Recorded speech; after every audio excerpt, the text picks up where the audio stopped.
The House will be in order. The prayer will be offered by Chaplain Kibben. Would you pray with me? Search us, O Lord, and examine us. Test our minds and our hearts. Analyze our commitment to your righteousness and the work we set out to do, and to your direction in the decisions we will make. Judge our faithfulness to your desire for the living of our lives this day. Test our minds that they would prove wise enough to understand the scope of our responsibility that you've laid on us, as well as its limits. Enable us to discern wisely what is the faithful stewardship of resources you have charged us to manage. As war rages in Ukraine, as Turkey and Syria emerge from earthquake devastation, and all the while our own enemies seek to exploit our vulnerabilities, the weight of our duty to speak, to act, to wait is heavy on the shoulders of this body. Test our hearts, that as we weigh the costs of our involvement with the many areas in dire need around the world, that we would not be found callous to the toll these atrocities have had on tens of thousands of innocents, and the inestimable damage that has been inflicted on the integrity of peace in our lifetime.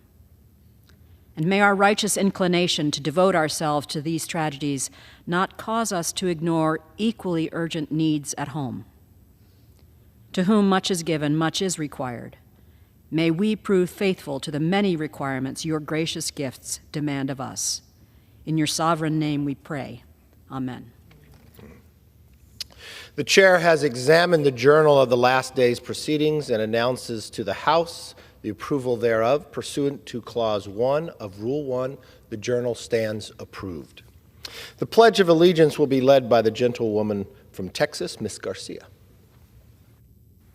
I pledge allegiance to the flag of the United States of America and to the republic for which it stands, one nation, under God, indivisible, with liberty and justice for all. The chair will entertain up to 5 requests for 1-minute speeches on each side of the aisle. For what purpose does the gentleman from Tennessee seek recognition? Thank you, Mr. Speaker. I seek unanimous consent to address the House for 1 minute to revise and extend my remarks. Without objection, the gentleman is recognized for 1 minute. Thank you, Mr. Speaker. It's a pleasure to call you Mr. Speaker. Mr. Speaker, I rise to honor Richard and Joni Maples, 2 Bearden High School graduates. My mama actually had them in math class. And they received this year's Helen Ross McNabb Spirit Award. This award recognizes folks who have done great work to support the McNabb Center and the East Tennessee community. Richard and Joni were both raised by parents who taught them the values of faith, family, and hard work. They keep these values close to their hearts, and they make constant efforts to serve folks around them whenever they can. This includes supporting the McNabb Center, a center that is close and dear to my heart. It's a nonprofit that provides mental health services to East Tennesseans who need it. Richard has continuously served the McNabb Center in various board positions and campaigns since 2012 and stayed involved in a bunch of East Tennessee organizations that serve our community. Of course, this was all done with the unwavering help and support of his wonderful wife, Joni. They are about to celebrate their 50th anniversary. I can't imagine any woman that could tolerate Richard for 50 years, but she has managed to do that. And they've raised 2 wonderful children, Matthew and Andrea, and now they have 4 wonderful grandchildren. Richard and Joni, thank you so much for all you've done to serve our community, your selfless dedication to the community that made East Tennessee a better place. I'm proud to congratulate you on receiving this year's Spirit Award. You all certainly deserve it. It's good to see a couple of West Knoxvillians done well. So thank you, Mr. Speaker. For what purpose does the gentlewoman from Vermont seek recognition?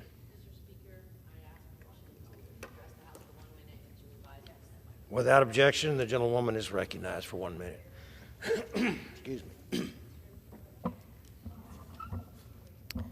Mr. Speaker, as a former teacher, I know that education can be and should be a pathway to financial freedom.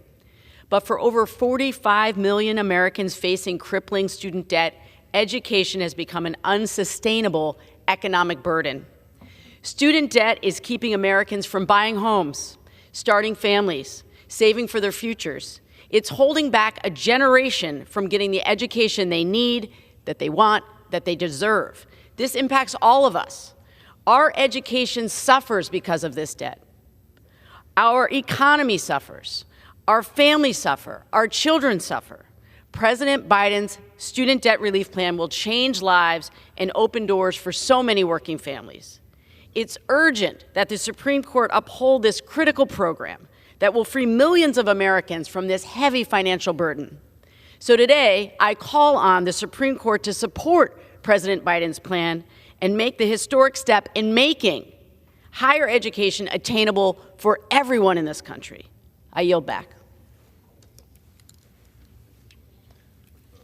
For what purpose does the gentlewoman from Iowa seek question? Without objection, the gentlewoman is recognized for 1 minute. Thank you, Mr. Speaker. I rise today to address the growing student loan debt in our nation. Despite efforts by President Biden and the Democrats to forgive student loans, they are still a major financial commitment and should be treated as such. Before taking out federal student loans, proper counseling for students should be required. We must ensure that our students are equipped with the guidance needed to make an informed decision and that they understand the process through which to pay these loans back. This week, I reintroduced the Know Before You Owe Federal Student Loan Act with Representatives Feenstra, Hinson, Nunn, and Guest to require institutes of higher education to counsel students before any federal loans are disbursed. This counseling would also require students to manually enter the exact dollar amount of funding requested and require that students receive regular loan statements throughout their undergraduate career. If we can help our students understand the process by which they receive federal student loans and the interest, we will be one step closer to helping to relieve them of their debt through their career choices, unlike President Biden's loan, which claims to erase these loans. Unfortunately, we just can't erase loans taken out. They must be paid back, just like a car loan or a mortgage. Erasing would only transfer the debt to other hardworking taxpayers. Thank you, and I yield back. Thank you. For what purpose does the gentlewoman from Texas seek recognition? Mr. Speaker, I ask for unanimous consent to address the House for 1 minute to revise and extend my remarks. Without objection, the gentlewoman is recognized for 1 minute. Yes, ma'am.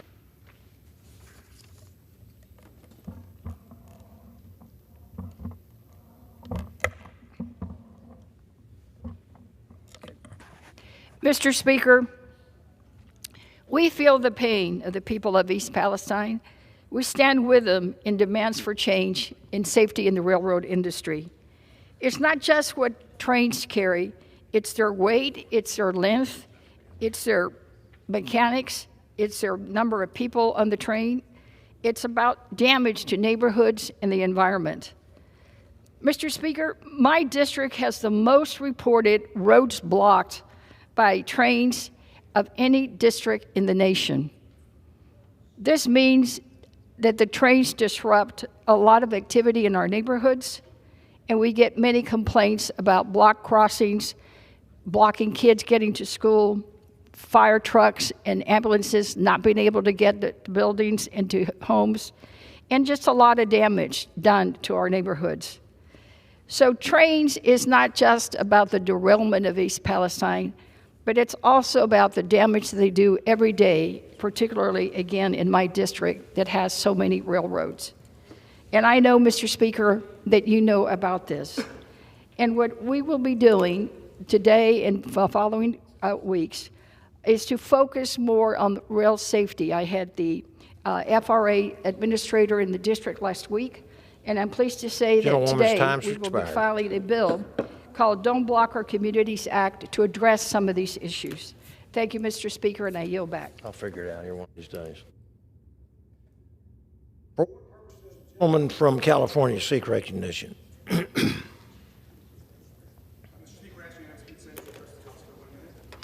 Without objection, the gentleman is recognized for 1 minute.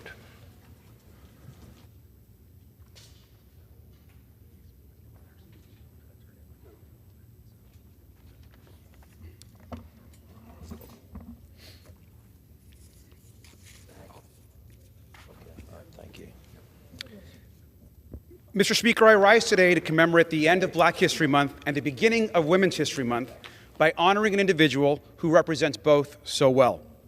She's an icon, she's a legend, and she is now and forever the moment. I want to celebrate none other than who I believe is the undisputed queen of pop and R&B, Beyonce Knowles Carter. Now, a few weeks ago, this brown-skinned girl out of H-Town won her 32nd Grammy, giving her the most Grammy wins of all time. But Beyoncé is so much more than a performer and a singer. She's a creator and an artist. When the radio said to speed it up, she went slower. And I'll never forget the time I saw Destiny's Child perform for the very first time. It was life-changing for me and the way I experience music. I became an instant fan then and have been a huge fan ever since. Beyoncé is also a role model for millions across the country. She stood up for voting rights, for feminism, for women and girls, for my community, the LGBTQ+ community. And for my generation and so many others, she simply is the greatest of all time. Her story is history. Mrs. Carter, congratulations on your achievements and for winning the most Grammys ever in the history of our country. You are irreplaceable. Thank you, Mr. Speaker, and I yield back my time. Gentleman yields. Pursuant to House Resolution 166 and Rule 18, the Chair declares the House in the Committee of the Whole House on the State of the Union for further consideration of H.R. 347. Will the gentleman from Texas, Mr. Babin, kindly take the chair?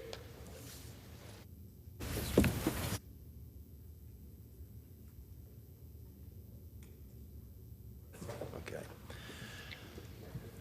Up here.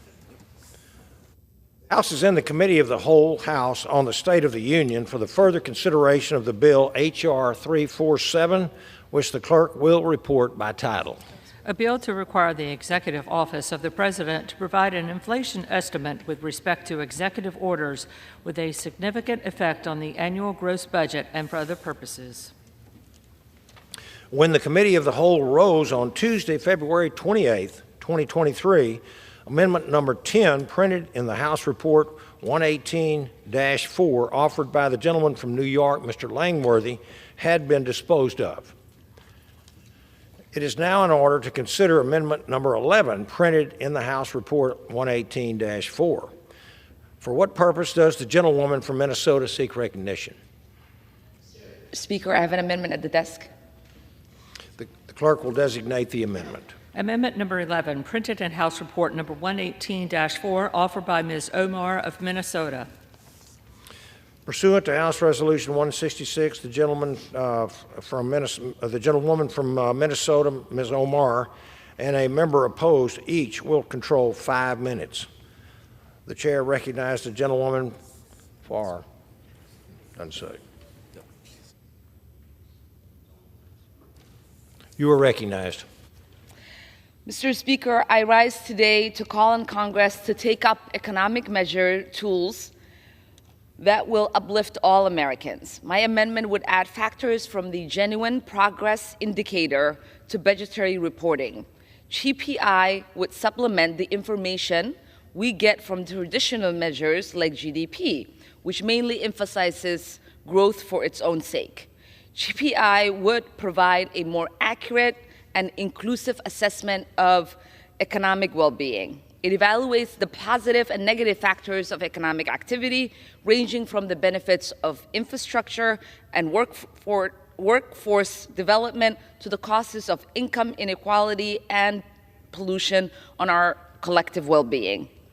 It would give us the chance to finally account for important but overlooked aspects of society, like wealth distribution, economic sustainability, and the overall quality of everyday Americans. We must recognize that collective prosperity is only attainable if we identify the gaps and barriers preventing our most vulnerable communities from thriving.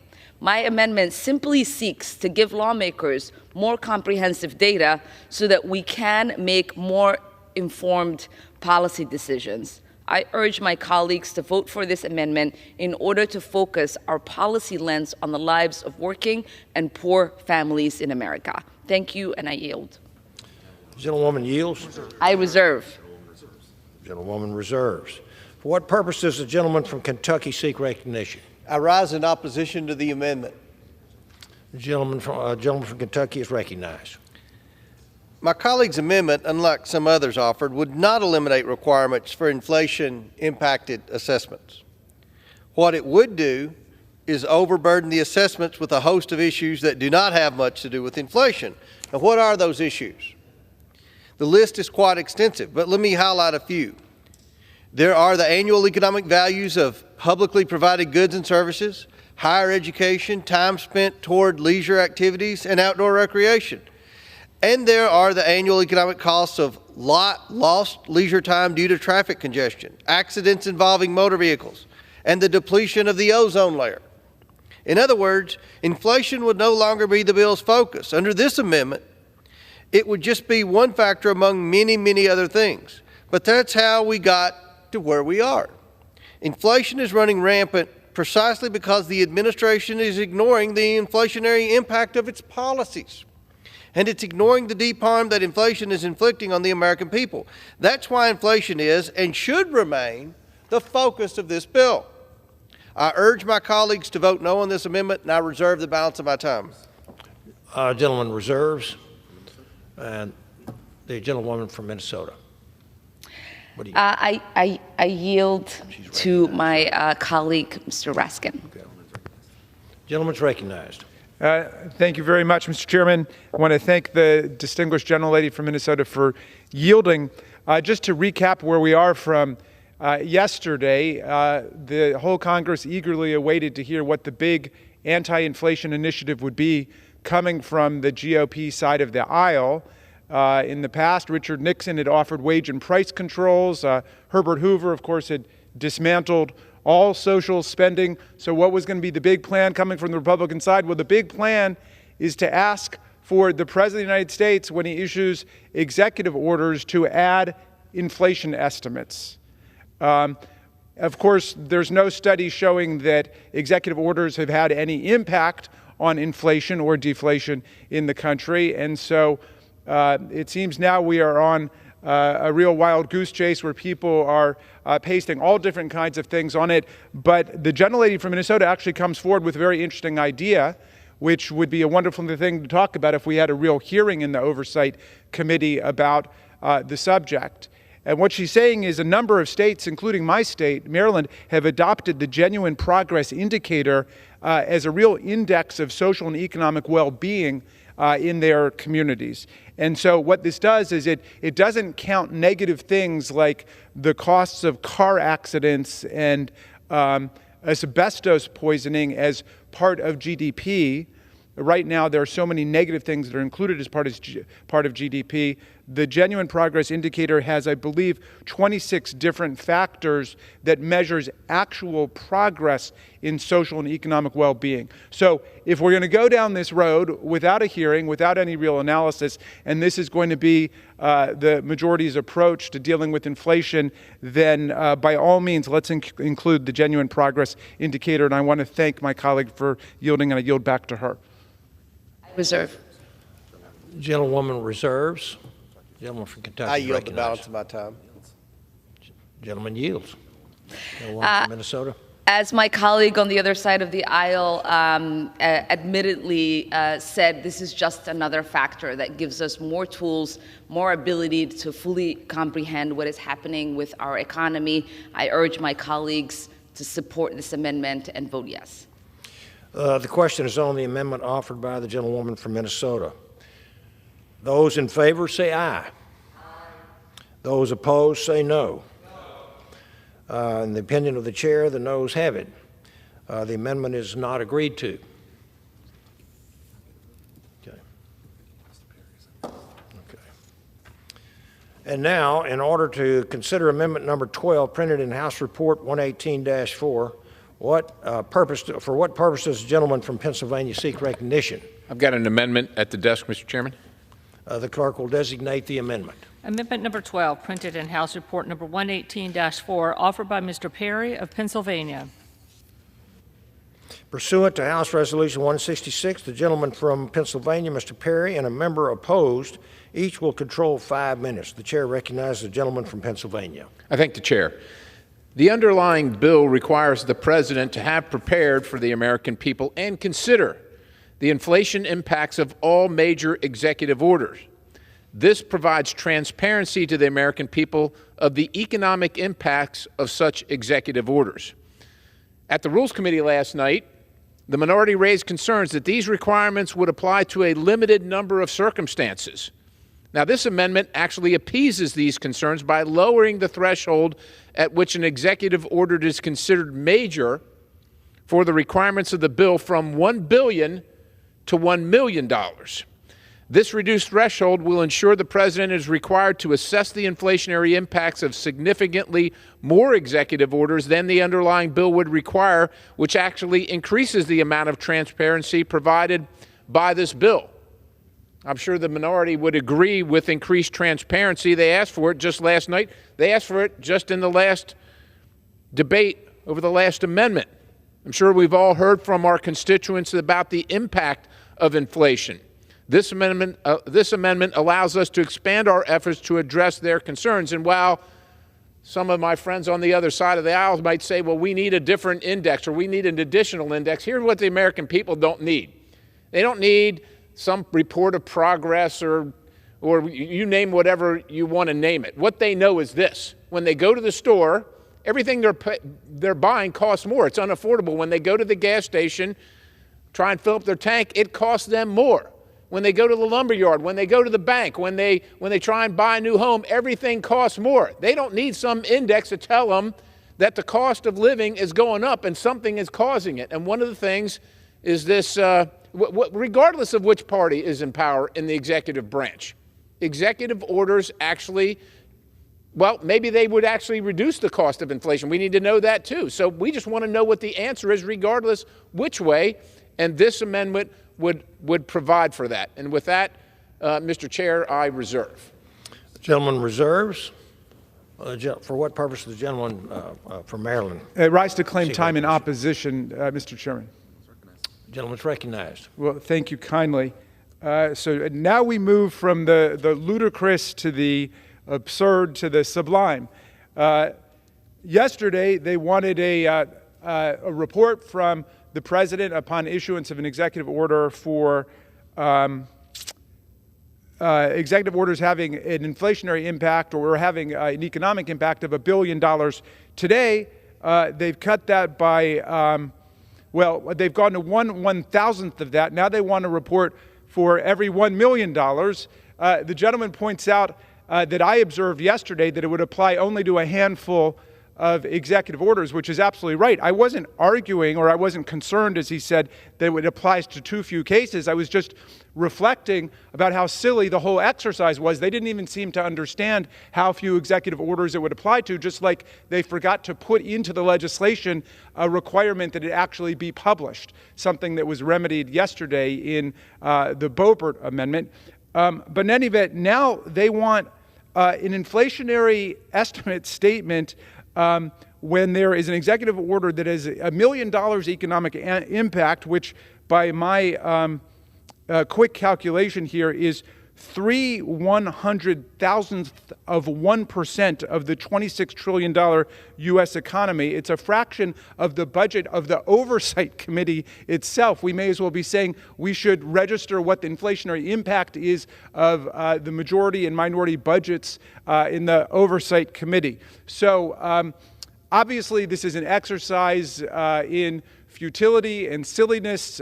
They are finger painting on their own legislation, which itself is not based on any legislative process, based on any hearing, and it obviously does nothing to reduce inflation. But that is what this administration has been working on. And of course, they don't talk about unemployment anymore, which they used to talk about, because President Biden's administration created 12 million new jobs, whereas the last president destroyed millions of jobs. But the economy has come roaring back under the Biden administration, just like the Biden administration is actually bringing inflation down. Example, check out the Inflation Reduction Act.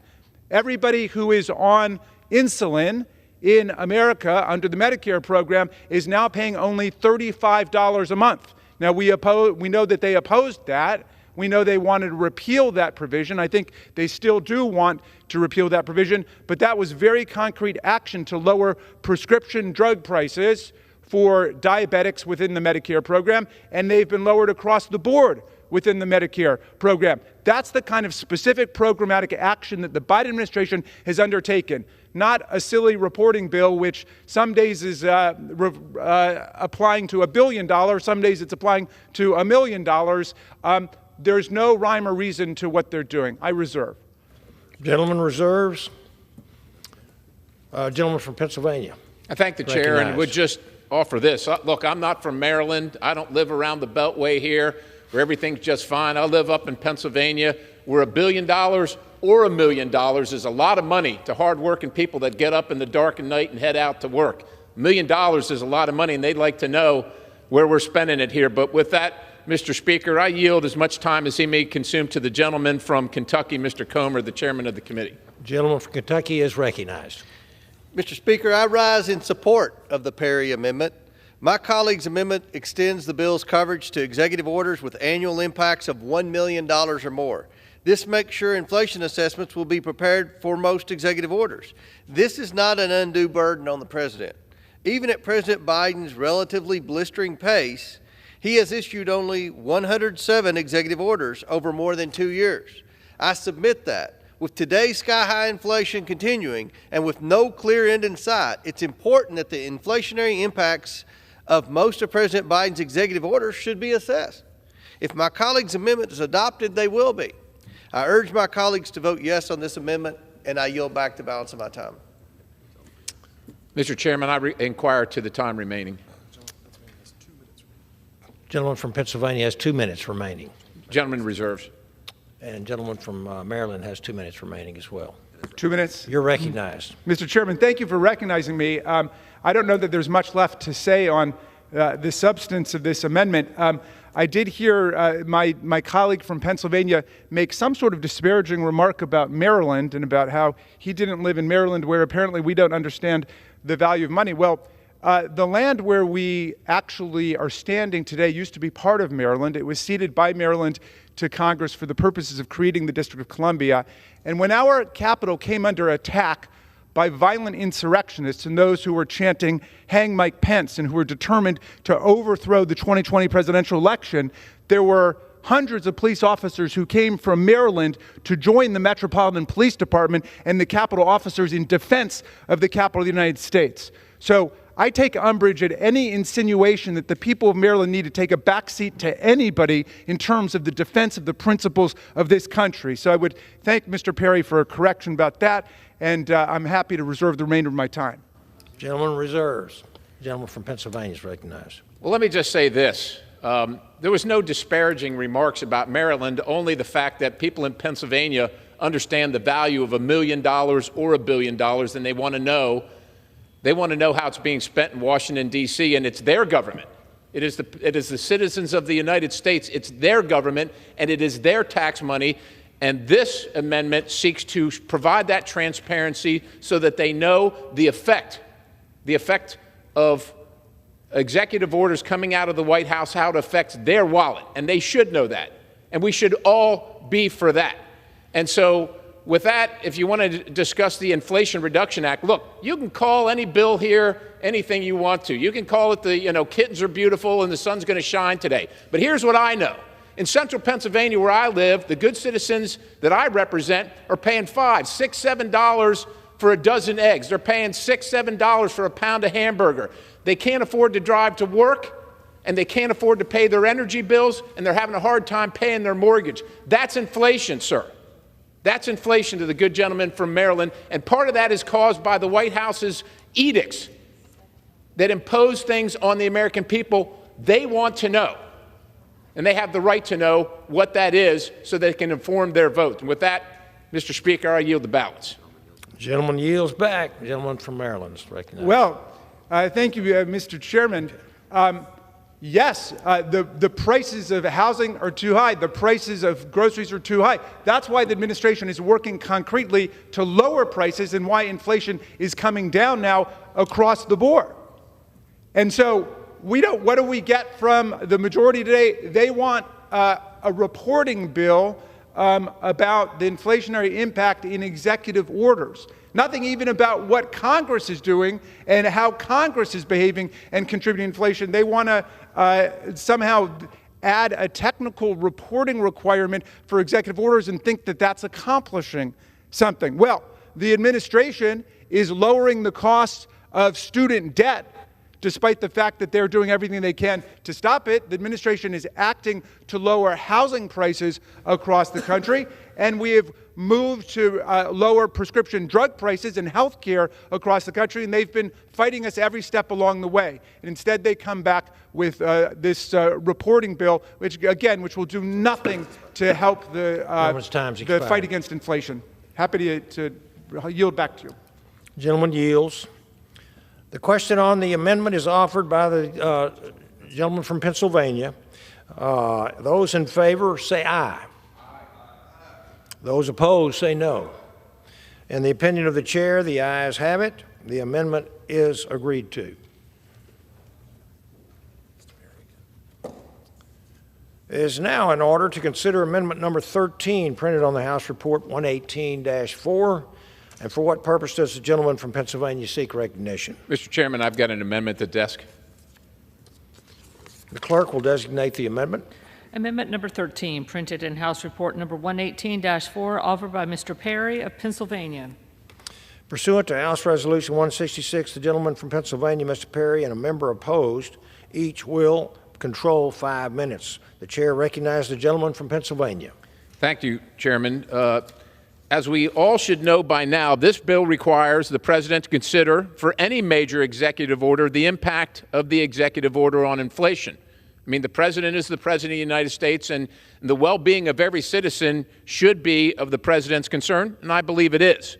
When the American people have been suffering this inflation for years, it makes sense to require the President, no matter which party, to at least consider the impact of his actions on the American people, because they don't have any choice in the matter till the next election. This amendment requires for executive orders that are found to have an impact on the consumer price index, we got to have some measure, right? And most people recognize the consumer price index, which is a detailed description of that impact, so that we can all be on the same page, so that we can all reference the same data point. Folks, this is common sense, and it's reasonable. The way this bill is currently written, I support the bill. The statement prepared by the President must simply include whether it has an impact on inflation. And maybe the impact is to lower inflation. That would be awesome. I think we're going to have to wait a couple years until we get a president that actually does that. But, okay, so be it. We'll accept that. Even this legislation under a new president that lowers the cost of inflation by executive order. But the current bill doesn't talk about the extent of the impact, which is what this amendment seeks to remedy. This amendment requires that statement to provide actual information to the extent of the impact regarding the consumer price index. And with that, Mr. Chairman, I urge adoption of this amendment, and I reserve the balance. Gentleman reserves. For what purpose does the gentleman from Maryland seek Claiming recognition? time in opposition, Mr. Chairman. You're recognized. Thank you kindly. I'm afraid I remain unilluminated as to what that amendment will do. Apparently, the purpose is to require a more detailed or technical description of the projected impact when an assessment required by the bill finds that there will be some inflationary effect. Again, this sounds like it's simply adding more bureaucracy, more paperwork with no return on investment for the taxpayer dollars that it would obviously take to conduct such an analysis. I mean, here we've gone for more than 2 centuries with apparently no economist arguing that what we really need to stop inflation is more reporting in the process of issuance of executive orders by presidents of the United States. And suddenly, somebody had a great epiphany over there without even a legislative hearing that what was really needed was just for the President of the United States to append an inflationary statement to executive orders at the rate of $1 billion, perhaps to be amended to $1 million, or who knows, it's 50 million or 100 million. But it doesn't make any difference because there's no data behind any of it. There's no analysis behind any of it. You may as well spin a wheel and pick a number at which a report is going to be compelled by the majority here for the so-called REIN-In Act, which stands for the Reduce Exacerbated Inflation Negatively Impacting the Nation Act, which could go by other titles, including the Running on Empty Index, No New Ideas, None Act, since basically they're scraping the bottom to try to figure out something to say about inflation, because the administration is actually bringing inflation down. Now, we notice they don't talk about unemployment, which used to be their mantra, jobs, jobs, jobs. But when Joe Biden came back and created 12 million new jobs after the last administration destroyed millions of jobs with their lethal recklessness in the mismanagement of the coronavirus pandemic, and Joe Biden turned it around in this administration, they stopped talking about it. But they did notice that there was global inflation going on because of the disruption of the global supply chain and because of Vladimir Putin's filthy imperialist invasion of Ukraine, which some of their members actually are cheerleaders for. There was a real problem with inflation, and the administration has steadily been bringing it down, which is why it doesn't have quite the political salience it used to. But the world was waiting with bated breath to determine what would their actual plan be. And alas, their whole plan is a reporting requirement, nothing to do with Congress and Congress being able to do anything, but a reporting requirement for the president when he issues executive orders. I think the public is gravely disappointed by this complete collapse of any real commitment to the one issue they thought they had organized their conference around. I reserve. Gentleman reserves. Gentleman from Pennsylvania is recognized. Thank you, Mr. Speaker. I yield as much time as he may consume to the gentleman from Kentucky, Mr. Comer, the chairman of the committee. Gentleman from Kentucky is recognized. Thank you, Mr. Chair. I rise in support of the Perry Amendment. Well, one thing that's become clearly obvious to me, Mr. Chairman, is the fact that my friends on the other side of the aisle, they have no idea how much inflation this administration's policies have created for the American people. That's the perfect reason we need to support this bill as amended, if for no other reason, so we can help our friends on the other side of the aisle have some type of measurement so they can see how damaging their policies and their out-of-control spending has been on everyday average Americans when they go to the grocery store, when they fill up their gas tank, when they try to pay their rents now. My colleague's amendment is a wise one. This bill requires inflation impact assessments to be prepared for the President's executive orders. But as we all know, the executive branch routinely does as little as possible to comply with assessment and reporting requirements Congress imposes on it. This amendment makes sure the executive branch will include in its inflation impact assessments detailed descriptions of effects the President's executive orders have on inflation, not just back-of-the-envelope sketches. In other words, it makes sure the executive branch will comply with the spirit of the bill, not just its letter. I urge my colleagues to vote yes on the Perry Amendment, and I yield back the balance of my time. Gentleman reserves. Gentleman from Pennsylvania recognized. I reserve. Gentleman He reserves. reserved. Gentleman reserves. Gentleman from Maryland recognized. I reserve. Gentleman reserves. Gentleman from I inquire as to the time remaining. A minute and a half. All right, gentleman reserves. The gentleman from Maryland has the right to close. Gentleman from Maryland has a right to close. So the gentleman from Pennsylvania is recognized. Gentleman from Pennsylvania is recognized. All right. Thank you, Mr. Chairman. The gentleman from Maryland, my friend from Maryland, talks about increased bureaucracy, the increased bureaucracy of informing the American people. My goodness. My goodness. I've never heard that from my friends on the other side of the aisle, increased bureaucracy.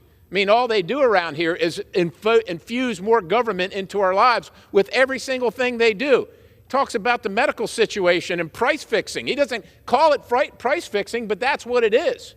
It's price fixing. More bureaucracy, taking more drugs off the market, more life-saving research off the market, but they're good with that. Talks about 12 million new jobs, but doesn't talk about the fact that in one of the reporting periods, 1 million jobs were created, but then it was only months later to find out that only 10,000 were created. Oh, and that first report right before the election. Interesting how that happened. Doesn't want to talk about that or the workforce participation rate. Doesn't want to talk about, talks about lowering inflation. You can talk about that all you want to, but people that pay for things don't experience it. So you can say it's true, but the reality is that it's not true. All these years, He's saying it's been unnecessary to do this. My goodness, my good friend from Maryland is a member of the legislature. You think he'd want to preserve the power of the legislature instead of handing it to the executive branch, which is what this place has done for years upon years. Now we have a chance, and my friend wants to hand yet more power to the executive branch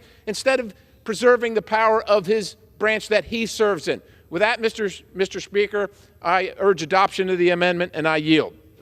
Gentleman yields. Gentleman from Maryland is recognized. Thank you, Mr. Chairman. One can only regard with amazement the gentleman's insinuation that I want to hand power to the executive branch when we have been acting here in Congress to pass the Infrastructure Act, to pass the Inflation Reduction Act in the last Congress. All of the measures they opposed, we moved in order to make real economic progress in the country.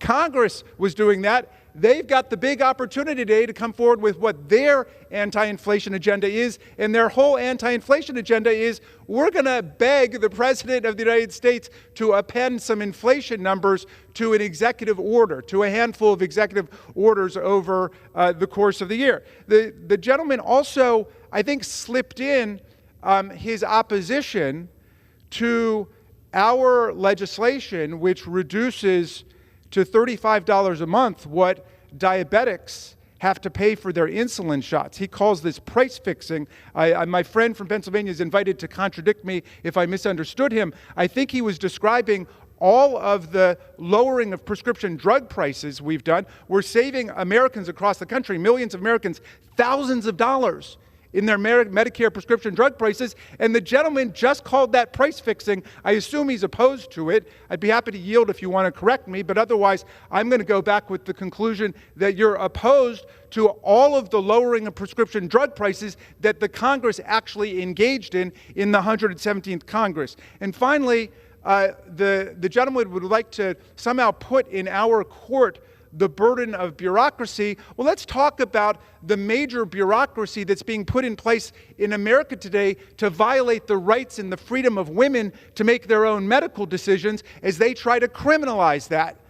And most of them, I don't know exactly where the gentleman is, perhaps he can clarify it, most of them support a national ban on abortion, taking what was a constitutional right for more than a half century and turning it into a felony criminal offense or a misdemeanor criminal offense. You want to talk about bureaucracy? Gentleman's time's expired. You want to talk about a police state? That's on you. I yield back.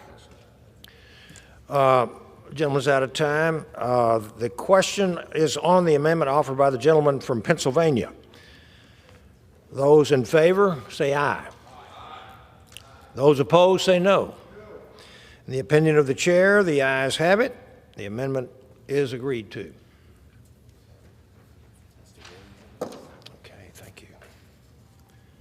It is now in order to consider amendment number 14, printed in House Report 118-4. For what purpose does the gentleman from Texas seek recognition? I have an amendment at the desk. The clerk will designate the amendment. Amendment number 14, printed in House Report number 118-4, offered by Mr. Roy of Texas. Pursuant to House Resolution 166, the gentleman from Texas, Mr. Roy, and a member opposed, each will control 5 minutes. So the chair recognizes the gentleman from Texas. I thank the Speaker. I rise today to offer an amendment to this underlying piece of legislation to ensure that it applies to everything. I don't believe that we should be in the business of exempting certain executive orders. I think they should apply across the board. So my amendment would strike the exceptions to the bill's inflation estimates for executive orders that provide emergency assistance or relief or are related to national security. I don't believe that we should be pulling out of the calculation those executive orders that touch on national security, simply because, frankly, often my colleagues on both sides of the aisle want to be able to use emergency for all manners of sins. And they want to be able to use the Defense Department to hide behind all manners of sins and expenditures. The underlying bill is actually an important piece of legislation, despite what my colleague from Maryland is saying. Why? Because the executive orders being offered by this administration, and frankly by many administrations, do have an actual and significant inflationary impact. We are allowing the executive branch to run amok. We're allowing the executive branch to essentially legislate and make massive policies that have an enormous impact on everyday, hardworking American people. That's why this legislation is important. Unlike our colleagues on the other side of the aisle, who like to use the power of government to be able to actually put gasoline on the fire of inflation by spending more money, by engaging government into the business of the American people, we want to be able to look at information about what government is doing to cause the problem in the first place. For example, the president's executive order on vaccine mandates. You don't believe that had a massive inflationary impact to go around this country, forcing people to stick a needle in their arm or lose their job, causing all sorts of constraints in labor supply, making it difficult for people to carry out their jobs? You don't believe that the executive orders on minimum wage, the executive orders on the Keystone Pipeline and other limitations on federal oil and gas leases, the executive orders with respect to WOTUS and NEPA and all sorts of environmental rules and regulations that restrict the ability of the American people to create wealth, create jobs, create opportunity. You don't believe those create inflationary impact? Of course they do. Our job in Congress is to check the executive branch. Our job in Congress is to stand up for the American people and get the government out of their lives. This amendment is designed to make sure that we're going to apply it equally to all manners of the executive orders produced by the president, regardless of party. We believe that's critically important, and with that, I will reserve. Gentleman reserves. For what purposes? Gentleman from Maryland seek recognition. I rise to claim time in opposition, Mr. Chairman. Gentleman's recognized. I'd like to yield 1 minute to the distinguished minority leader, Mr. Jeffries from New York.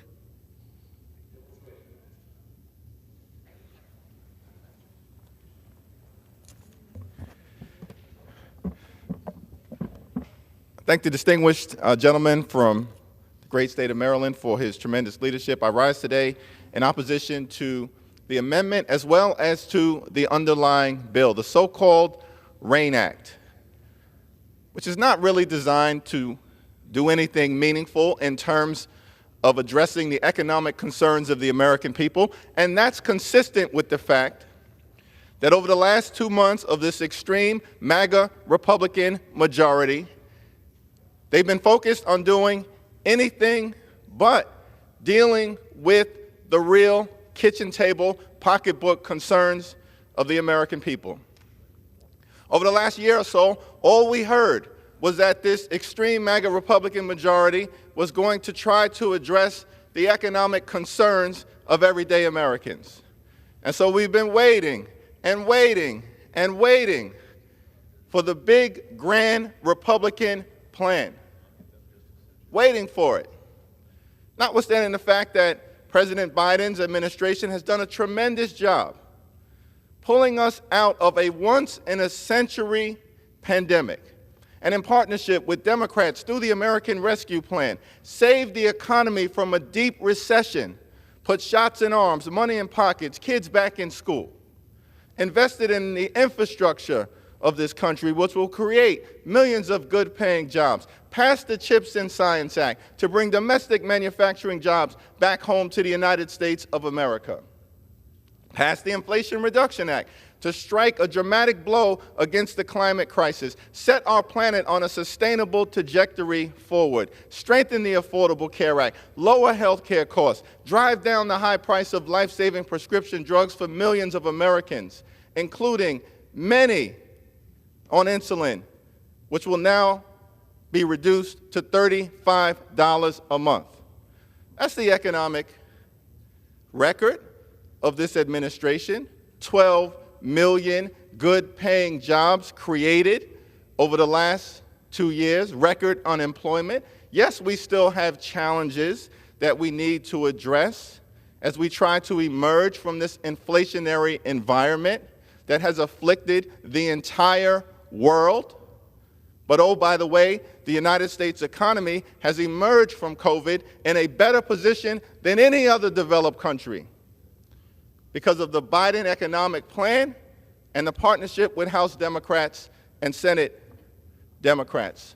But we've been waiting and waiting and waiting for the grand Republican plan. And here it is, the so-called RAIN Act. 3 pages. 3 pages. What does it call for? Reports.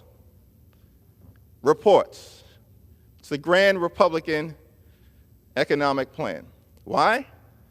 because you've been focused on the wrong things. Now, House Democrats, we're going to continue to invest in the American people, invest in education and job training, invest in transportation and infrastructure, invest in research and development, invest in technology and innovation, invest in the creation and preservation of affordable housing, invest in the health, the safety, the economic well-being of the American people. That's our plan. We're going to continue to put people over politics. And we get 3 pages calling for reports. The so-called Rein In Act. Here's what we should be reining in. We should be reining in the extreme MAGA Republican effort to cut Social Security. We should rein in the extreme MAGA Republican effort to cut Medicare. Rein in the extreme MAGA Republican effort to criminalize reproductive freedom and impose a nationwide ban. Rein in the extreme MAGA Republican effort to crash the United States economy and default on our debt for the first time in American history. We should be reining in your effort to hand over sensitive security footage from the January 6th violent insurrection to an avowed conspiracy theorist. That's what we should be reining in. 3-page plan calling for reports. It's not a serious effort to address the challenges facing the American people, but we will continue to be serious about putting people over politics, fighting for lower costs, fighting for better paying jobs, fighting for safer communities, fighting for reproductive freedom, and defending our democracy at all costs. I yield back. I want to thank the gentleman for his extraordinarily insightful and significant remarks. The only exception I would take is when he referred to extreme MAGA. We actually had a colloquy about this yesterday with the good gentlelady from Colorado. I had gently suggested that perhaps our colleagues on the other side of the aisle could stop referring to Democrat congresswomen with Democrat plans and Democrat bills. Democrat is a noun. The adjective is democratic, so it would be the Democratic congresswoman, the Democratic bill, and so on. I said it grates on our ears the same way as it would grate on your ears if every time we invoked the name of your party, we said the Banana Republican congresswoman or the Banana Republican member or the Banana Republican conference. That we would consider a breach of civility and decorum. So we would prefer to go back to something else. And yet the gentlelady from Colorado said, if I understood it correctly, that she would continue with her deliberate mispronunciation of the name of our party in its adjectival form. And by the way, she took the opportunity to raise the whole question of MAGA, which I had not mentioned, and she said, and when you call me MAGA, don't call me MAGA, call me Ultra MAGA. So when the minority leader referred to the extreme MAGA element, which appears to be driving the train over there, he should have called it the Ultra MAGA element out of deference to the gentlelady from Colorado, and I certainly will be able to honor her wishes in the future as she chooses to be described as Ultra MAGA. And with that, I'll reserve. Gentleman reserves. Gentleman from Texas. Mr. Speaker, I yield 1 minute to the gentleman from Kentucky, my friend, Mr. Comer. Gentleman's recognized. Mr. Chair, I rise in support of the Roy Amendment. My colleague's amendment removes exceptions in the bill to the requirement that inflation impact assessments be prepared for all major executive orders. With historic inflation created by this administration's inflationary policies as well as the previous House majority's excessive, unnecessary spending spree, historic inflation is harming households across the nation. Our focus should be on doing everything we can to protect our constituents against further inflation. Extending the bill's requirement to all major executive orders is one way we can do that. And that will not unduly burden the President. After all, the bill's requirements do not prevent any executive order from being issued. They just make sure the President is aware of the inflationary impact orders that his orders may threaten. Because I don't think my friends on the other side of the aisle realize how much these orders have impacted inflation. So I hope that this helps stop the Biden inflation at its source by helping President Biden to see that the inflationary consequences of his actions at the time he is time has considered expired. them. I urge my colleagues to vote yes, and I yield back. Reserved. Gentleman reserves. Gentleman from Maryland. Mr. Chair, how much time do I have on this side? 2.5 minutes. Thank you. I believe our colleagues are coming clean. They opposed the American Rescue Act, which was absolutely essential legislation to get the country out of the Trump economic wreckage during the last administration. We had 14.8% unemployment, the highest unemployment rate since the Department of Labor started keeping statistics. And today it's down to 4% with the creation of 12 million new jobs under the Biden administration. And so they shift the subject from unemployment, which they used to talk about, to inflation. Well, they raised the debt limit themselves 3 times under Donald Trump, who contributed 25% of the entire debt of the nation between George Washington and Joe Biden. 25% all came from the Trump administration, but they're looking for something to try to pin on Biden. So rather than acknowledging that Putin's war in Russia and the disruption of the global supply chains caused by the coronavirus pandemic created a global inflation, and America's doing much better bringing it down than anybody else, they decide just to try to demonize and vilify Joe Biden. Why? Because the cabinet is empty. The cupboard is barren. There's no ideas over there, as the distinguished minority leader said. They're not offering any ideas, some reporting requirements, and they're doodling on that. Should it be $1 billion or $1 million or $100 million? Who knows? There's been no hearing on it, so they're making it up as they go along on the floor of the House. We can do much better, as we did in the 117th Congress, to get America moving again. I reserve. Gentleman reserved. Gentleman from Texas. Mr. Speaker, how much time do we have remaining? 1.5 minutes. I thank the Speaker. So the question seems to be about, we have nothing allegedly in the cupboard, nothing to offer. Well, I think there's plenty to offer. How about stop spending money we don't have? How about stop dumping trillions of dollars into the economy, jamming up inflation? How about ending all of the subsidies and all of the federal expenditures that are undermining the American people's ability to create wealth and create jobs? The gentleman talks about the amount of debt that was increased under President Trump. How about the 43 to 45% of our entire debt that was increased under Nancy Pelosi as Speaker? Because those are the actual facts, and this is the body that has the power of the purse. This is the body that starts all of the spending. We know where the spending starts. The fact of the matter is, my colleagues on the side of the aisle like to talk about creating 12 million jobs. First of all, this body doesn't create jobs. Government doesn't create jobs. The American people create jobs. And the fact is, our labor participation rate is still far behind pre-COVID levels. We're basically playing catch up to the utter destruction that was levied against the American people by government, against the American people, shutting down this economy, locking our kids into corners, setting our kids back generations in terms of their academic performance, and criticizing 3-page bills. Well, I'll tell you what, it's a far cry better than the 4,100-page, $1.7 trillion omnibus bill jammed through by the Democrats in December, destroying this economy. I reserve. Gentleman's time has expired. Gentleman from Maryland.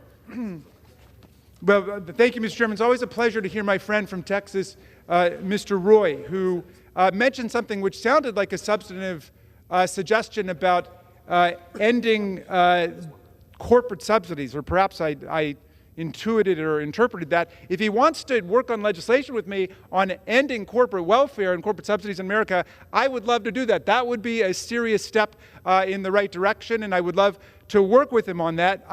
I take it by his suggestion that we rein in spending, something that I referred to when we talked about the Republicans raising the debt limit 3 times under Donald Trump. They had no problem with doing it back then and creating all of this debt, and we know that the former president was spending like a drunken sailor. I take it by not mentioning the legislation anymore. He's basically conceding that this bill will do nothing to bring down the inflation rate, as certainly will not. I don't know if they've been able to mobilize a single economist in the country who would argue that passing this legislation will bring the inflation rate down.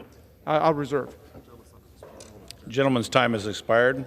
All time has expired on both sides. The question is on the amendment offered by the gentleman from Texas, Mr. Roy.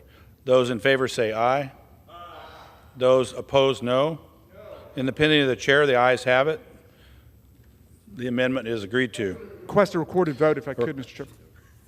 A recorded vote has been requested. Pursuant to Clause 6 of Rule 18, further proceedings on the amendment by the gentleman from Texas will be postponed.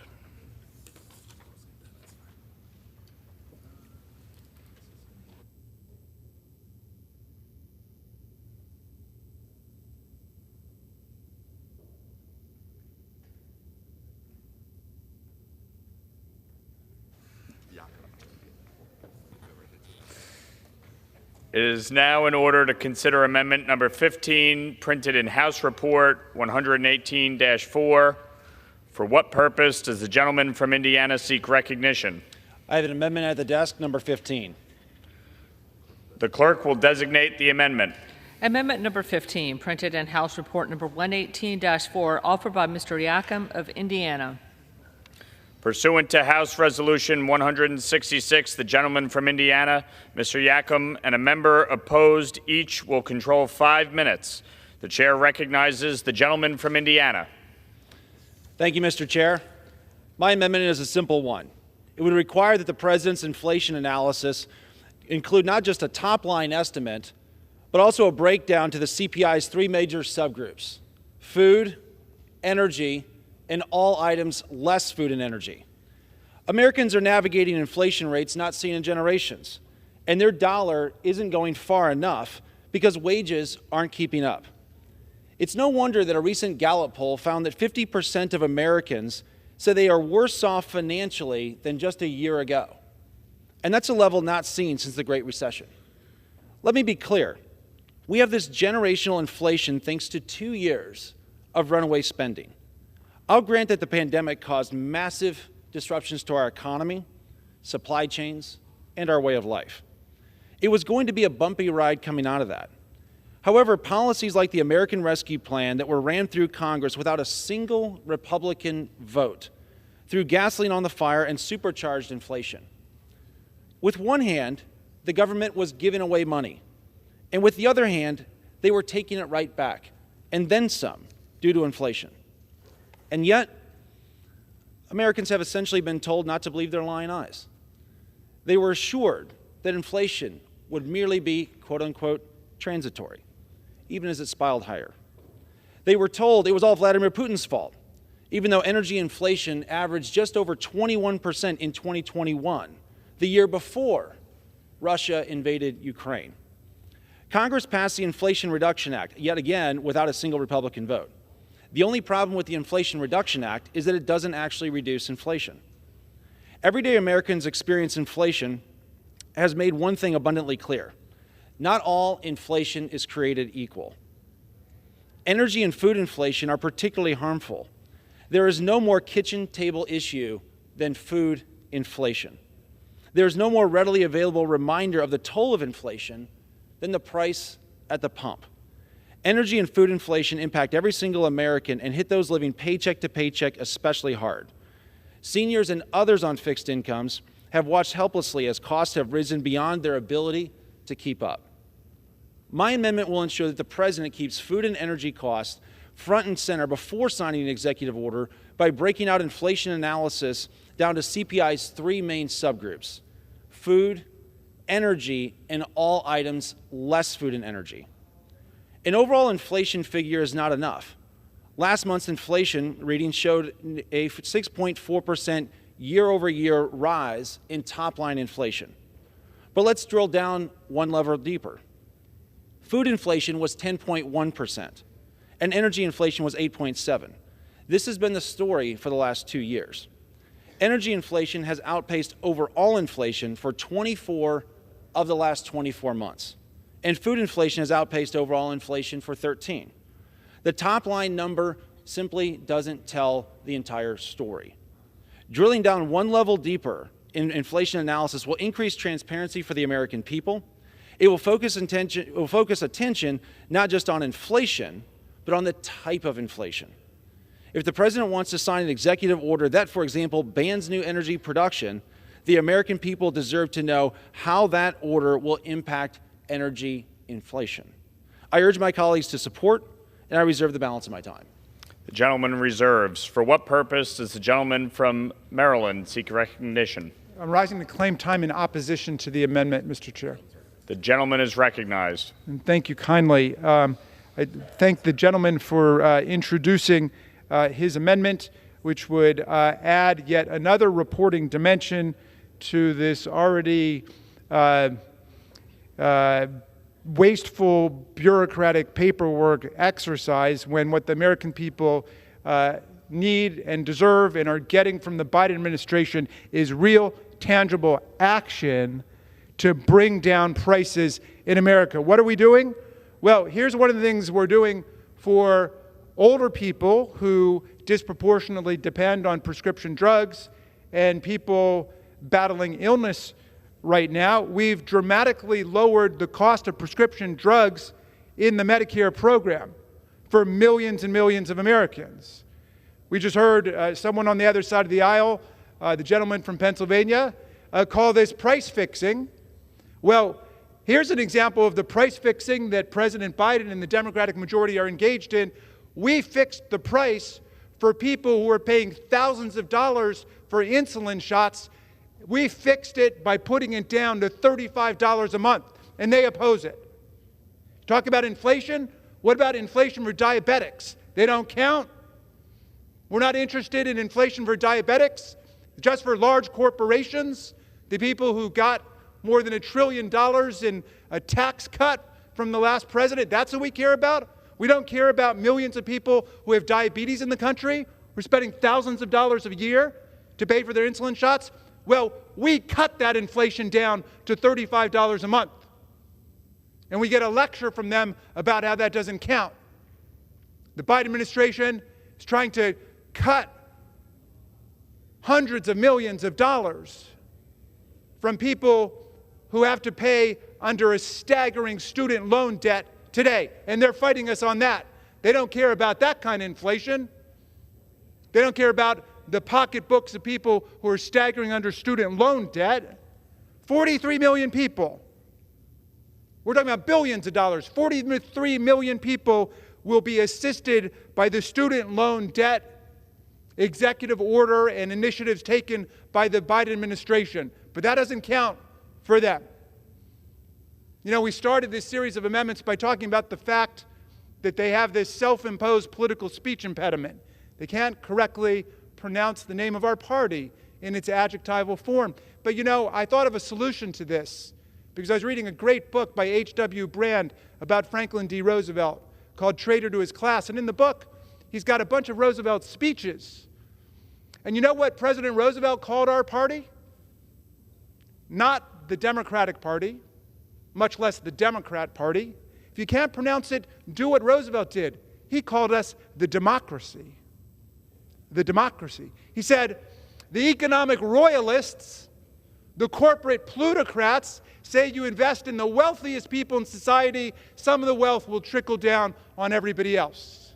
But the democracy says you invest in the great working middle class of America, we will all rise and prosper together. That's the doctrine of the democracy. If you can't pronounce the name of our party, just call us the democracy. That's what we are today, because we defend the right to vote, and we defend free and fair elections, and we stand by the results of elections. And we defend not only the country and our democratic allies all over the world, as in Ukraine, we defend this body.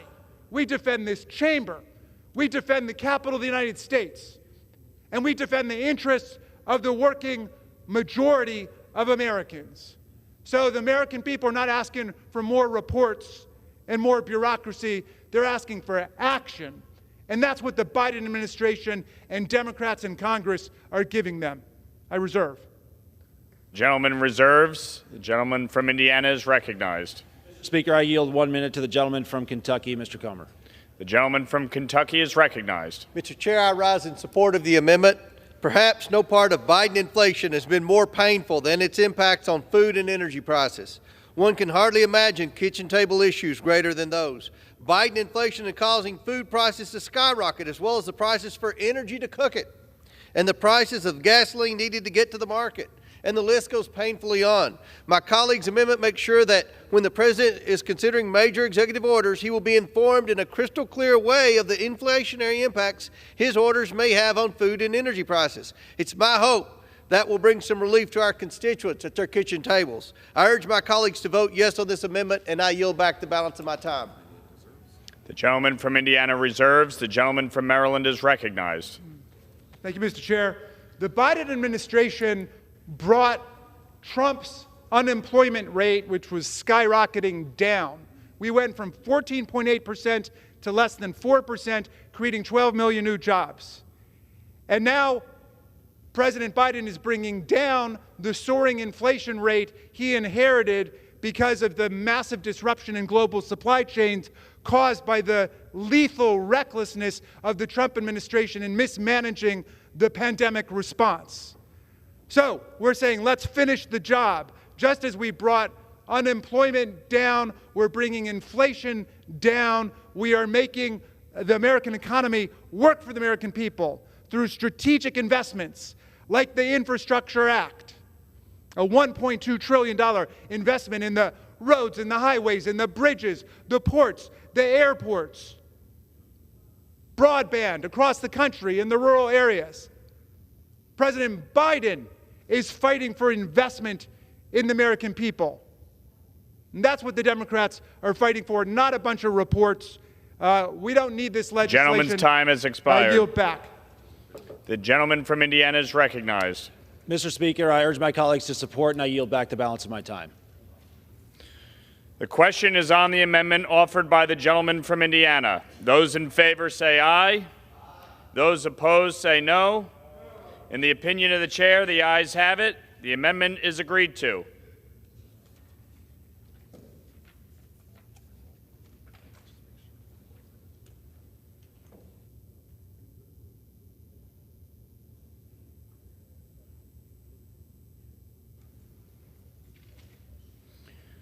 Pursuant to Clause 6 of Rule 18, proceedings will now resume on those amendments on which further proceedings were postponed in the following order. Amendment number 1 by Mr. Boss of Illinois. Amendment number 3 by Ms. Boebert of Colorado. Amendment number 6 by Ms. Jackson Lee of Texas. Amendment number 7 by Ms. Jackson Lee of Texas. Amendment number 9 by Ms. Lee of Nevada. Amendment number 14 by Mr. Roy of Texas. The chair will reduce to 2 minutes the minimum time for any electronic vote after the first vote in this series. The unfinished business is the request for a recorded vote on Amendment number 1, printed in House Report 118-4, offered by the gentleman from Illinois, Mr. Bost, on which further proceedings were postponed and on which the ayes prevailed by voice vote. The clerk will redesignate the amendment. Amendment number 1, printed in House Report number 118-4, offered by Mr. Bost of Illinois. A recorded vote has been requested. Those in support of the request for a recorded vote will rise and be counted. A sufficient number having risen, a recorded vote is ordered. Members will record their votes by electronic device. This will be a 15-minute vote.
On this vote, the yeas are 324, the nays are 83. The amendment is agreed to.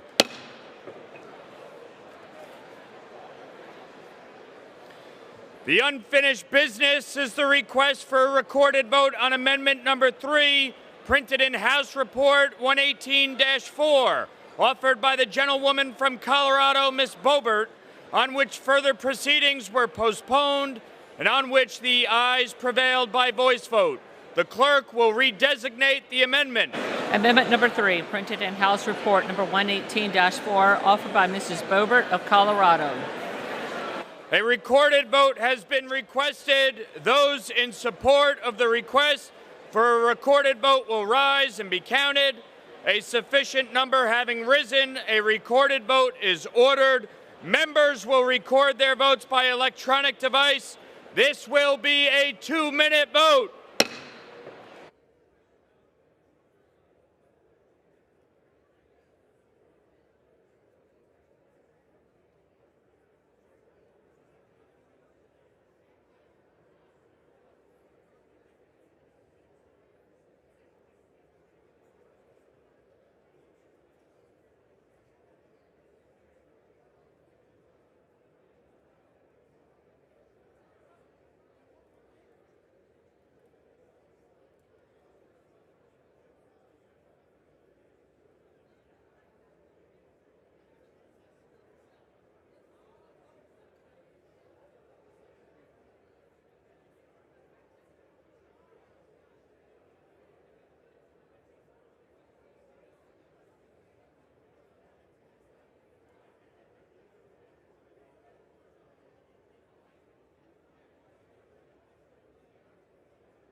On this vote, the yeas are 384, the nays are 29. The amendment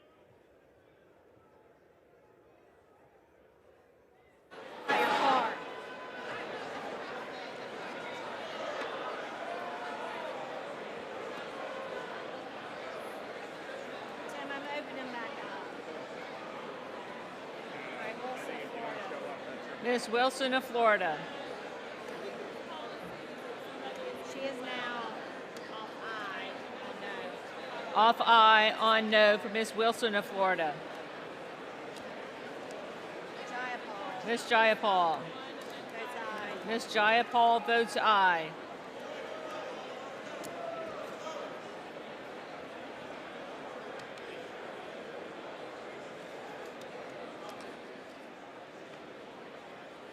Mr. Nunn.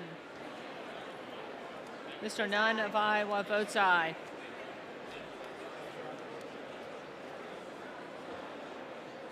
Mr. Robert Garcia. He is off aye on no. Off aye on no for Mr. Robert Garcia.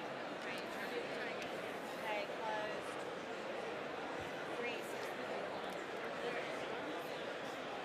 Correction. On this vote, the yeas are 386, the nays are 31. The amendment is agreed to. The unfinished business is the request of a recorded vote on amendment number 6, printed in House Report 118-4, offered by the gentlewoman from Texas, Ms. Jackson Lee, on which further proceedings were postponed and on which the noes prevailed by voice vote. The clerk will redesignate the amendment. Amendment number 6, printed in House Report number 118-4, offered by Ms. Jackson Lee of Texas. A recorded vote has been requested. Those in support of the request for a recorded vote will rise and be counted. A sufficient number having risen, a recorded vote is ordered. Members will record their vote by electronic device. This will be a 2-minute vote.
On this vote, the yeas are 181, the nays are 236. The amendment is not agreed to.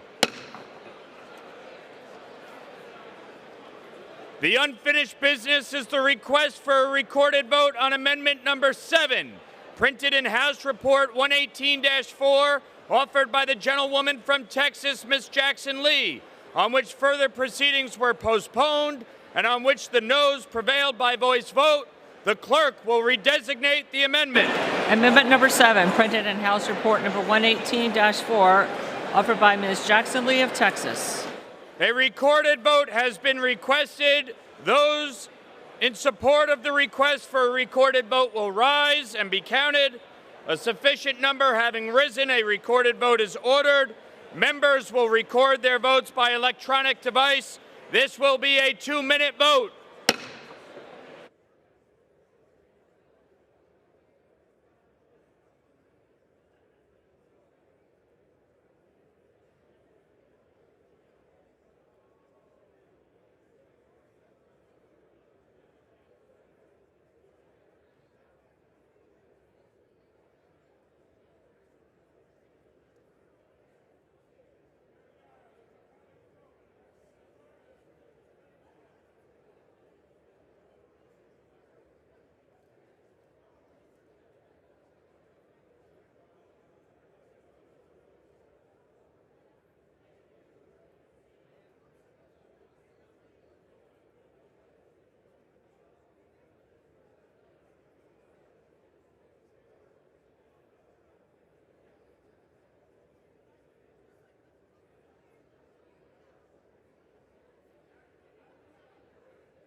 Vote. The yeas are 187, the nays are 232. The amendment is not agreed to.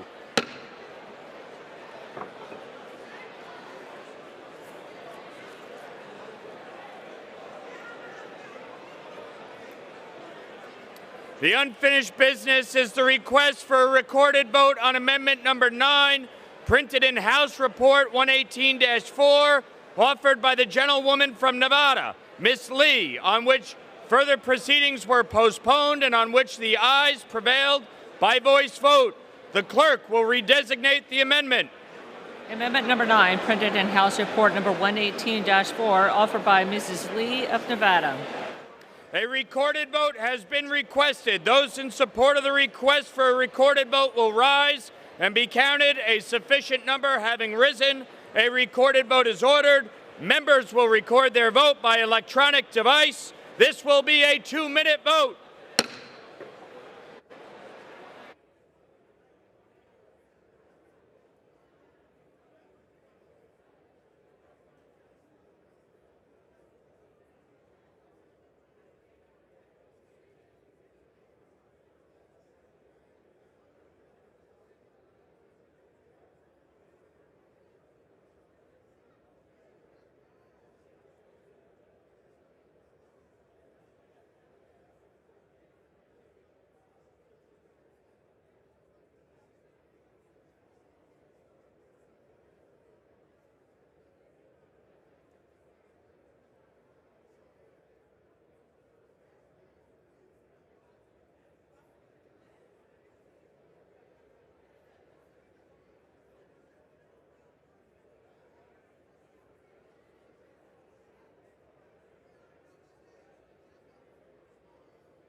On this vote, the yeas are 364, the nays are 56. The amendment is agreed to. The unfinished business is the request for a recorded vote on amendment number 14, printed in House Report 118-4, offered by the gentleman from Texas, Mr. Roy, on which further proceedings were postponed and on which the ayes prevailed by voice vote. The clerk will redesignate the amendment. Amendment number 14, printed in House Report number 118-4, offered by Mr. Roy of Texas. A recorded vote has been requested. Those in support of the request for a recorded vote will rise and be counted. A sufficient number having risen, a recorded vote is ordered. Members will record their votes by electronic device. This will be a 2-minute vote.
On this vote, the yeas are 199, the nays are 226. The amendment is not agreed to. There being no further amendment under the rule, the committee rises.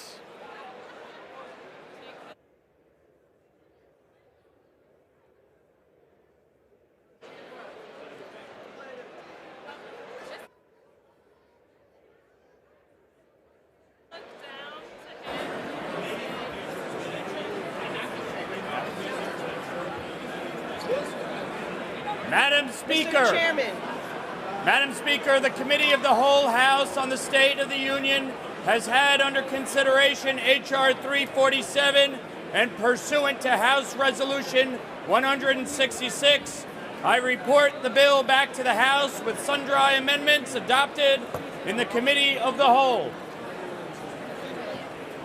The chair of the Committee of the Whole House on the State of the Union reports that the committee has had under consideration the bill H.R. 347 and pursuant to House Resolution 166, reports the bill back to the House with sundry amendments adopted in the Committee of the Whole.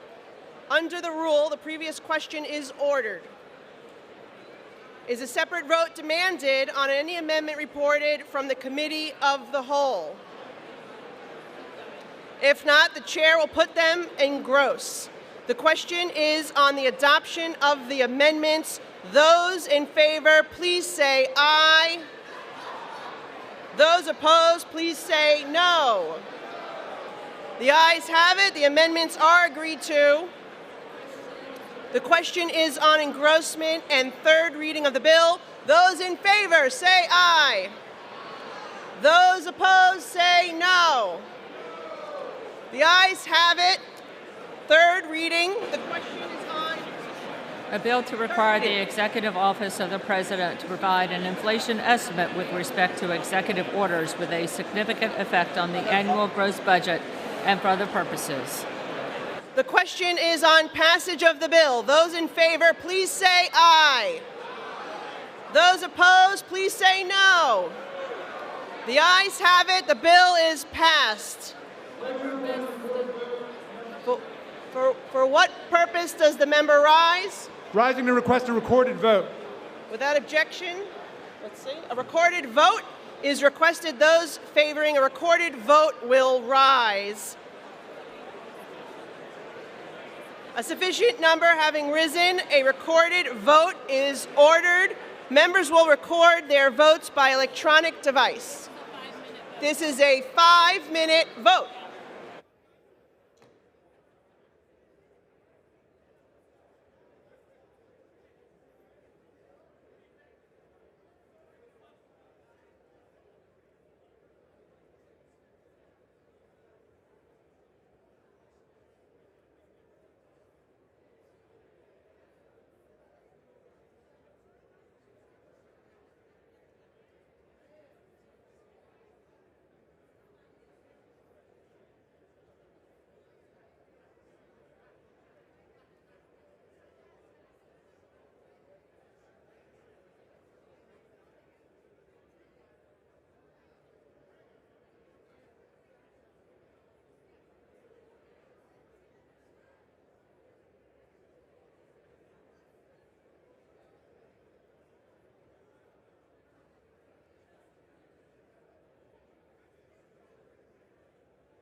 On this vote, the ayes are 272 and the nays are 148. The bill is passed. Without objection, a motion to reconsider is laid on the table.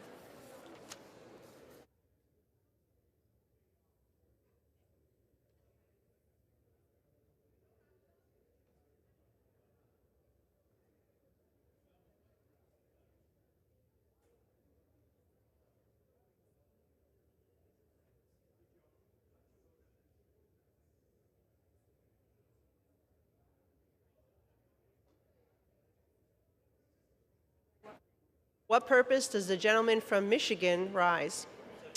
Madam Speaker, I ask unanimous consent that when the House adjourns today, it adjourn to meet at 9 a.m. on Friday, March 3rd, 2023. Without objection, so ordered.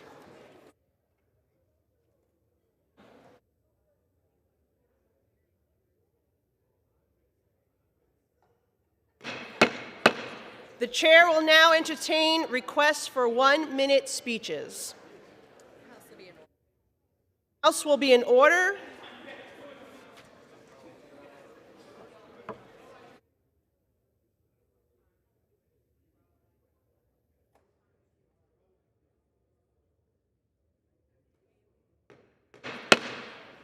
The House will be in order. The chair will now entertain requests for 1-minute speeches. Thank you. Gentleman from For what purpose does the gentleman from New York rise?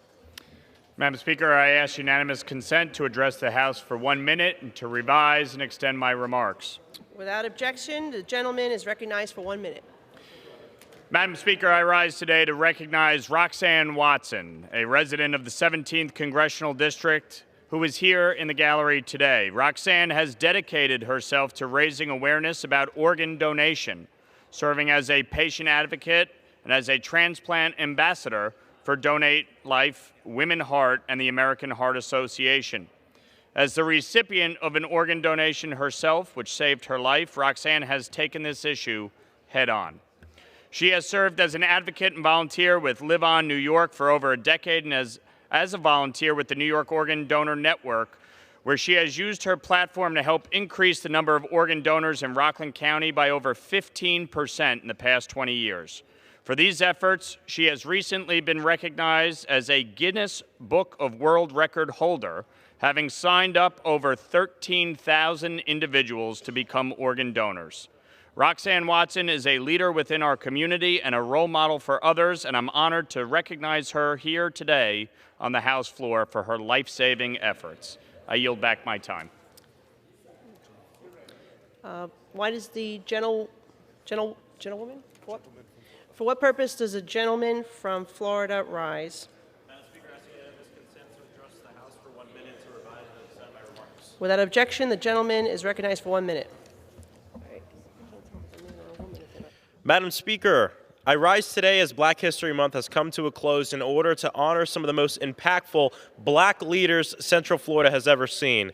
They blazed trails in my home state, making history by being the first black Floridians to graduate from local schools, serve on local city councils, run for commissioner posts, and pass constitutional amendments.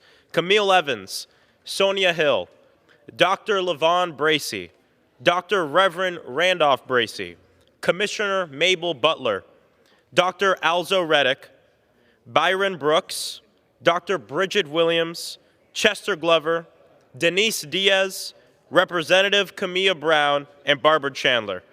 Each one of them have dedicated their lives to service in one way, shape, or form. And because of that, our state, community, and nation are a better place. Today and always, we celebrate their achievements and continue to honor Black history. I yield back the balance of my time.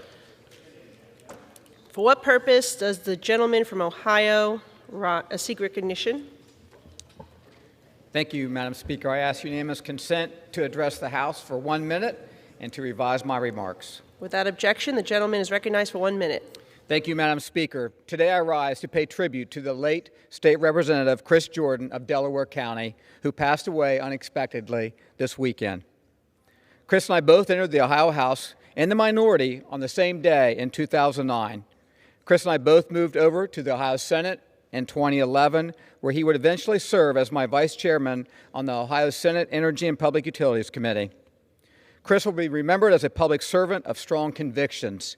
He was also a relentless campaigner, going door to door, year-round, even when he was uncontested. This earned him the respect and admiration of a loyal following in Delaware County, a community he served faithfully in various roles for virtually all his adult life. Our prayers continue to be with his many loved ones that Chris leaves behind, including his 3 young children, Macy, David, and Everly. Thank you, Madam Speaker. I yield back.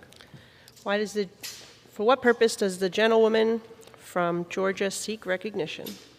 Madam Speaker, I request unanimous consent to address the chamber for 1 minute and revise and extend my remarks. Without objection, the gentlewoman is recognized for 1 minute. Thank you. Madam Speaker, today I rise to commemorate a monumental milestone in the career of Mr. Eugene Harmon as part of our Black History Month celebrations. Mr. Harmon will soon celebrate 50 years of flight service with Delta Airlines. Eugene Harmon was the first African-American male flight attendant hired by Delta Airlines in 1973, at a time when there were very few male flight attendants and even fewer men of color in the industry. I served as a flight attendant for Delta Airlines for 30 years, and I would like to convey my profound gratitude and respect to Mr. Harmon as he marks 50 years of flight service this year. The commitment to kindness, care, and safety instilled towards all those we serve always stayed with you. I'm honored to have Mr. Harmon, his wife Lorene, and their daughter Loki in the House Gallery today.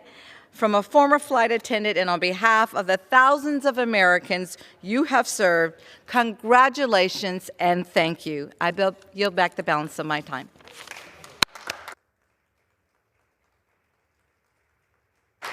Members are reminded not to refer to occupants in the gallery. For what purpose does the gentleman from Michigan seek recognition? Madam Speaker, I ask unanimous consent to address the House for 1 minute and to revise and extend my remarks. Without objection, the gentleman is recognized for 1 minute. South Africa's government has recently adopted a worrying path highlighted by its refusal to clearly oppose Putin's war of aggression in Ukraine and its shameful decision to host Russia and China for naval exercises on the war's anniversary. I'm a combat veteran. I participated in both war games and war. Make no mistake, one is intended to prepare for the other. In hard times, it's easy to be seduced by the siren song of isolationism, but allowing vacuums of American influence around the world to be filled with Chinese yuan and Russian lies is a threat to American economy and security at home. We must speak softly and carry a big stick, and with our big stick, we must eliminate safe havens for terror organizations in Africa that will metastasize into direct threats to America in the Western Hemisphere. Ensure that American-made goods both catalyze economic growth at home and help reduce long-term aid dependence in Africa. And eliminate slave labor in our battery supply chains, starting with minerals stripped from Africa on the backs of black children. In a world where America is no longer the only choice, we must return to being the most desirable choice. It is in our vital national interest to ensure that when nations like South Africa have a choice between China or the United States of America, they always choose America first. Madam Speaker, I yield back the remainder of my time. For what purpose does the gentleman from North Carolina rise? Madam Speaker, I ask unanimous consent to address the House for 1 minute to revise and extend my remarks. Without objection, the gentleman is recognized for 1 minute.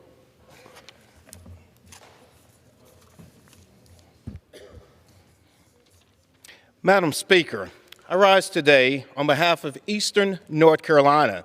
Today begins the start of Women's History Month, and I want to take this time to acknowledge a group of young women who represent the best of Eastern North Carolina.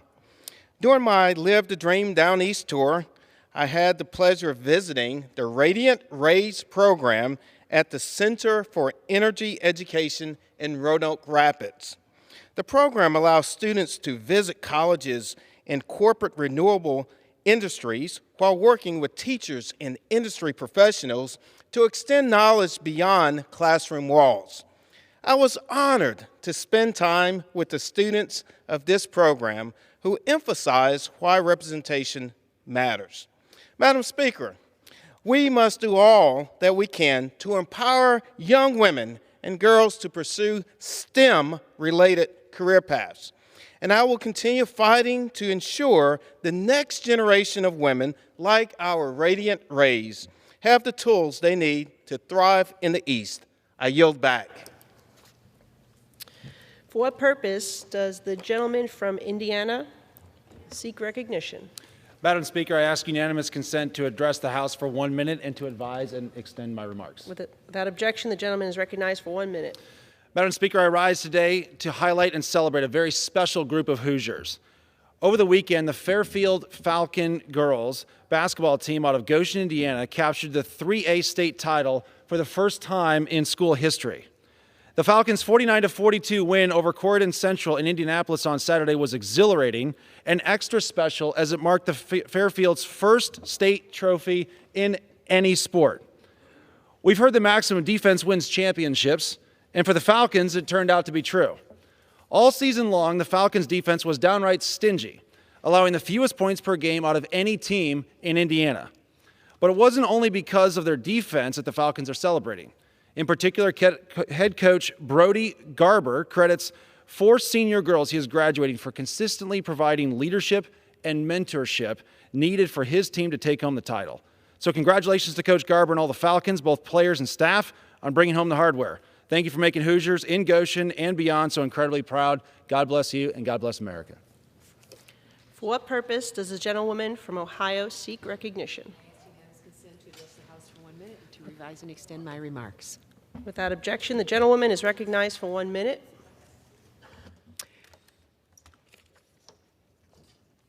Madam Speaker, the latest disastrous Norfolk Southern train derailment in East Palestine, Ohio, traveled through my district before its crash. Unfortunately, this follows another dangerous derailment last October in Sandusky, Ohio, in my district, at the busy Columbus Bridge overpass.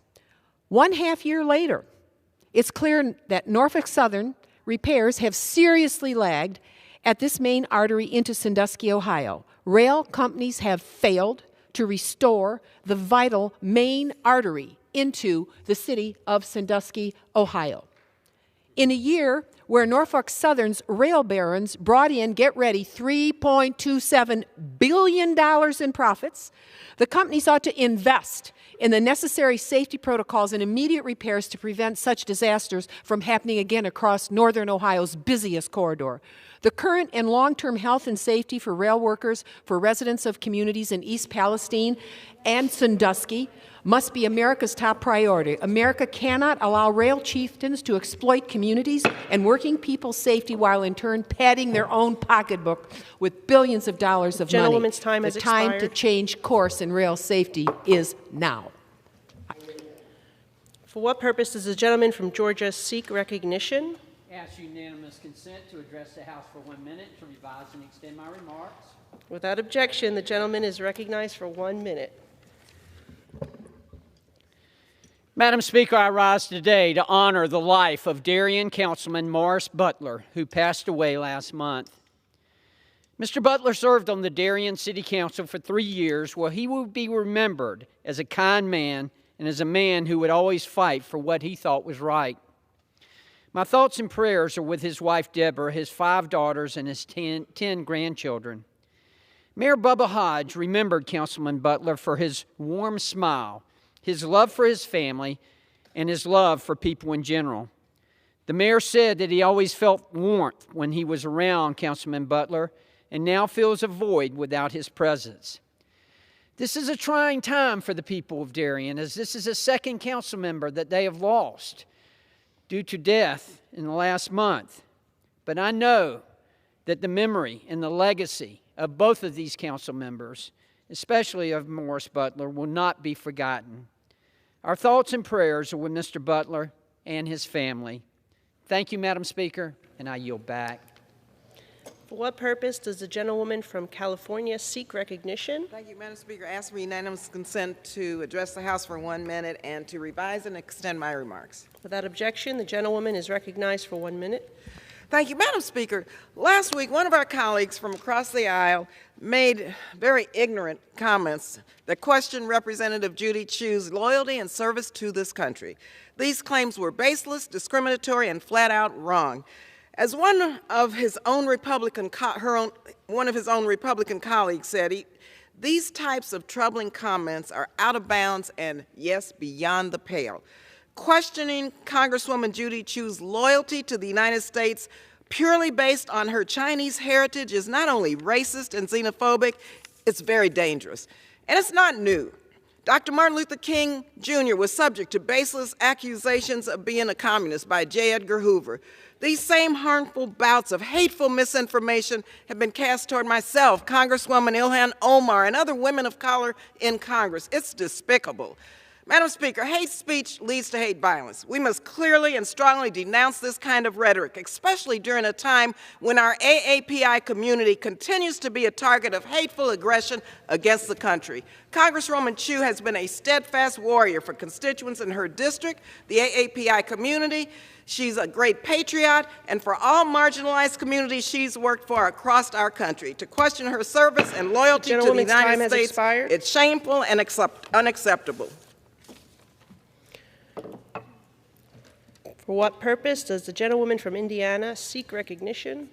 Madam Speaker, I ask unanimous consent to address the House for 1 minute and to revise and extend my remarks. Without objection, the gentlewoman is recognized for 1 minute. This Saturday was a big day for basketball in Indiana. Let's be honest, every day is a big day for basketball in Indiana.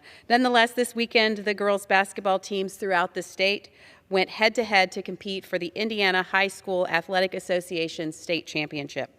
I'm proud to share that not just one, but 2 Southern Indiana high schools brought home state titles for the 9th District. First to play was the Lanesville Eagles girls basketball team.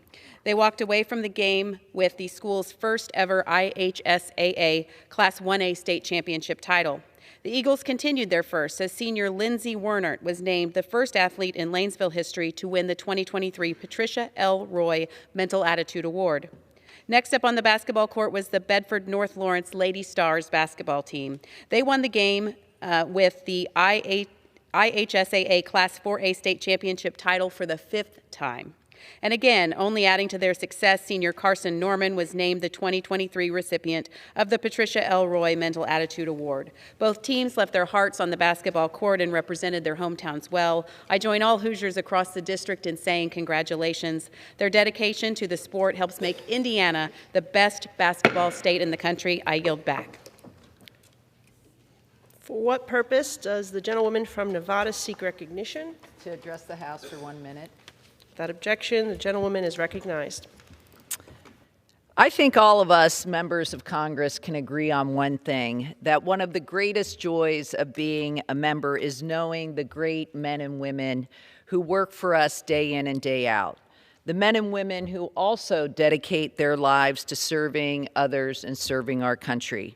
And today I have the honor of, I want to honor one such man, my former Chief of Staff, Brandon Cox, who as of Friday will be moving on to bigger and better challenges. I first met Brandon 8 years ago as a staffer for my campaign, and I saw a confident young man who knew politics better than anyone, worked harder than anyone, had a memory for details that is unmatched, and who demanded excellence from himself and others. Brandon has been an accomplished manager, first of my campaign and for the last 4 years of my entire congressional staff. And when you're elected as a freshman, you're often advised to not hire your campaign manager as your chief, but I did not listen, thankfully. I knew I needed someone who knew Nevada's 3rd congressional district, always had my back, and knew me, but most importantly, knew how to get things done. And my office was better for it, but most importantly, my constituents were better for it. Brandon, it's been a good run. The gentlewoman's time has expired. Wishing you all the best. And with that, I yield. For what purpose does the gentlewoman from Puerto Rico seek recognition? Without objection, the gentlewoman is recognized for 1 minute. Thank you, Madam Speaker. Today I rise to celebrate the 106th anniversary of the people of Puerto Rico being granted the U.S. citizenship. Puerto Rico became a U.S. territory in 1898, and in 1906, President Roosevelt called on Congress to confer U.S. citizenship to Puerto Ricans. On March 2, 1917, the Jones Act was signed into law. We are proud American citizens, and we are proud of our contributions we have made to this great nation. Over more than 235,000 Puerto Rican service members have served and fought in every military conflict that our nation has had since World War I. However, although we are U.S. citizens, the federal government often treats us unequally. I live on the island, and I can tell you that we no longer want to be treated differently. We want the same rights and responsibilities as our fellow citizens in the states, which can only be achieved with statehood.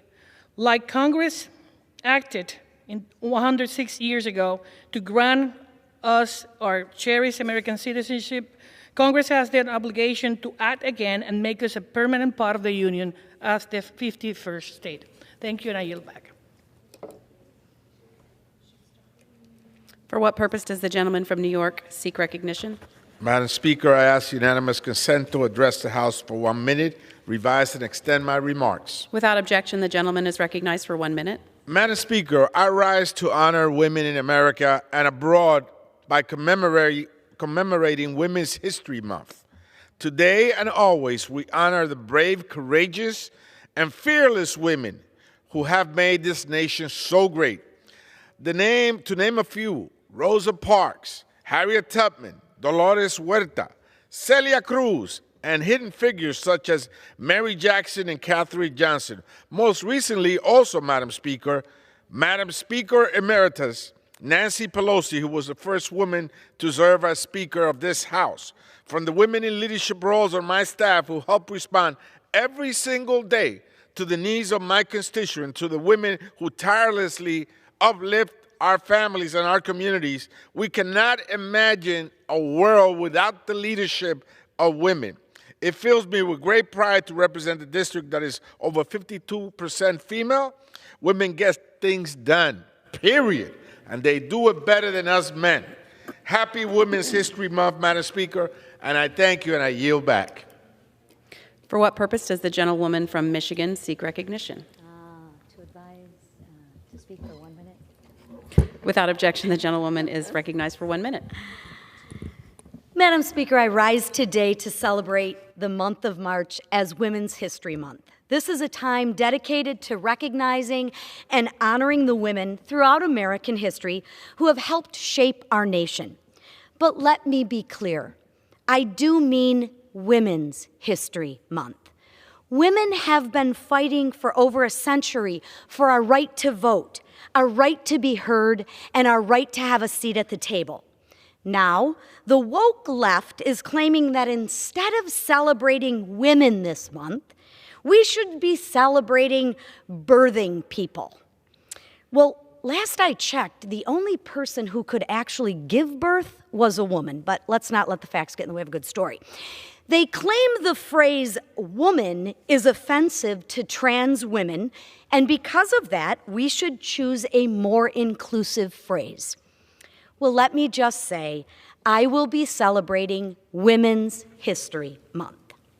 I will not celebrate the woke left forcing the rest of America to call a man a woman, especially when these men are actively threatening women's rights by demanding to be allowed to compete in sports against biological women like Riley Gaines. So congratulations to all the women. Thank you. For what purpose does the gentleman from Ohio seek recognition? I ask for unanimous consent to address the House for 1 minute and to revise and extend my remarks. Without objection, the gentleman is recognized for 1 minute. Thank you, Madam Speaker. I rise today in support of the folks in East Palestine, Ohio, and for bipartisan congressional action on 21st century rail safety regulations. On February 3rd, 38 trains derailed in East Palestine, Ohio. 11 of them were carrying highly explosive material. There was a massive explosion, and the community has been reeling ever since. Congressman Bill Johnson pulled the entire Ohio delegation together, Republicans and Democrats, to ask FEMA for additional action. FEMA's response: full aid will be provided and teams are on the ground to help now. While Norfolk Southern will be responsible for making East Palestine whole, we must now act to ensure this never happens again. Congress, all of us, Republicans and Democrats, need to pass a bipartisan package that ensures safety, from the wheel bearings to the brakes, from the detectors to the placards, from more frequent and comprehensive inspections to clearer communications with our communities. We must do this for the folks in East Palestine, for Cincinnati and Southwest Ohio, and for every community in this great country of ours. Gentleman's time has expired. Thank you, Madam Speaker, and I yield back the balance of my time. For what purpose does the gentleman from Florida seek recognition? Madam Speaker, I ask for unanimous consent to address the House floor for 1 minute and with the ability to revise and extend my remarks. Without objection, the gentleman is recognized for 1 minute.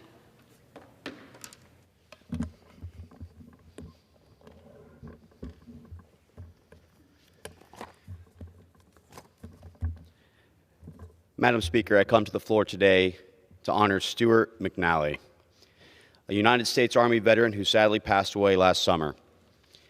Before he began his honorable service in the United States Army in the late 60s, Stuart was the captain of the Arthur Hill Tech football team and went on to work at GM shortly after graduating. He served honorably, and after his service in uniform, he came to Florida, in my district, to begin another kind of service, his family.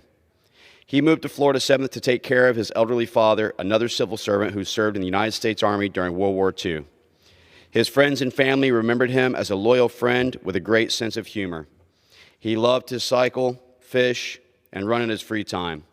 Stuart is survived by his son, Jacob, and I'm honored to help celebrate his life and incredible service to the United States of America. With that, I yield back. For what purpose does the gentleman from Illinois seek recognition? Madam Speaker, I ask unanimous consent to address the House for 1 minute to revise and extend my remarks. Without objection, the gentleman is recognized for 1 minute. I have heard from so many working families across central and northwestern Illinois who feel like they're left behind. Big corporations record record profits while workers struggle to make ends meet. But let's remember that it was the American worker who built this country, and it was the workers coming together to bargain collectively who built a strong middle class. The PRO Act is the most significant update to workers' rights in 80 years, and it couldn't come soon enough.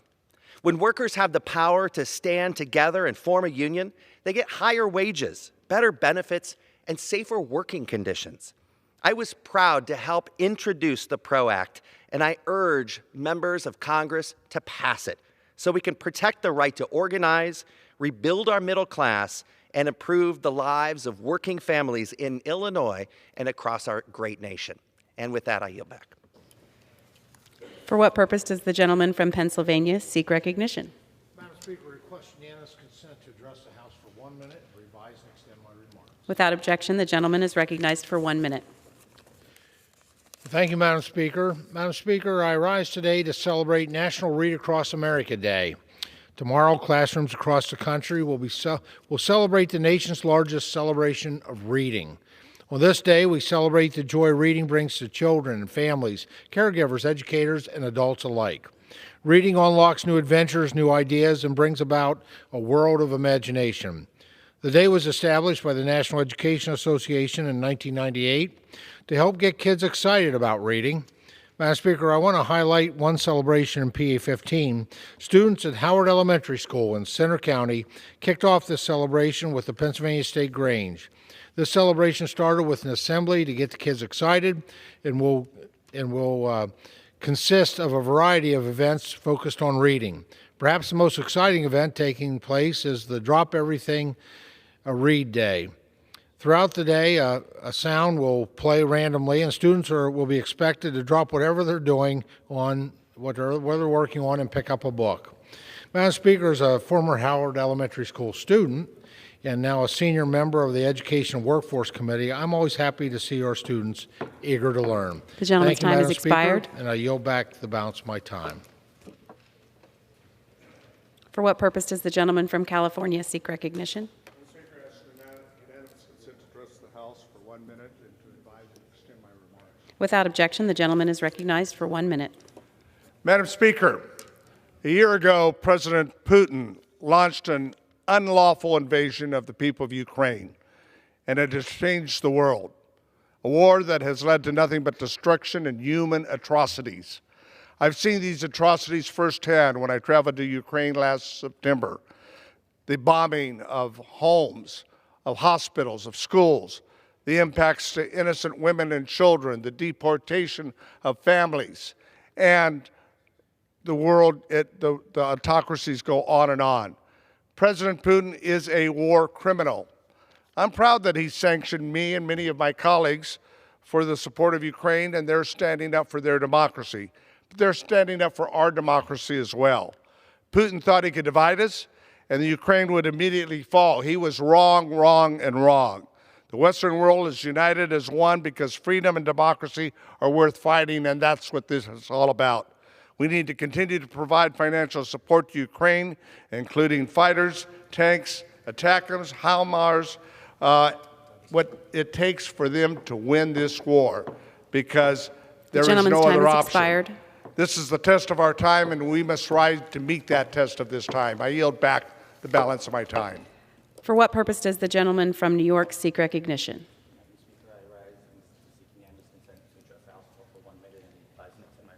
Without objection, the gentleman is recognized for 1 minute. Madam Speaker, I rise today horrified at the reports from Iran that hundreds of schoolgirls appear to have been poisoned in a suspected attack by the Iranian government. I cannot stand by idly and watch these women and children continue to be targeted simply because they want to live free from persecution. Last month, I called on the president to do more than merely sanction the Ayatollah's illegitimate theocratic regime. The Biden administration will not respond because they are still looking to resuscitate the 2015 nuclear deal with Iran, known as the Joint Comprehensive Plan of Action. Additionally, its weakness on the world stage has the administration consumed by the war in Ukraine and recent airspace invasions from China. We have faced decades-long failed attempts to negotiate directly with the Islamic Republic. If there is no one thing that has become crystal clear, is that resuscitating the nuclear deal no longer offers a realistic pathway for mitigating the threats posed by Tehran. We need to stop virtue signaling and soft pedaling with flimsy symbolic support. I call on the Biden administration to publicly disavow the prospect of a new nuclear deal with Iran. I yield back. For what purpose does the gentlewoman from Illinois seek recognition? Madam Speaker, I ask for unanimous consent to address the House for 1 minute and to revise and extend my time. Without objection, the gentlewoman is recognized for 1 minute. Thank you. I rise today at the close of Black History Month and the beginning of Women's History Month to recognize an incredible athlete, role model from the Illinois' 13th Congressional District, Jackie Joyner Kersee. I also want to wish her a happy birthday today. Born and raised in East St. Louis, Jackie Joyner Kersee is one of the best track athletes of all time, winning 6 Olympic medals and 4 World Championship track titles. Over the course of her 12-year Olympic career, Jackie broke countless records, including the world record in the heptathlon that still stands today. She was also the first African-American woman to win gold medals in long jump and the heptathlon. But Jackie's legacy extends far beyond her athletic achievements.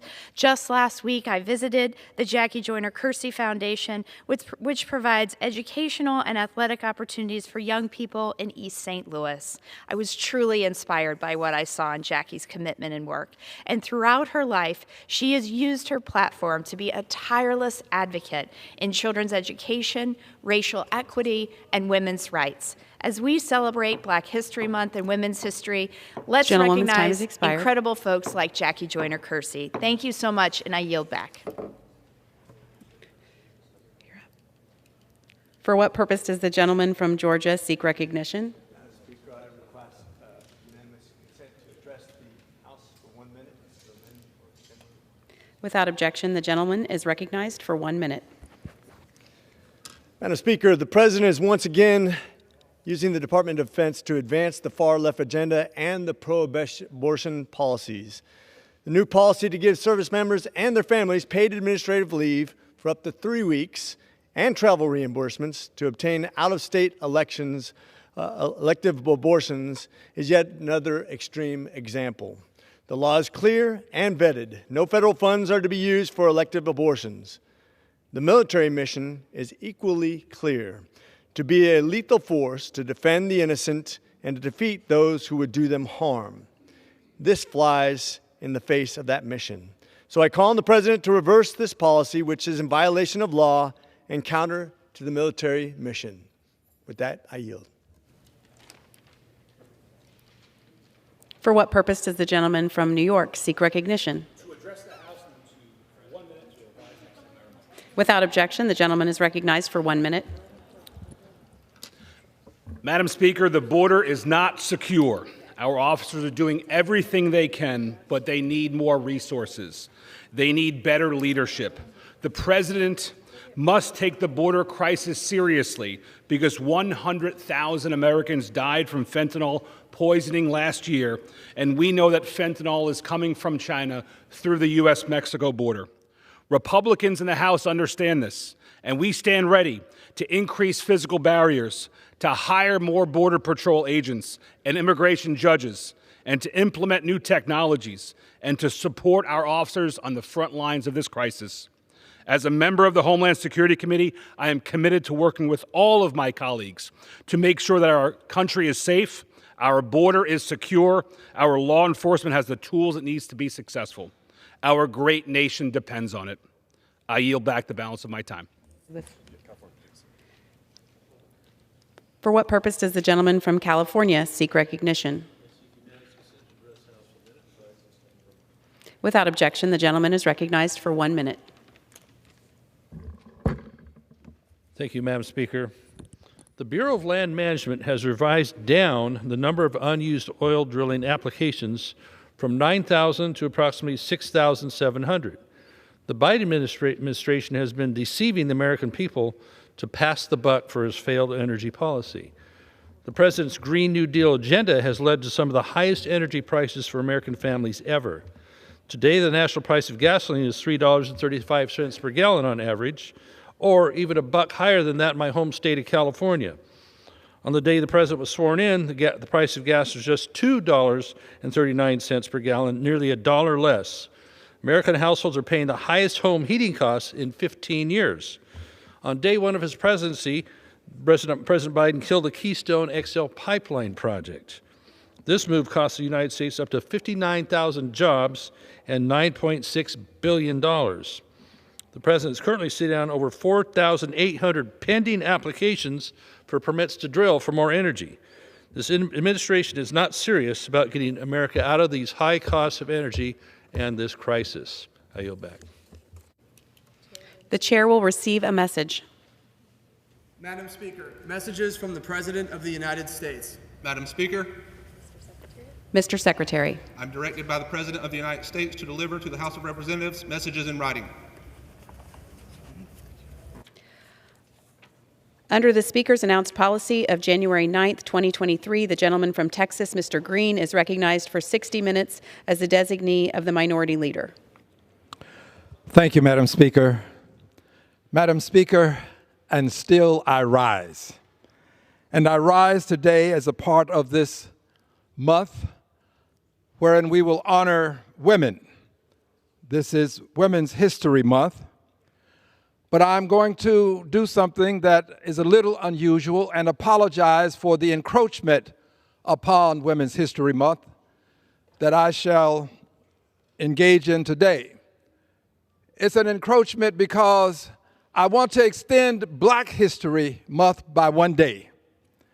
And I do so because actually, in reality, Black history should be an everyday event. So to the women of the world, my apologies. 1 day of encroachment as I speak about Black history. And of course, I rise, Madam Speaker, as a proud descendant of the enslaved people who built America, made America the great country it is, the foundational mothers and fathers. Yes, there were others here who did work, but they did it for hundreds of years without remuneration. So I rise to honor them during this Black History Month. I rise because it is necessary and proper that we put Black history in its proper perspective, that the story be truthfully told about the history of Africans in America, because it hasn't. And the truth is, we say that Black history is American history, and I agree it is. But the truth is, Black history is world history. It's bigger than the United States of America. It's global in scope. Today, however, I shall focus on Black history as it relates to the United States of America. And I do believe that it is important for us to give a little bit of history on Black History Month itself. The precursor to Black History Month was Negro History Week. This was during the second week in February, started in 1926 by the Honorable Historian Carter G. Woodson, in concert with the Association for the Study of Negro Life and History, the ASALH. Dear friends, this organization has endorsed this year's Black History resolution that we have. This organization is one that I'm proud to associate with for guidance and instruction. I would add that Negro History Week was founded on this week, the week that I called to your attention in that relates to Black history, and coincided with the birthdays of Frederick Douglass and Abraham Lincoln. Black History Month was first proposed by Black educators and the Black United Students at Kent State University in February of 1969. The first celebration took place at Kent State a year later in 1970. This year's theme for Black history is Black Resistance. The theme explores how African Americans have resisted historic and ongoing oppression. My original Black History resolution has passed this House 4 times. First, May 12th of 2007, wherein it was agreed upon by a voice vote. Again, May 6, 2008, where it received 367 yeas, no nays, 62 persons not voting. And a third time on February 24th of 2009, where we had 420 yeas, no nays, and 12 not voting. The final time that it actually passed the House was on February the 23rd of 2010, with 402 yeas, no nays, and 30 not voting. Since then, we have not been recording votes for resolutions, generally speaking, which is why we don't get a vote on Black History Month resolutions now. But I'm proud to tell you that for this resolution this year, we have 104 co-sponsors. And I'm proud to tell you that this resolution has been approved by the organization that has been sponsoring this month for many years now, associated with Carter G. Woodson. Please allow me to read some excerpts from this year's resolution. Whereas this resolution may be cited as the original Black History Month resolution of 2023. Whereas this resolution has been endorsed by the Association for the Study of African American Life and History.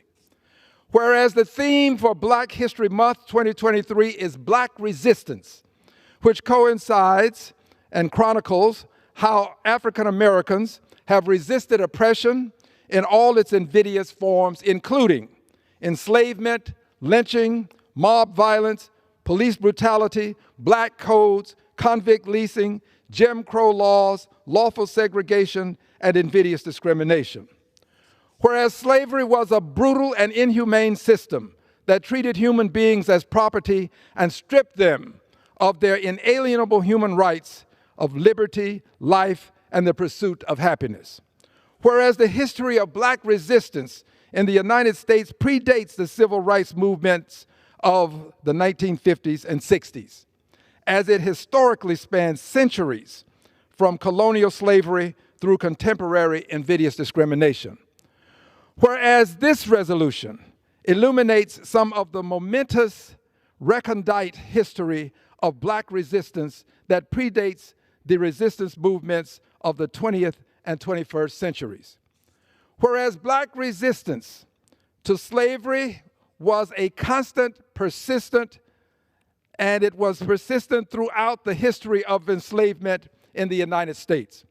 And it took many forms, including the acts of rebellion, escape, some persons committed suicide, sabotage, litigation, work slowdowns, persons would feign illness, misplacing or damaging tools. People would literally do anything that they could in the form of noncompliance to resist their being enslaved. Whereas there's historical evidence of as many as 250 instances of slave revolts involving 10 or more slaves during the history of American slavery. Whereas Nat Turner and Gabriel Prosser rebellions were two of the most significant acts of armed resistance to slavery in the United States, inspiring other enslaved people to resist and making it clear that the determination of enslaved people to fight for their freedom was something that would be persisted with. Whereas Gabriel Prosser's rebellion against Virginia in the United States in 1800s was a landmark event in the history of Black resistance to slavery in the United States. And although he and his followers were hanged, his bravery and leadership continued to inspire generations of activists and advocates. Whereas the Stono Rebellion, the New York City conspiracy, and the German Coast Uprising are other instances of significant slave uprisings in the United States and its predecessor colonies.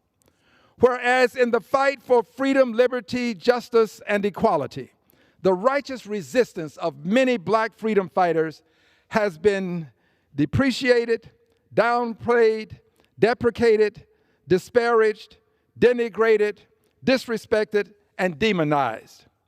Whereas one such instance of depreciation and an effort to minimize the history of such a person is that of Claudette Colvin, who refused to give up her seat on a segregated bus months before the incident wherein Rosa Parks refused to do the same thing, but one person was depreciated and disrespected. The other has been noted in history as a historic and heroic person. Whereas Bayard Rustin, a lifelong civil rights advocate and lead organizer of the March on Washington, was nearly written out of history merely because of his sexual orientation. Whereas religion was a form of resistance to slavery, as it allowed the enslaved to assert their humanity, dignity, and independence. Whereas spiritual songs often used as a form of resistance by building community and maintaining good spirits as a means of healing and even communicating secret messages. Whereas the song Steal Away was used by Nat Turner to call people to him to discuss plans for his rebellion. And the same song was also sung by slaves who planned on escaping at some time that was in their immediate future.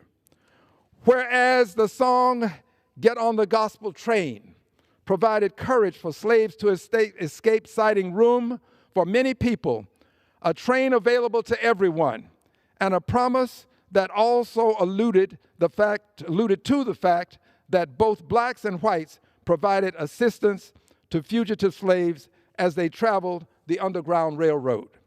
Whereas the song Sweet Chariot was said to be a personal favorite of Harriet Tubman's, as it indicated to slaves that they would be escaping soon. Whereas the song Follow the Drinking Gourd was used to remind slaves of the clues they would need to find their way to the north. Whereas those slaves who resisted their enslavement by running away were not only recaptured, punished, and returned to their torment, but also exposed to newspaper ads which assured enslavers that all was well.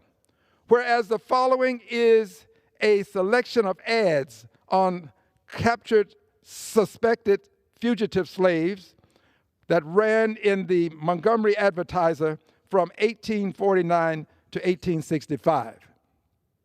One such ad. Whereas John, 23, ran away from Levi Williams and had a $25 reward offer for John's return. Remember, these are newspaper ads indicating that all is well because the slaves are being captured. Whereas George, 20, was captured in Mobile County after he escaped from owner James Edward Wilson in Memphis, Tennessee. Whereas Hannah, arrested in Pickens County, was a 75-year-old woman who was said to belong to John Smith of Lowes County, Mississippi.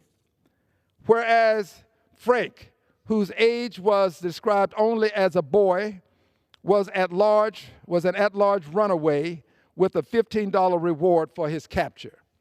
Whereas Lucinda, 20, was jailed in Mobile County, Alabama, belonged to Miss Elizabeth Hensley of Sumter County, Alabama, and had multiple scars on her right arm. Remember, these are ads indicating that all is well because blacks who attempt to escape are being captured. Whereas black resistance to slavery was confronted with harsh court decisions that stripped blacks of their human rights. Whereas in the 1857 Dred Scott versus Sanford decision, the Supreme Court ruled that having lived in a free state and territory did not entitle an enslaved person, Dred Scott, to his freedom. Whereas the court further in Dred Scott versus Sanford indicated that people of African descent are not and were not intended to be included under the word citizen in the United States Constitution, and can therefore claim none of the rights and privileges which that instrument provides and secures to citizens of the United States. Whereas in Dred Scott versus Sanford, Chief Justice Roger Taney declared in the Supreme Court's infamous majority opinion that Dred Scott, a black slave, had no rights a white man was bound to respect. Whereas the Supreme Court in 1896 in the case of Plessy versus Ferguson embraced legal segregation, which advanced constitutional justification for laws that allowed the separate and supposedly equal public facilities for white and black Americans. Whereas the Underground Railroad, led by fugitives such as Harriet Tubman and Frederick Douglass, played a vital role in the resistance by helping enslaved people escape to freedom. Whereas during the Civil War, black soldiers made up approximately 10% of the Union Army, with approximately 180,000 black soldiers enlisting to fight for their freedom and the abolition of slavery. Whereas despite facing discrimination and being paid less than white soldiers, black soldiers played a crucial role in the Union's victory in the Civil War by risking and, in many instances, too many instances, sacrificing their lives in the fight for the freedom of their fellow men and women. Whereas the black soldiers participated in the Civil War was not only significant in terms of numbers, but also in terms of the impact their participation had on the fight for racial equality and civil rights, as it challenged the notion that black Americans were not capable of fighting for their own freedom.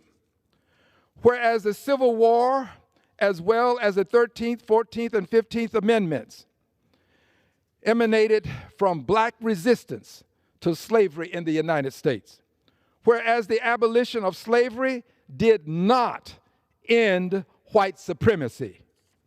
Whereas the period between the end of the Civil War and the Civil Rights Movement was marked by continued discrimination and oppression of African Americans, despite the abolition of slavery.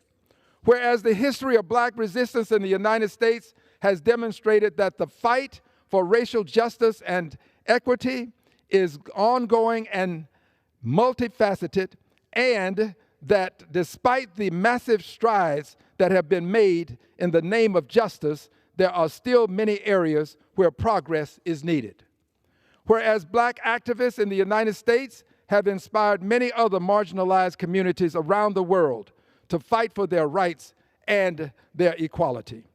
Whereas the birthdays of Abraham Lincoln and Frederick Douglass inspired the creation of Negro History Week, the precursor to Black History Month, and whereas the month of February is officially celebrated as Black History Month, which dates to 1926 when Carter G. Woodson set aside the second week in February as Negro History Week to recognize the history and achievement of Black Americans. Now, therefore, be it resolved that this resolution may be cited as the original Black History Month resolution of 1923, recognizing and celebrating the significance of Black History Month. The House of Representatives recognizes the importance of commemorating Black History Month as it acknowledges achievements of Black Americans throughout the nation's history and encourages the continuation of its celebration to raise the awareness of this community's accomplishments for all Americans. Dear friends, this month that we just had the opportunity to recognize as Black History Month, February, this month is one that we ought to do more than simply talk about the history of black people in the Americas. The history is something that honestly has been overlooked and has been underrepresented. It truly has been disrespected. And we have to talk about it. It is important. But we've got to do more than talk about it. We in this Congress must do that which we can do to demonstrate that we have respect for black history. It's one thing to talk about the wonderful things that have been done, but it's an entirely different thing to show that we respect black history. Yes, having the resolution presented on the floor of the Congress is one way of demonstrating respect, but that's not enough. Black history has to be respected in the sense that the people who were a part of that history are respected. And to this day, we have not shown respect for the black people who are the foundational mothers and fathers of this country.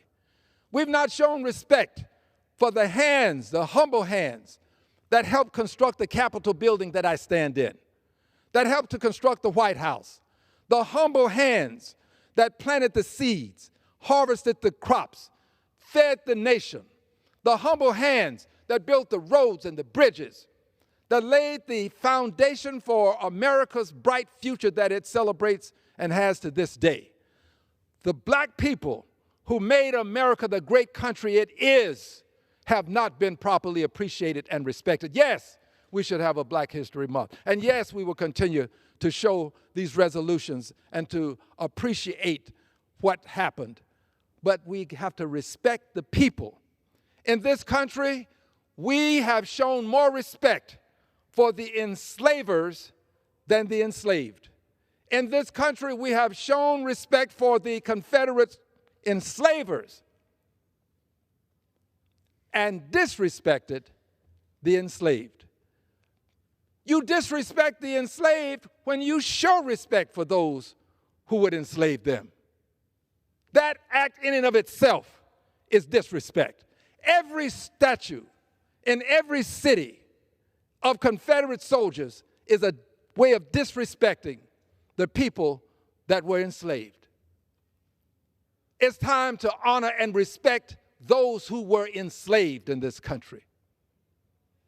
And to do that, to honor them and to respect them, the least we can do is what we have done for the Confederate soldiers.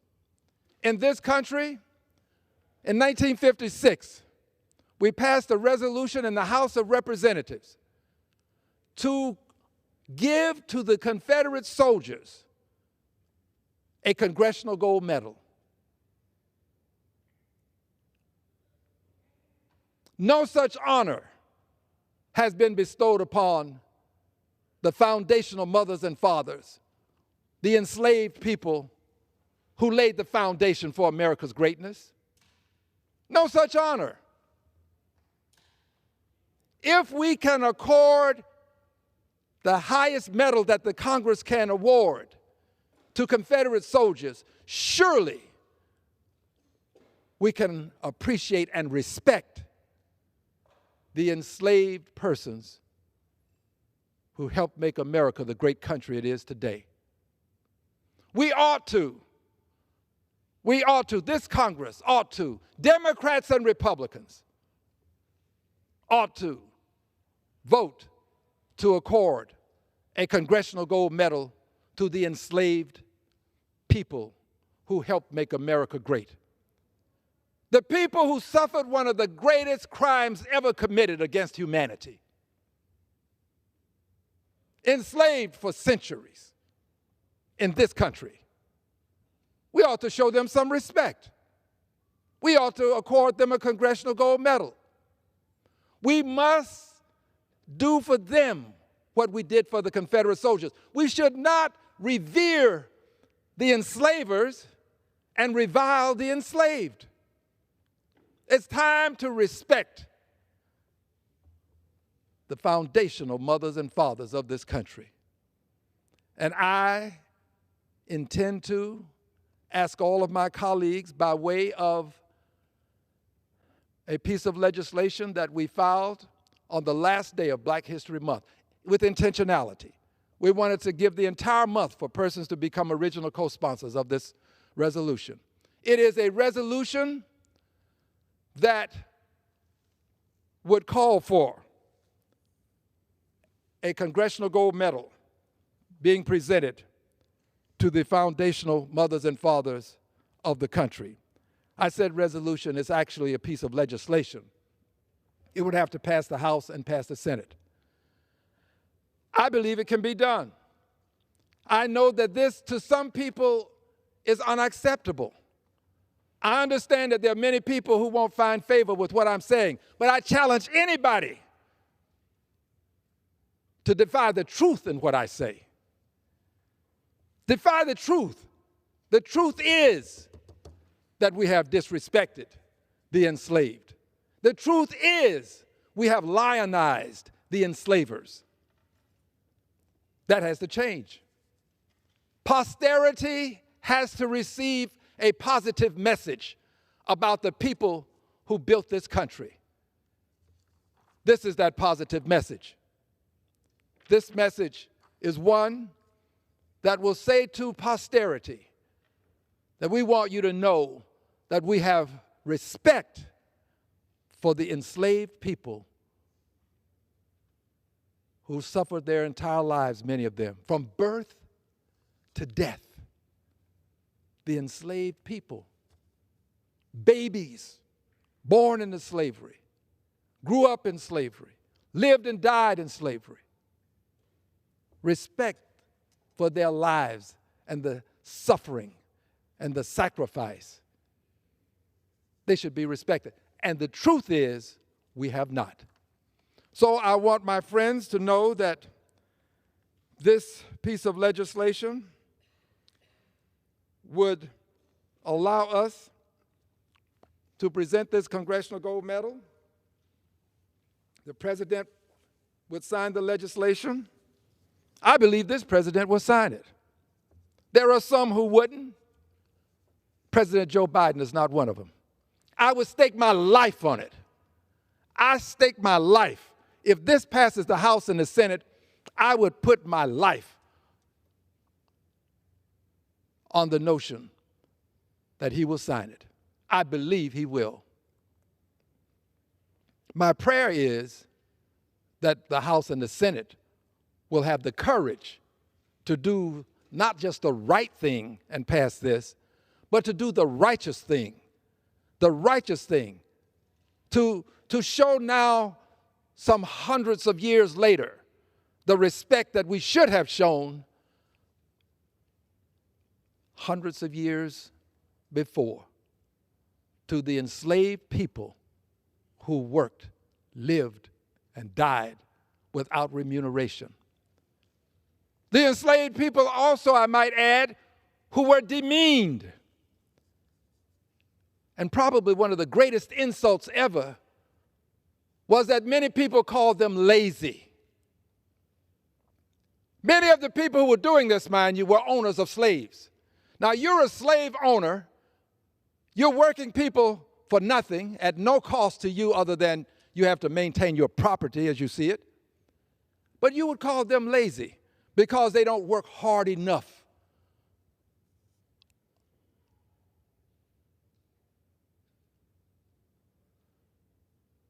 Lazy, free labor, lazy, built the Capitol, White House, roads, bridges, planted the crops, harvested the crops, lazy, at no cost. What an insult. What an insult.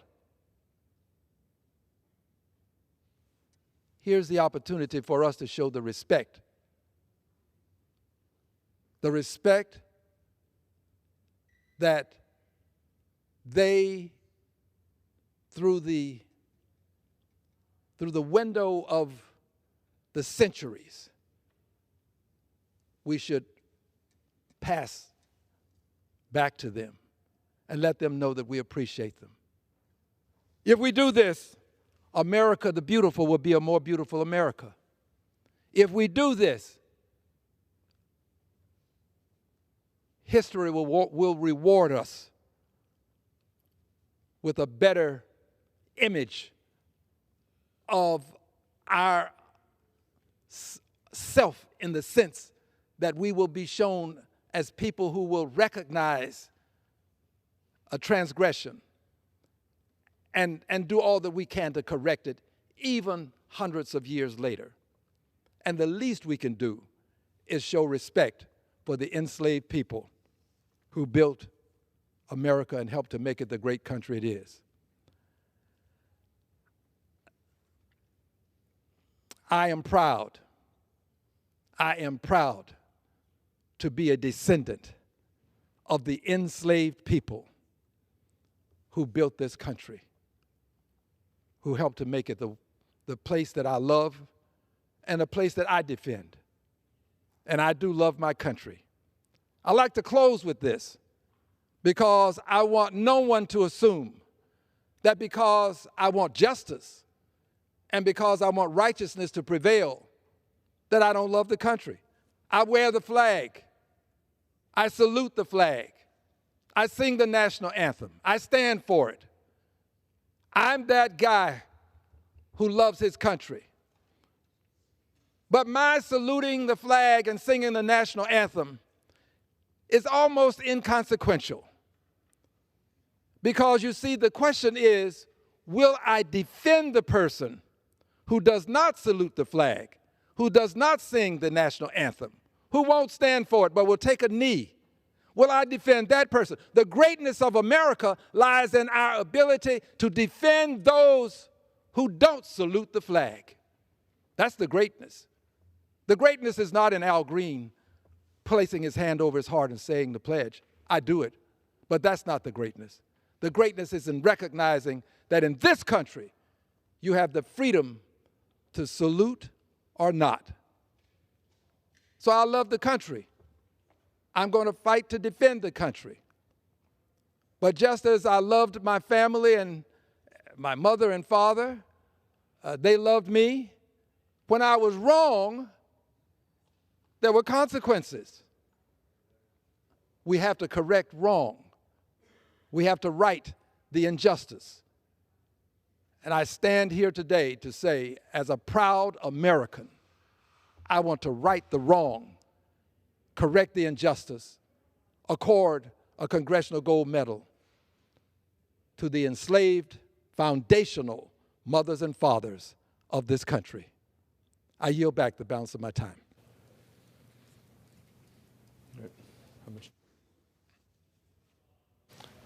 Gentleman yields back.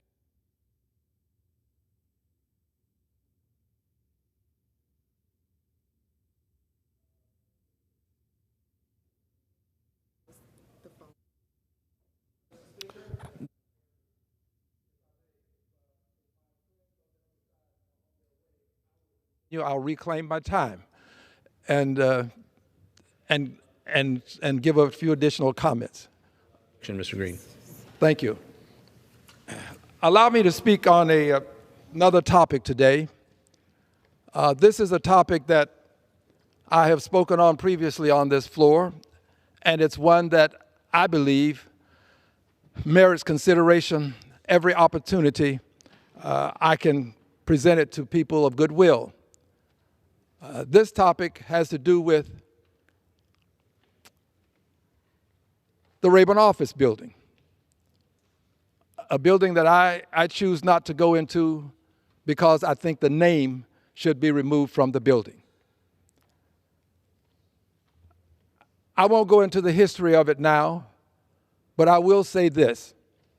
There will be a vote at some point in the Senate to remove Richard Russell's name from the Russell Senate office building, not Rayburn, not Rayburn. Richard Russell's name from the Russell Senate office building. There will be a vote, and at some point, I will come back to this floor and I will correctly state that the name of Richard Russell has been removed from the Russell office building. With this said, I will now yield back the balance of my time. I wish you well. The gentleman yields back. Lays before the House the following communication. It's a message. Oh, sorry. A message. The chair lays before the House the following message.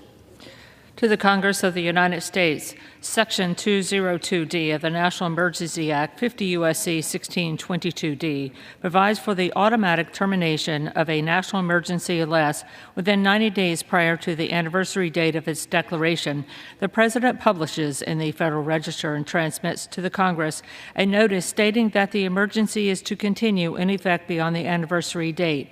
In accordance with this provision, I have sent to the Federal Register for publication the enclosed notice stating that the national emergency declared in Executive Order 13288 of March 6, 2003, with respect to the actions and policies of certain members of the government of Zimbabwe and other persons to undermine Zimbabwe's democratic processes or institutions is to continue in effect beyond March 6, 2023. President Emerson Mnangagwa has not made the necessary political and economic reforms that would warrant terminating the existing targeted sanctions program. Throughout the last year, government security services routinely intimidated and violently repressed citizens, including members of opposition political parties, union members, and journalists. The absence of progress on the most fundamental reforms needed to ensure the rule of law, democratic governance, and the protection of human rights leaves Zimbabweans vulnerable to ongoing repression and presents a continuing threat to the peace and security in the region.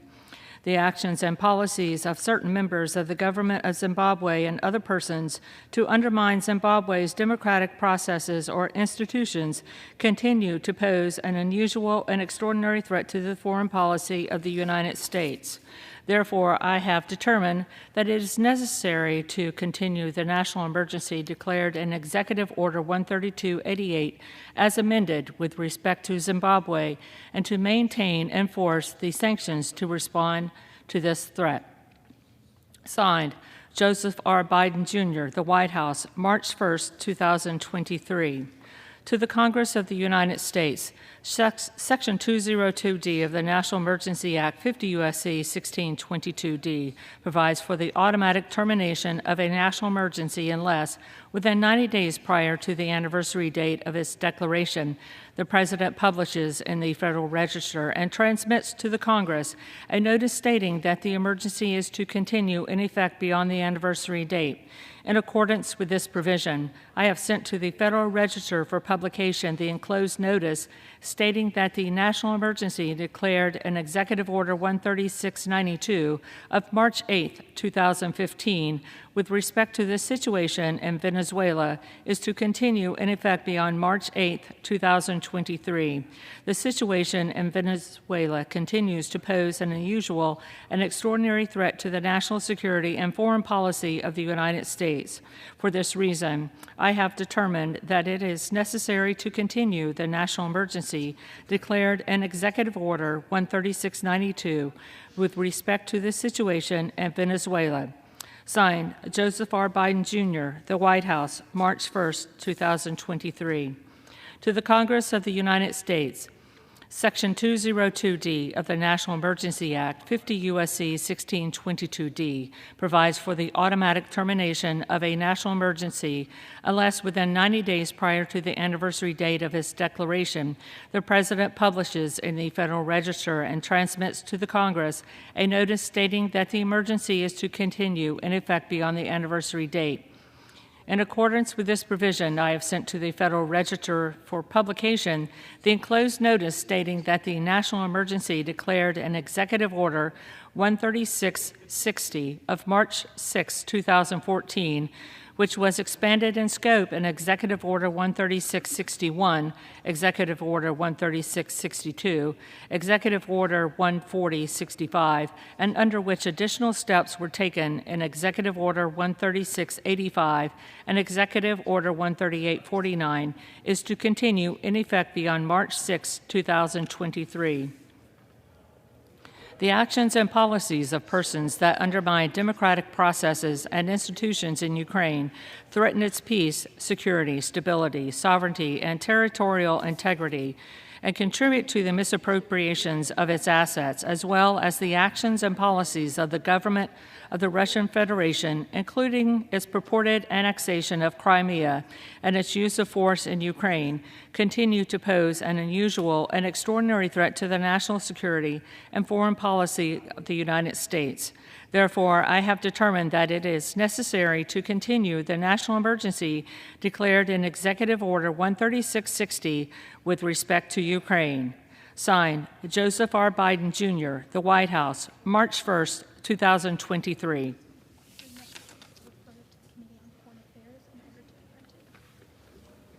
All three messages are referred to the Committee on Foreign Affairs to be printed.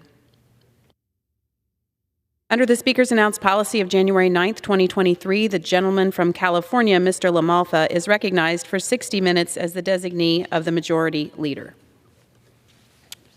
Madam Speaker, I ask unanimous consent that all members may have 5 legislative days to revise and extend their remarks and submit extraneous materials. Without objection. Thank you, Madam Speaker. Well, I appreciate the time to stand before the House here this afternoon and talk about some issues that are not only important to my district in Northern California, to a couple of our key industries, but really they are important to all Americans because this is a life-sustaining topic we're talking about, and that's food, energy, shelter. So we have that in abundance in California when we were allowed to produce the things that cause those to happen. So in my Northern California district, we have much agriculture. We have also an amazing natural water supply and the opportunities that come with that by harnessing that water supply for food, for water for agriculture, for food for people, for hydroelectric power, to make electricity, keep the lights on in places like this and all over America, to mine the minerals that we need to produce all matter of things. These come from the natural resources we have in Northern California or Minnesota or all over this country. And so we've been successful in developing them and making them real since the founding of this country. We've fallen on hard times more recently, though, with regulations that, although maybe well-founded, well-minded 50 years ago, have been turned on their ear and worked against good management of our forest lands, the extraction of minerals we need to sustain some of the ideals we have going forward for the future, the water supply for agriculture, for this country that has always known plenty, and these days is actually seen at some points empty shelves in our grocery stores in the United States. It reminds me of a story that when Russian President Boris Yeltsin was visiting this country with President Bush 41, they had gone to Houston, I believe, to the Space Center, and had left, and were driving down the road, and he saw a supermarket, and he hadn't been in an American supermarket before. So they wanted to just pop in random with the president, and then with the president of Russia, to see what it looked like. President Yeltsin was amazed by the products that we have on the shelves in American stores.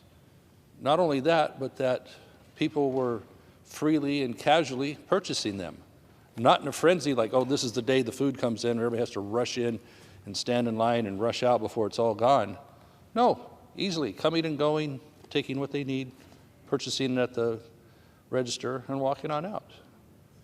All variety of the same kind, all fresh, all high quality. And that's what the United States has been able to bring itself to over all these years. And now that seems to be in peril. And a key part of that, in my home state of California, is that water supply. So I'll touch upon that here a little bit. What we have in the Northern California district that I represent, and also on the Oregon side, which my colleague Mr. Bentz represents above this line here in Oregon, is the Klamath Basin, the Klamath River. Now, that's a natural lake formed at the beginning of time of this planet, but also it's been enhanced about 110 years ago through a federal project. It yielded an additional 7 feet of elevation and approximately 400,000 new acre feet of water supply that was intended when that federal project was built to be agricultural water. So back in 1906, when they created it, it made possible 1,400 farms and 200,000 acres of prime ag land. Under federal law, under the Reclamation Act, and state law, all the stored water, the newly created water, it's called stored water, in the Upper Klamath Lake, which was above the natural level of the existing lake. That was the stored water. So when it is full, again, there's 400,000 acre feet of water, new water, but despite the clear law of the federal government, they've been taking advantage of the farmers year after year by mismanaging the lake and shifting that clear water right, as adjudicated by Oregon courts, to environmental purpose, to other purpose. The water would not exist had not that project been built and paid for over the years by the farmers in that basin. So what do we have? In 2022, the federal government even cut off water that could have gone to finish the crop year. They eliminated 50,000 acre feet of legally available water to farmers. And the really maddening thing is at the end of the season, there was a surplus of water in the lake above what was needed to sustain what is known as a biological opinion, to sustain the fish needs in the lake as well as what had been sent down the river for salmon needs. There was extra water. We saw it ahead of time, yet they would not yield that additional water so that we could finish the crop year on some of the needed crops that are planted up there. They plant all sorts of things up in that basin. So one of them would be the potatoes that they grew up there. They needed just a couple more weeks of water supply that was available, and instead they were allowed to die off. So a normal healthy potato ended up being about the size of my pinky, and obviously unharvestable and unusable. All because they wouldn't really listen to the projections that there would have been extra water. Nope, they wanted to start their new water year 2023 in 2022 on the backs of a water supply that doesn't belong to the federal government. It's clearly for the farmers of the basin, created after World War I and World War II for returning veterans to be able to set up shop and do that. The federal government made this choice. So what do we see? This during the time for prices of food that are skyrocketing around the country. Consumers are finding these prices going up and shelves becoming more bare more often than we should even see in this country. So what else do we see? Depriving the farms of water. Here's another view of the basin here. A little more close-up of the various sumps and wildlife areas and the farmed land there. Kind of hard to tell from here at this distance, but indeed it's very comprehensive. And it's rather complicated. But you know, smart people have made that work over the years. Indeed, when the farms thrive, also the refuges thrive. So the negative effects have been made that the farms, when they don't get the water, the wildlife refuges in the area also lose access to the water that comes through that ag system and gets to them.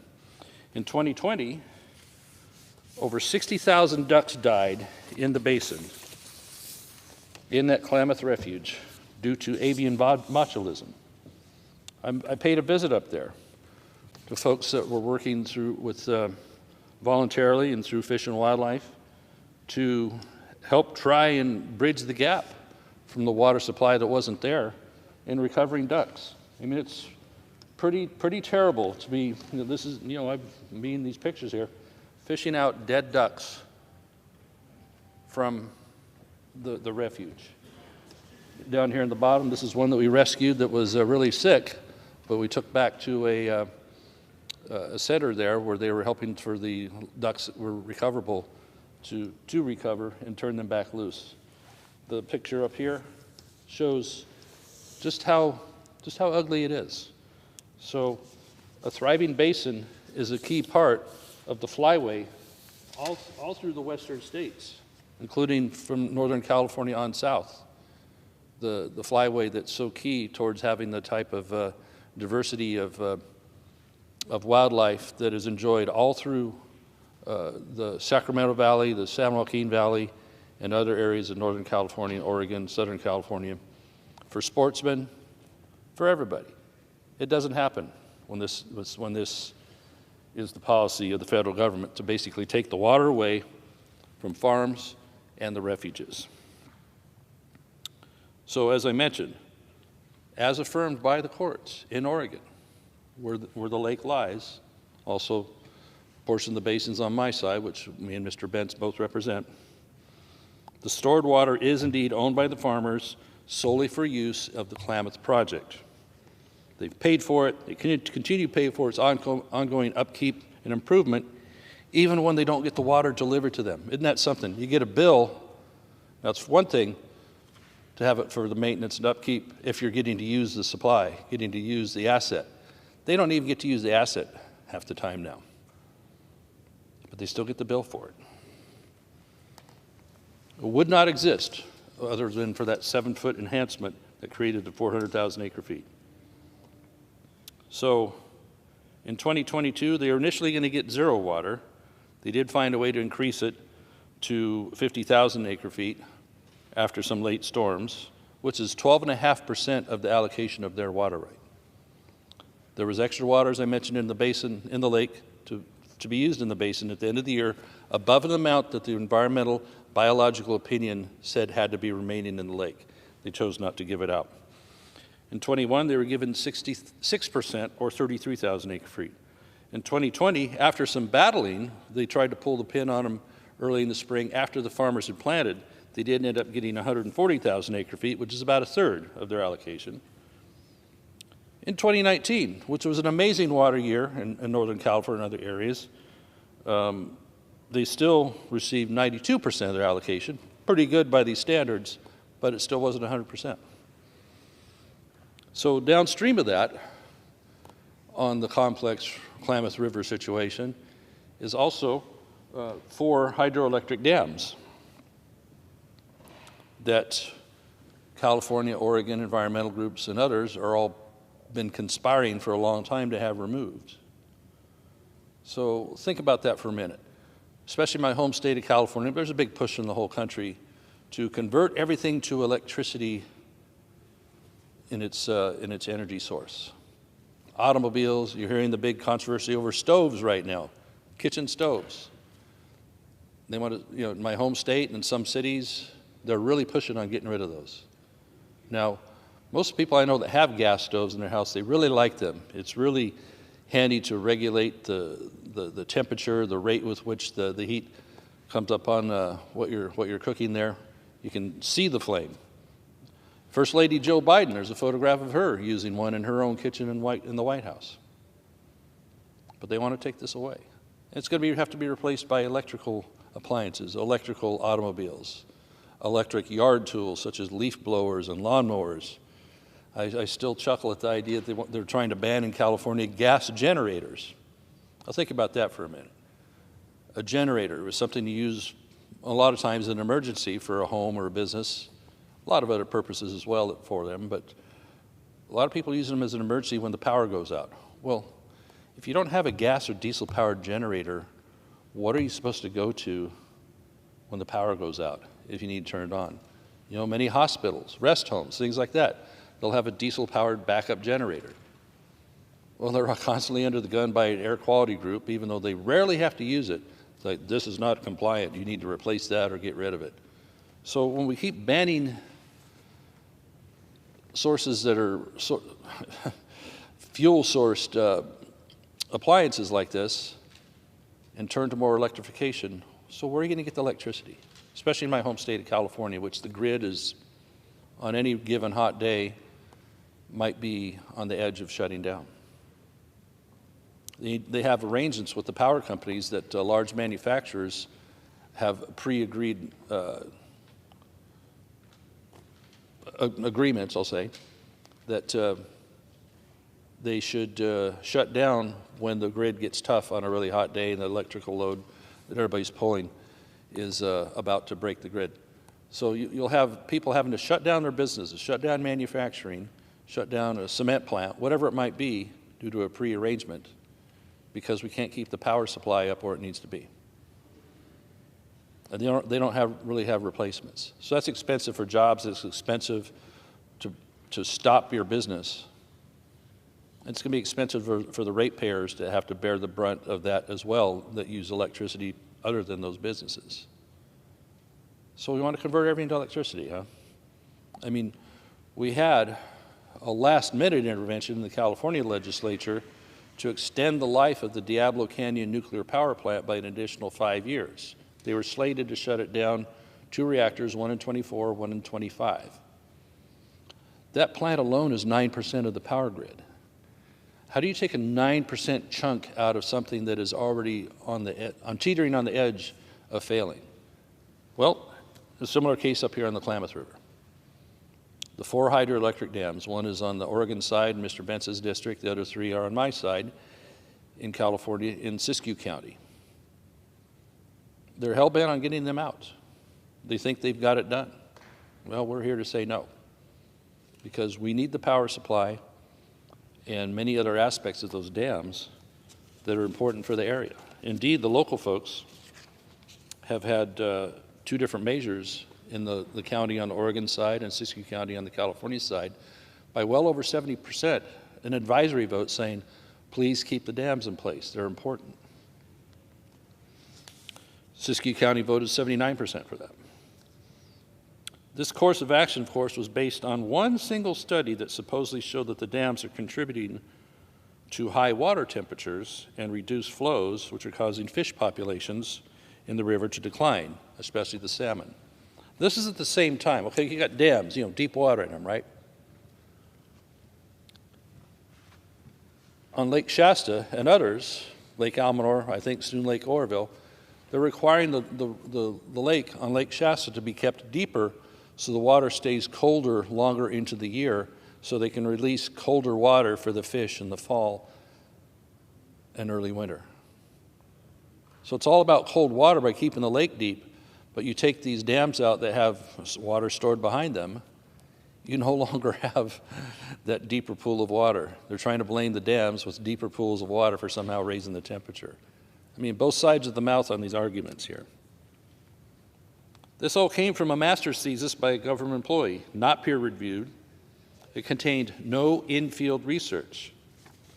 Now, a former EPA science integrity officer, actually during the Obama era, a man named Paul Hauser, he was tasked with reviewing all these efforts for the Klamath Dam possible removal. His conclusion, again, the EPA science integrity officer said it would be the worst of all outcomes to remove these hydroelectric dams. Worst outcome for a lot of reasons, including environmental. The 3 hydroelectric dams are the biggest taxpayers in the county on the Siskiyou County, California side. Removing them will cause a huge hole in the budget of an already struggling county, which has had its timber business decimated, the mining business decimated. These large landholders, these large assets are fairly lucrative for the county. So when you couple that with already expensive energy in California, and probably a lot of the country, this doesn't make any sense. Because this is, green renewable power. When the rain falls behind a dam, that's renewable. Doesn't require a fuel source. That is the fuel source. Yet, of course, in my crazy state, it's not recognized as renewable if the size of the power plant is above 30 megawatts. Doesn't mean anything. But we're all here about, well, we need green power. I guess that can only mean windmills and solar panels. Yet try and get a permit. One group over here, environmental group, says, hey, we want these solar panels. They're the greatest thing. Or the windmills. And the other groups, maybe rightly so, are saying like, well, if we're going to cover 1,000 acres of solar panels, we can't stand by and allow that to happen. It might affect the desert tortoise. Or we know the windmills chop up birds, sometimes falcons, sometimes endangered hawks, even eagles, stuff people care about. And they're not really very reliable sources of power. Indeed, some days in California, because of an anomaly where there might be too much power coming off those grids due to the way the load is managed, they'll find themselves having to pay people to take that power because they can't just easily shut it off. It's strange thinking. I'm appalled that this is the way we've allowed ourselves in California to be forced into by the ideal of green power. So what does that mean? Everything else becomes a peaker plant. Peaker plants got talked about a lot 20 years ago in California, 25, when we had other energy crises. So a peaker plant was supposed to help supplement what the grid might not be fulfilling normally. So indeed, the peaker plants are going to become the hydroelectric plants and natural gas plants because they want to go so far and wide with solar and wind that you can't count on them at night or when the wind's not blowing. Or, funny enough, if the wind is blowing too fast, they have to shut the windmills down. So our electrical situation in the state is already in peril.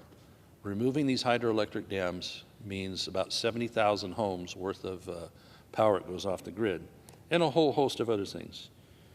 It will destroy the current ecosystem habitat, including some endangered species, the spawning grounds, by releasing, get this, 20 million cubic yards of toxic, some of it possibly toxic material. Indeed, silt. These dams have a lot of silt behind them that's accumulated over the years. They don't really have an explanation for what's going to happen with it or how it's going to be disposed of. They're just going to release it into the river. If you ever hear anybody talk about turbidity from a slight action going on in the river, you got to get a permit to do the slightest thing in a river, whether it's a gravel plant or doing something to clean up the river. Having to move some material because of flooding, because of silt in other situations. They have months and months or years to get a permit just to move a little bit of material out. And they say, oh, this is okay. We're going to unleash 20 million cubic yards down the Klamath River. The turbidity, which makes it hard for spawning, it's hypocrisy. So one of the other effects will be lowering the water table underneath the ground or near the dams. They've helped build up the water table. so the underground water table will be negatively affected by their removal. It will remove flood control capability that is important for the communities nearby. The dams are a good way to absorb that water supply. If too much should happen to come from heavy rainfall, they provide flexibility. They remove the ability to control the river and have a flush flow if you need in order to move some material, or should it be for a fish need or other things downriver. That flexibility is taken away by the removal of the dams. Of course, as I mentioned, it takes the hydroelectric power capacity away for the users of the power and those that benefit from the income from it, including the county of Siskiyou. It'll cost possibly the taxpayers of California, who in a water bond put forward $250 million for the tearing down of dams. You know, this is a water bond that builds water supply, that builds water storage, but it had that provision in there. $250 million of California taxpayer money to help tear down the dams. And the ratepayers from the utility, mostly on the Oregon side, also had to front $200 million through a surcharge on their electricity. A total of about $450 million raised. Well, magically, when they were putting forth the proposal to FERC, what it will cost to remove the dams, it came in just under $450 million. Well, they've already wasted about $40, maybe up to $50 million talking about it, so they're down to an amount of about somewhere around $400 million left of that fund. When they remove a dam, they find a lot of things that they didn't count on, including much more silt. And up in Washington, I think it was, they found triple the amount of silt that they had expected. So instead of 20 million, it could be 60 million cubic yards of silt polluting the river for how long? Who knows? How long will it take? You know, the one in Washington, I think, was only about a 12 or 13 mile from where the dam is to the sea, where you'd have to push the silt. On the Klamath, it's somewhere 120 to 150 miles, depending how the meander of the silt going all through that. And the life cycle of a salmon is 3 years. So will there be enough salmon that make it back through this turbid water over that 3-year period to actually have the species that all the fuss is over? This removal will diminish the value of Siskiyou County property owners by about $1.5 billion, therefore lowering the tax rolls to the county. Electrical rates will have to go up, and the power supply will be even more uncertain. Now, speaking about Mr. Hauser a moment ago and the study he made on removing the dams being the worst option, well, for putting out that truth, he was fired by EPA Administrator Gina McCarthy at the time. So I guess they didn't really want the truth out there. They just wanted one paper that they've hinged all this on since that time. The 20 million cubic yards, which might be triple that, who knows? It's about the equivalent of one dump truck of material every minute of every day for 6 years being dumped in the river. Now imagine the fine if you accidentally put a little bit of silt in the river or a stream, you know, under like waters of the United States, for example, which we'll talk about here in a minute. Imagine how you'd be fined otherwise for a private party doing that. The salmon hatcheries downstream will be destroyed as part of the removal. The salmon hatcheries that we're talking about are responsible for more smolts being raised than actually what the river has ever made. Under one of the dams, there's a ridge, a natural ridge that was there that is much higher than the river level that no fish would have ever gotten over to begin with. They don't want to talk about that because they believe that the fish were getting all the way up the additional 60, 70, 80 miles to Klamath Lake. Bad information. Now they're trying to somehow cover over that in the dam destruction, that they can maybe get rid of that ridge and have it act like it would have been fish passage from the beginning of time. So it will do a lot to hurt the economy of the county, local agriculture, the flood control, many things up in that area. There would be uncertainty when the river system would ever return to normal. It would result at the mouth of the river, at the ocean, underwater contamination at the Humboldt County estuary, which means basically loss of seabed life with all that material now being released, with who knows what's in it. This removal would even cause a violation of the Wild and Scenic River Act. Siskiyou County's governance over water would be lost. What are they going to do to replace the salmon? With the hatchery gone, the actual hatchery that's down below the lowest dam. Of course, the loss of recreation, land value, the lake time use on those lakes, again, tax revenue to the county. And the replacement water, where the farmers and ranchers going to get that replacement water due to the lower groundwater status? So there's not a whole lot of good that comes from tearing down these dams that were there for a good economic purpose and actually do have ecological pluses as well. So moving farther south from the Klamath Basin, our water supply in California has been enhanced in the last century by some very forward-thinking projects. The State Water Project in the 50s and 60s, and the federal water known as the Central Valley Project in the 30s and 40s. So joining me here is my colleague from Central California, Mr. John Duarte, who's a farmer down there, as well as a nursery operator of many other nursery crops that we use to grow many tree crops, vines, etc. So the importance of the water supply to agriculture and to the people of California from these projects is incredible.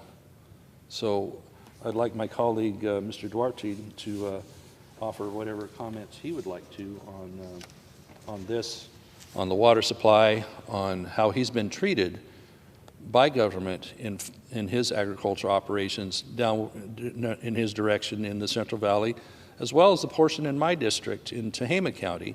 Indeed, we have a mass amount of excellent and very valuable crops that are grown in California.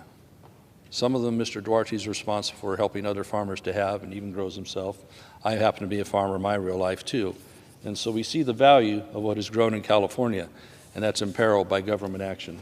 So Representative Duarte, please come on up and offer your thoughts on this.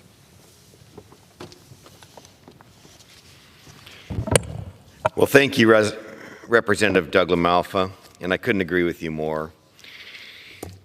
California Central Valley, whether it be the Sacramento Valley where Doug serves and represents, or the South San Joaquin Valley where I serve and represent, is really where America finds its greatest abundance of its salad bowl, its fruit bowl, almonds, plant protein, walnuts, pistachios.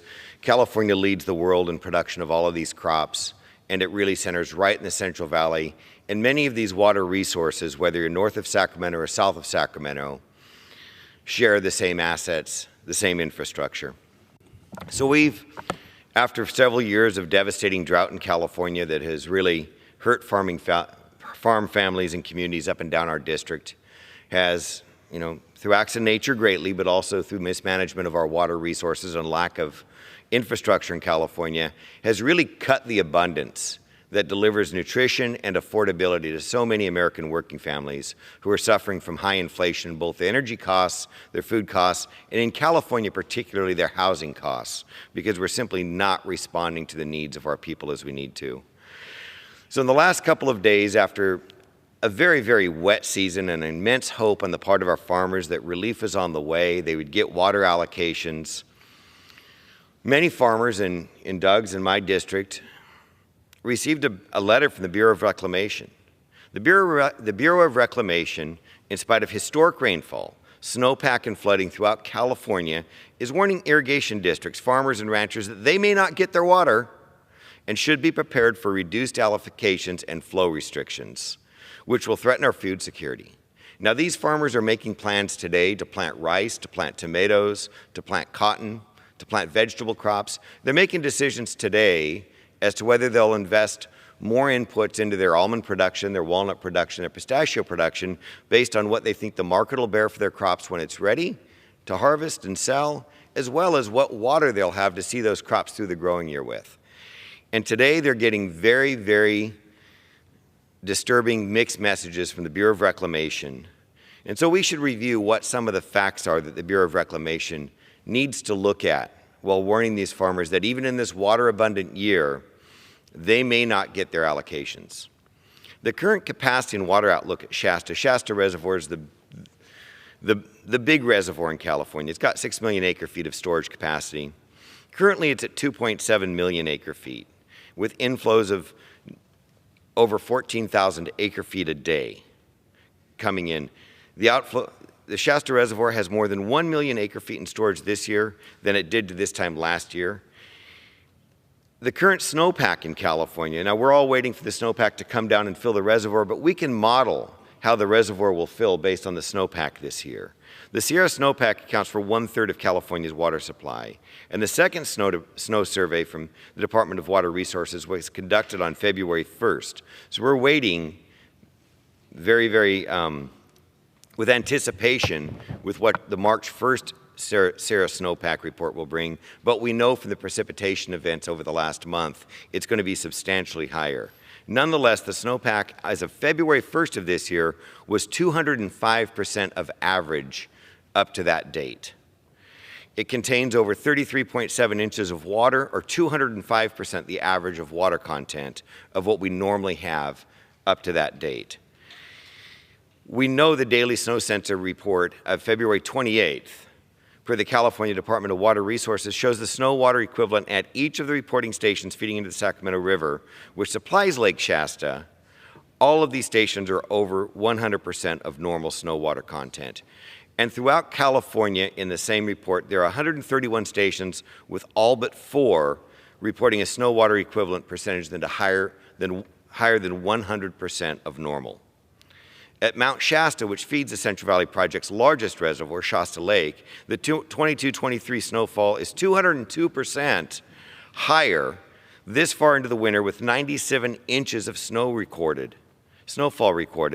And as of February 27th of this year, just yesterday, Mount Shasta had received approximately 60 inches of snow in the past 3 days. That's 5 feet on top of the snowpack they already had. And yet, California farmers, food producers, the champions of abundance, are being told to keep their powder dry, not expect full water deliveries this year.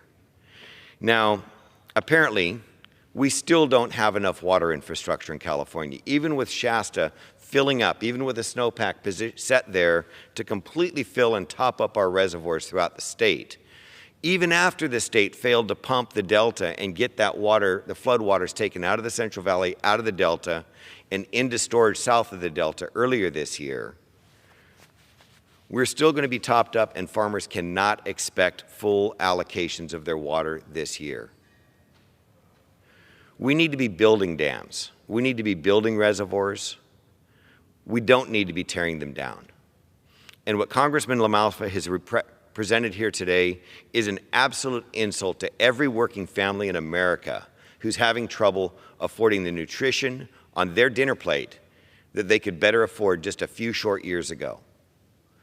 This is going to be the first generation in American history, my prediction, where we will see the diverse nutrition of produce and protein taken off the American working family's dinner plate and reverting American families to more starch-based diets that go in the opposite direction of what every health nutritionist tells us we need to be doing with American food plans. So, abundance is affordability. We need a pro-human attitude towards our energy policies, towards our water policies, and towards our food policies here in America. I hope that the leaders at the bureaucrats at Bureau of Reclamation will listen to Congressman LaMalfa today and heed his warning, because the American working family cannot take any more of this inflationary abuse of our natural resources. Thank you, Congressman LaMalfa. Glad to be here with you today.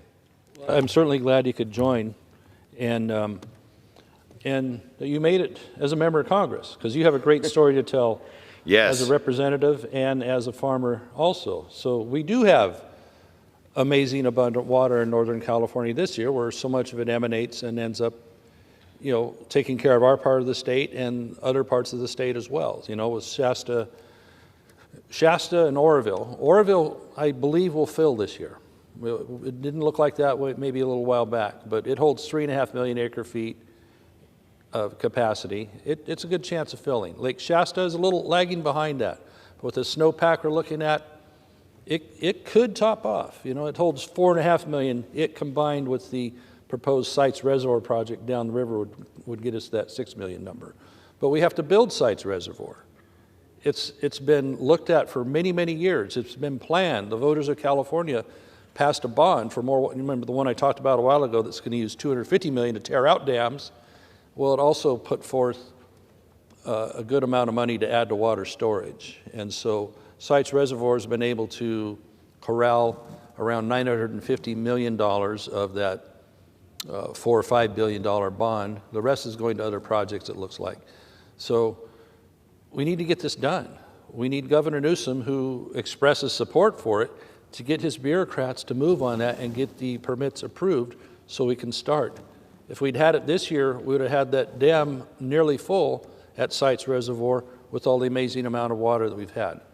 So it's an issue of planning ahead like those before us used to do.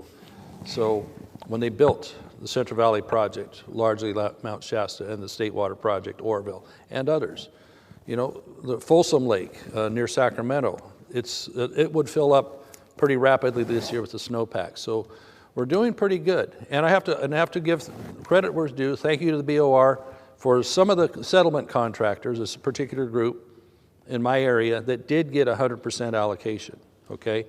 So they did right on that, based on how things are looking with the supply. But that's a narrow group. When Mr. Duarte talks about others that traditionally have grown 100% of their acres in normal-ish years, they've seen their permanent new normal is going to be 35% on a good year, perhaps. That isn't right. If we plan ahead and build the storage we need, which we know we can, we've done, and the plans are out there to do that. And when the Delta pumps that he spoke about weren't run at max capacity to help fill another reservoir known as the San Luis Reservoir towards the west side of the central part of the valley, that facility holds 2 million acre feet. Right now, I think it's about at 75% full. It wasn't looking so good a while back until we had Mother Nature bless us with so much. But see, they weren't running the pumps as hard as they could. They have other biological opinions that say, well, you can't do this, can't do that. You got so much water in there, I don't see how it's going to negatively affect a fish, except somebody's waving a document saying, no, you can't do that. So we have to flush so much water through the delta that we could be capturing and not hurt a thing by running those two sets of pumps, one federal, one state, and topping off San Luis Reservoir. Now, my neighbors might say, like, well, Doug, what do you care about San Luis Reservoir? It's way down past us. It can't possibly help us. Like, well, the more we enhance the supply of the whole state, the better we all are off. I want my neighbors down there to do well. I want my neighbors on the west side of the valley that got zero water. The west side of the Sacramento Valley, basically many, many acres had zero. Some of the districts I mentioned had up to 18%, which in some cases wasn't even usable to them. So we saw dry fields like we'd never seen. And that ruins the economies of small towns. It ruins the habitat for the flyways I mentioned coming out of Klamath. I mean, there's no downside for having more water supply. I just saw recently where the city of Oakland has approved 25,000 new homes, okay? Well, California does have a housing crisis, so we need homes. But where's that water supply going to come from? It will need approximately 12,500 acre feet per year to sustain that amount of homes, if my numbers are right. Where's that going to come from? Magic? They're going to have to take it from somewhere. We need to build the supply so we continue to build the housing we need in the state. So, but John, we both experience this at different parts of the state. We both see that what we're growing here is indeed valuable. These crops that we're talking about here, the country relies on them. Many of these crops, 100%, 90%, 99%, come from California. If we don't have this water, then the United States citizens don't have this food. It'll have to be imported, or it'll have to do without. You have to eat something else. Well, there isn't always something else if we're not planning for that. So it isn't just about Californians, a few farmers. It's about everybody. So tell them about what you've had to deal with on just trying to keep your operation going on a wheat field or an orchard, what have you. So it's interesting at times to understand some of the investigations and things that we need to write new laws for. We claim we need to write new laws because one politician does this or his son does that. I say we can't possibly need new laws to prosecute some of this corruption. I was prosecuted for planting wheat in a wheat field during a global food crisis. My family purchased a property up in Tehama County in Congressman LaMalfa's district, planted wheat where wheat had been grown many times before. The Army Corps of Engineers thought we were doing something different. The field agent drove by and gave it a windshield test and said, hey, you're deep ripping. You're not cultivating 4 to 7 inches deep. You're cultivating 3 to 5 feet deep. No, we're not. Come out and look at it. Wouldn't come out, wouldn't look at it, wouldn't take our invitation. Next February, he files a cease and desist order and tells us we can't harvest our crop of wheat. We asked for a hearing. The Army Corps of Engineers didn't have time to give us a hearing. Barely had time to drive by and look at what they thought they saw at the windshield. The Pacific Legal Foundation, a pro bono civil rights law firm for many property owners and clients around America, representing the Sackett in the current WOTUS case at the Supreme Court, took up our case as a due process Fifth Amendment case. They can't tell you can't farm your land without giving you a hearing. Well, once that case started to progress forward, the Army Corps of Engineers went to the Department of Justice, and my family and I were prosecuted for planting wheat in a wheat field by the Department of Environment and Water of the Department of Justice under the Obama administration. We ended up never getting a trial. We were found guilty by an Obama-appointed judge in summary judgment.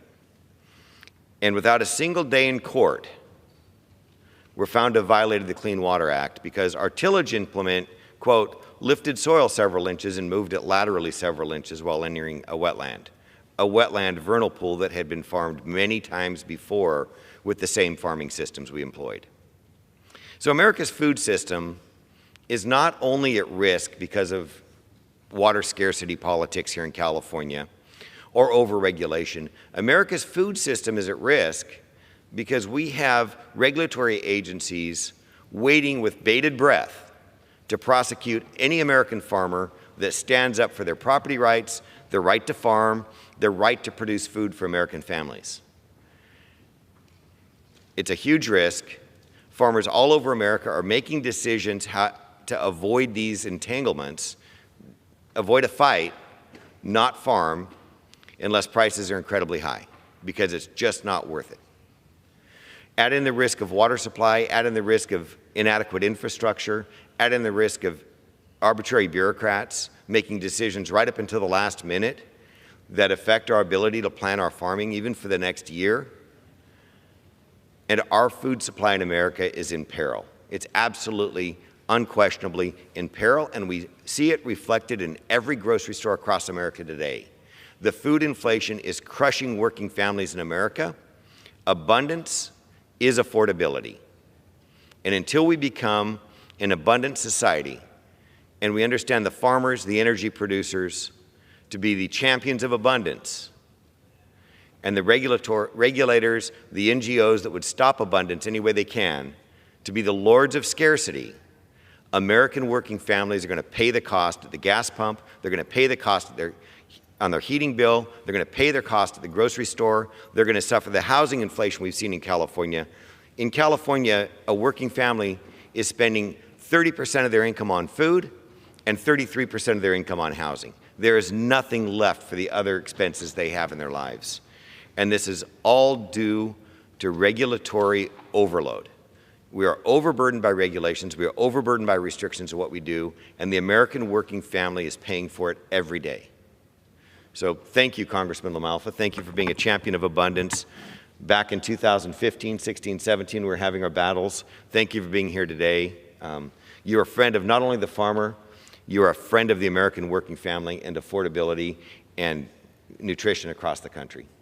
Well, Mr. Duarte, I appreciate you and bringing this sad story forward. Indeed, being regulated for practices that are normal practices that are supposed to be exempt under the Clean Water Act, which was formed in the early 70s, that were reinterpreted under the Obama administration. They decided to reinterpret, and now it's a wider scope. We're having this battle right now in committee on transportation and infrastructure, this conversation where we're going to do a Congressional Review Act on the overreach of the regulation of waters in the United States, WOTUS. It's going to be in the Supreme Court soon. So it's important we get back to a level of regulation that's reasonable. Nobody wants to skirt reasonable environmental laws, reasonable usage of water, all the above. We all get that. But the bureaucracy, as John was saying, is just waiting to pounce upon you and level huge fines at people. He's not the only one in Tehama County that's faced this. I had one grower, this is some years ago, had a clover field that he wanted to re-level, and they show up there and say, oh, you can't do this, and they took at least 3 years, 3 crop years. He didn't need to use his land while the bureaucracy pontificated whether he was doing something right or wrong. I mean, he's owed compensation for that. And others for planting an orchard, changing their ground from one type of orchard to another. That's somehow now a new regulatable situation that is not meant. The Congress would not have had the guts to pass a Clean Water Act that did not have agricultural exemptions the way it was, as it was written. If they had not had those exemptions, there would have been a whole bunch ridden out of here on a rail had they been that abusive of farm policy and agriculture and the food supply. Yet they're getting away with it by a stroke of the pen by a bureaucracy, and it changes from administration. President Trump, he saw the wrong on this, and they were able to put through a modified policy on waters in the United States that actually was working, was reasonable, and Biden pushed it right out. So this is what we face now, is his agencies are pushing this new. Waters in the United States means every drop of water that falls from the sky is under the jurisdiction of the United States. Whether it's a puddle here, he talked about vernal pools, it might hold some water here for a little while. That's going to become a water of the United States. It used to be a term known as navigable waterways, navigable rivers. Well, if you can't run a boat up and down it, it's probably not really navigable, but they've expounded upon this definition so far and so wide that it works for the bureaucracy. To be able to attack growers, to attack landowners, fine them, seize things from them. And so the American people should be outraged by this because farmers are just trying to provide. 99% of them are doing things correctly. Yeah, you got your outliers that, try and do things on the edge, but they're caught up with pretty soon, whether it's peer pressure or the regulatory, reasonable regulations that should kick in. They're trying to provide good things for the American people. And they're made to feel like criminals. They're made to feel like, why should I even bother? So back in the 70s, it was kind of popular to say after the oil embargoes, if you like imported oil, you'll love imported food. Do we want to really rely on some of our same overseas partners for our food supply? Can you imagine trying to, Russia's grown a lot of wheat in the past. Do you want to buy Russian wheat? Ukraine, which is a good partner, it's part of the difficulty of wrestling with that situation. Ukraine is a major exporter of many agricultural crops and fertilizer, and heck, somebody I know had a breathing apparatus that was only made in Ukraine. They had to wait a long time to get parts for it. So, do we want to be reliant upon foreign sources for everything? China for pharmaceuticals? Well, we shouldn't put our food supply in that situation either. And we're on that road to do that due to lack of foresight, due to lack of the water storage. We could be building Sites Reservoir, 1.5 million acre feet. We need to keep chugging water into San Luis Reservoir, which holds 2 million acre feet. We could raise Shasta Dam 18 feet, which would yield 630,000 more acre feet. But this is a representation of the water that was wasted during this winter being allowed to run out the delta. And this is a snapshot in time here. We've got the upper delta running out to the ocean here. 6 million acre feet during that snapshot in time. What are we doing here? We're not helping ourselves. The economy is in a tough way. as Mr. Duarte mentioned. The cost for struggling families, for their housing costs and their food costs, almost envelops everything else. So where's the compassion for the American people on this? We seem to be focused on a lot of other things. You know, there's environmental issues that are brought up, but show me where it actually is going to help the fish in the Klamath River. It isn't. A lot of these other environmental issues, it doesn't really. Since 1992, we've flushed hundreds of millions of acre feet out to the ocean through the Delta. The Delta smelt is almost non-existent now. They can't find it. When they do trawls for it, they cannot find it. So it's almost like more water has actually harmed that fish. They have other predatory fish that are non-native that are eating up all the salmon smolts there. We don't do the right things about it. We do the wrong things, and it penalizes good, honest, working people that are only trying to provide good things for the American people. So, John, we have to keep telling this story because a lot of folks are just not quite understanding it. They don't have time. They're too busy in their lives. And so for those that are viewing this today, I hope you'll take this to heart and have your representatives do things that are going to help our food supply in this country and help farmers, help people that generate electricity. These environmental issues, you only seem to hear one side of it. No, those dams are not bad. Dams are actually created for a good purpose. They don't yield the fish passage that is sometimes advertised. There's other remedies for that, but they're not allowed to come to the forefront. Can we build fish ladders around the dam? Heck, in some cases, they're trucking fish from here to there because of drought situations. So why don't we have alternatives to these ideas? You know, this gets into a very important topic in my area too, forestry. We have overgrown forests that, instead of a healthy 50 to 70 adult trees per acre, they'll have 500, 600, even 1,000 trees per acre. So what's that mean? Well, fire danger, big time. In my district, there's fire after fire. Last year, 2022, we kind of dodged a lot of bullets there. 2021, I had a 1 million acre fire. I've got the poster of it here. You've seen it before. Anyway, it's devastating towards the landscape, towards the habitat, and it also affects the water supply because all this ash and silt washes into the water system and pollutes it. It makes hydroelectric plants sometimes unusable because there's so much stuff that came down from the mountainside into the rivers, into the lakes. We're not managing our forests properly. There's a federal nexus to that, U.S. Forest Service. The pace and scale with which they're doing things is way too slow to keep up with the amount of board feet that are growing every year. So how does that affect water? Not only water quality, but water supply, because the forest is sucking all the water in to have too many trees per acre. What, you want to cut all the trees, Mr. LaMalfa? That's what I hear sometimes when I talk to the urban reporters on it. Like, no, we're not cutting all the trees. We're thinning. We're managing. We're having the amount of trees per acre that are a ratio that's sustainable, that's healthy. And we're not doing that. The trees are out there growing right now. There's many-fold more board feet of trees that are being added to the supply every year than we're even coming close to harvesting.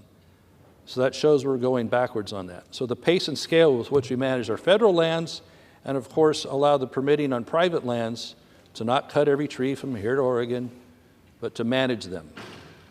That's the first thing the environmental groups will yell, oh, you guys are going to clear cut everything. You're going to devastate the landscape. Do you think what's happening now is good? A 1 million acre fire. Several of my towns don't exist anymore in Northern California. Many of you have heard of Paradise when maybe you've seen some of those videos where 90% of that town burned down and 85 people lost their lives. Many barely escaped. Town of Greenville in my district, 75% gone. An adjacent town, Canyon Dam, completely gone in minutes. And there's more. Up on the Klamath River even. Fire after fire, because our forests are not managed, because federal government can't get out of its own way to aggressively do what needs to be done. We're way behind.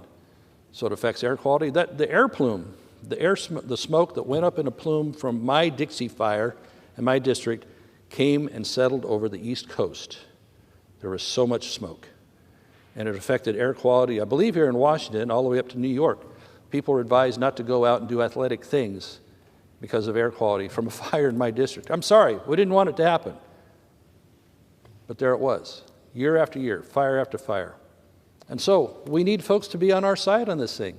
No, we don't want to wipe out the forest or cut down the owl or any of that stuff. The owls actually like a little room to fly between not overcrowded trees.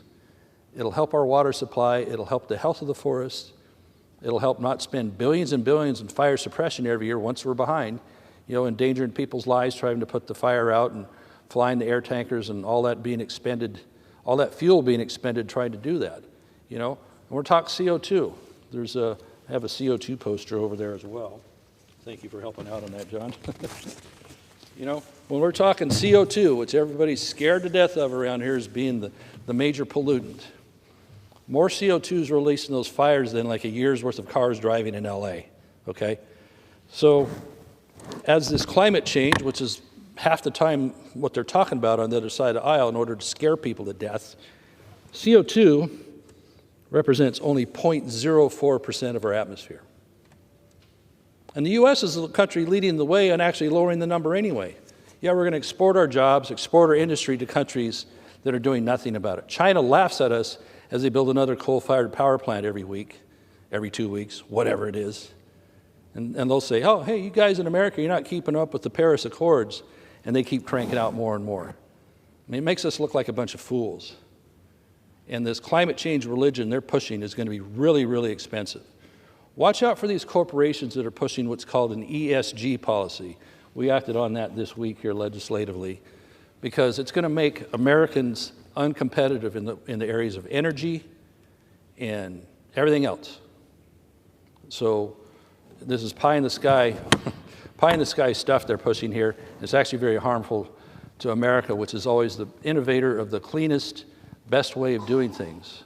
And we're always seeking to improve. We've got the best running car and truck engines, yet it's never enough for the regulators, including my home state, where 70,000 new trucks or currently used trucks up until January 1 now have to be sold or scrapped or something else.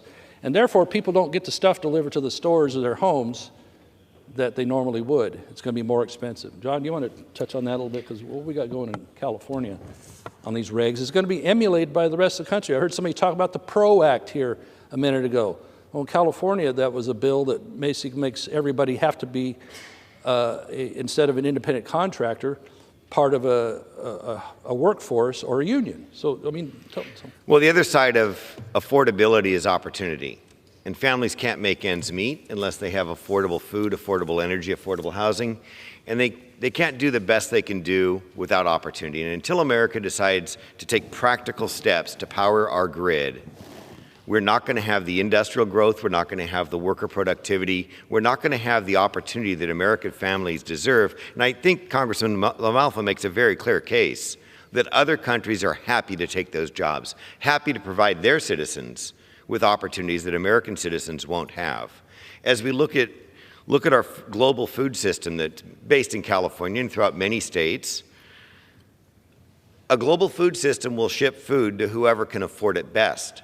And the emerging middle and upper classes in India and China, where they're running a carbon economy, where they're creating jobs, where their grid stays lit 24/7 and has plenty of room for industrial growth, is where we're seeing opportunity in work and opportunity in jobs, and it's where Americans are going to see their dinner flow to. The gentleman's time has expired. Well, thank you. Thank you, Madam Doug? Chair. I appreciate the time today, my colleague joining me. And we just want the American people to pay attention because this affects them. It isn't just for us to stand here and speak. The gentleman's for our time health. has expired. Thank you.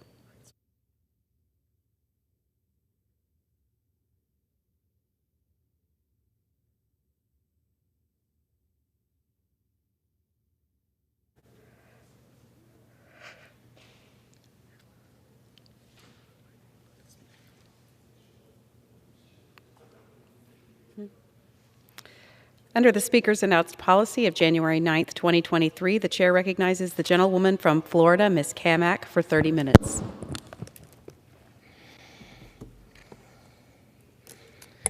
All right. Thank you, Madam Speaker. This is thrilling stuff here.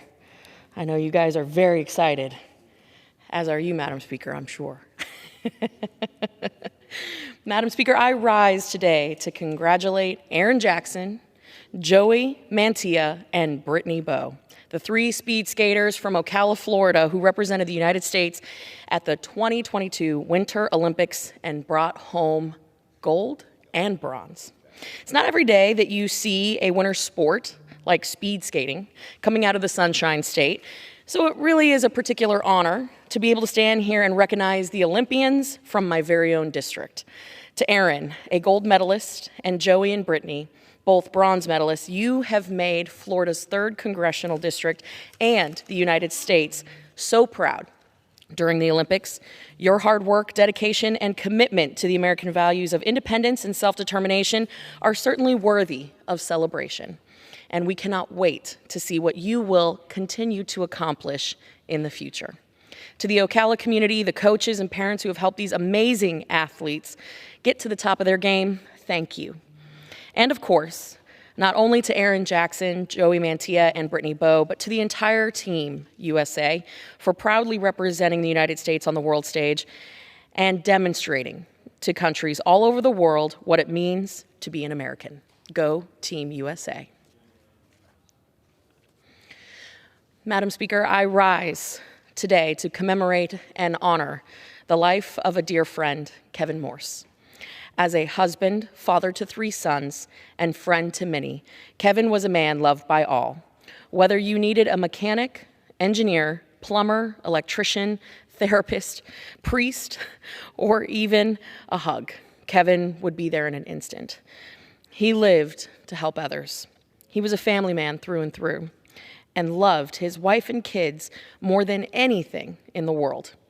As he watched his 3 boys grow up into young men, he supported them all in their endeavors, attending every basketball game and cheering them on from the bleachers as loud as he could. Now, when I say cheer them on, I mean he would beat the hell out of the banisters and railings with his cane.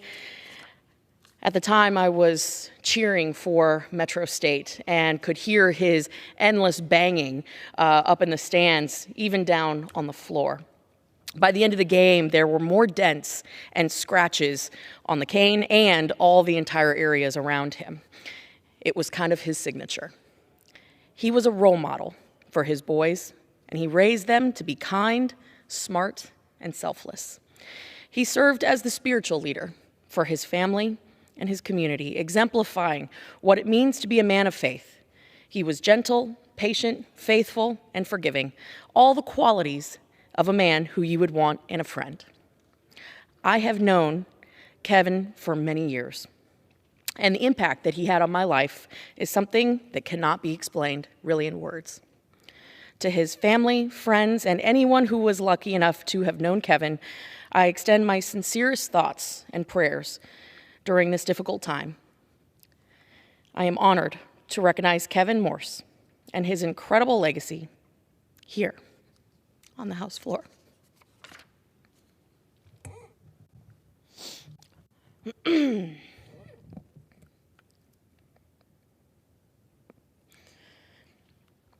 It's good when you control 30 minutes. Madam Speaker, I rise today to honor a student from my district, Logan Catalonoti. I hope I got that right, Logan. If I butchered it, I'm so sorry. But thank you, Logan, for your meaningful contribution to our community.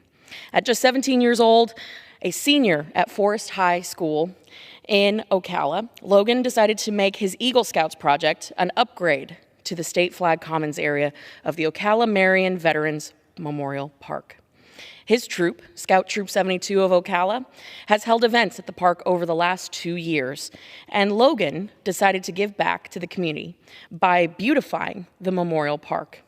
The project, being an estimated $32,000 worth of upgrades, is one that you typically don't get to see from someone as young as Logan, a project that he initiated.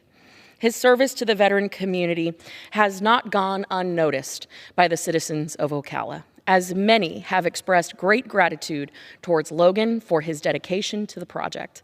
It is acts of benevolence like these that truly restore faith in America's young people to spread kindness and do the right thing. I could not be prouder of Logan for being a driver of positive change, generosity, and patriotism. Thank you, Logan, for your service to the veteran community and to Florida's 3rd Congressional District. Madam Speaker, I rise today to commemorate and remember and honor the lives of 2 heroes from North Florida, Sergeant Noel Ramirez and Deputy Sheriff Taylor Lindsay of Gilchrist County.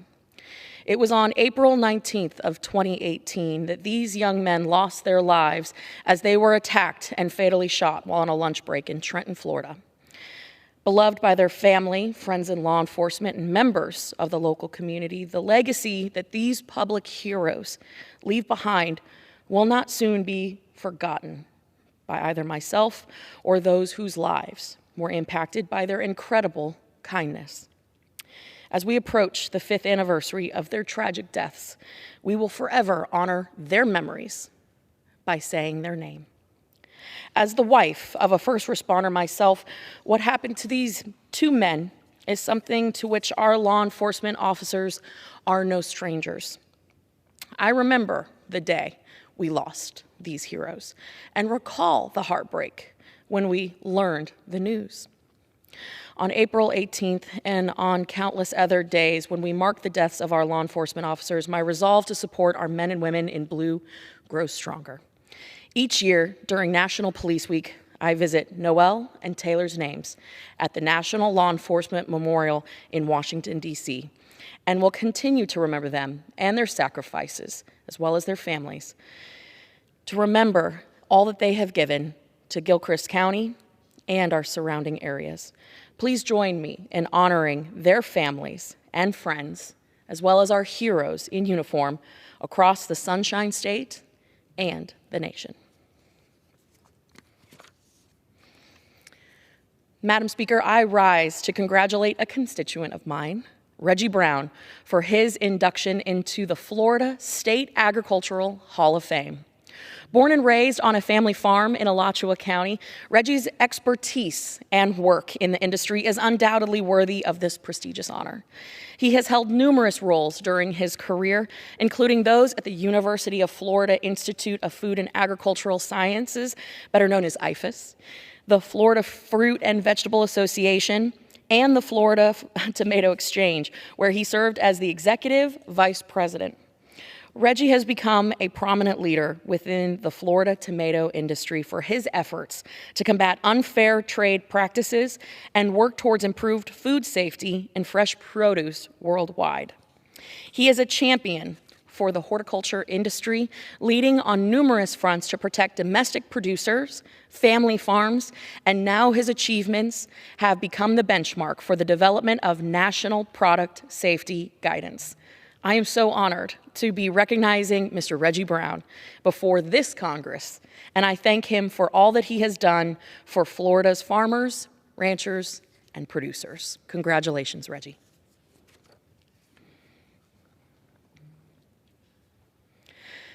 Thank you, Madam Speaker. I rise to honor a constituent of mine, Mr. Tom Howard, who recently was honored with the We Honor Veterans Volunteer Service Award for his extraordinary commitment to the local community. A veteran himself, Tom joined the Marine Corps in 1966 and served in Vietnam in 1966 and 67, and currently serves as a veteran volunteer with Hospice of Marion in Ocala. He has faithfully volunteered nearly 2,000 hours of service since joining the organization in 2010, and is known for his dependability, his selflessness, and his commitment to his fellow men and women in uniform. Over the past 12 years as a volunteer, Tom has served as a skillful teacher and leader of 50-plus veteran volunteers and has attended and participated in nearly 300 veteran recognition services. Additionally, during COVID-19, Tom performed recognition ceremonies by phone, standing in driveways, garages, and by open windows to ensure that every veteran received their honor despite not being able to meet in person.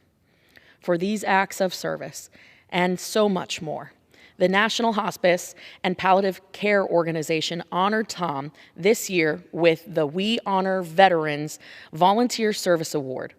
Tom, through his military service and volunteer efforts with Hospice of Marion, truly represents what it means to act as a proponent of benevolence and kindness, and embodies the American spirit of giving back to one's country and community.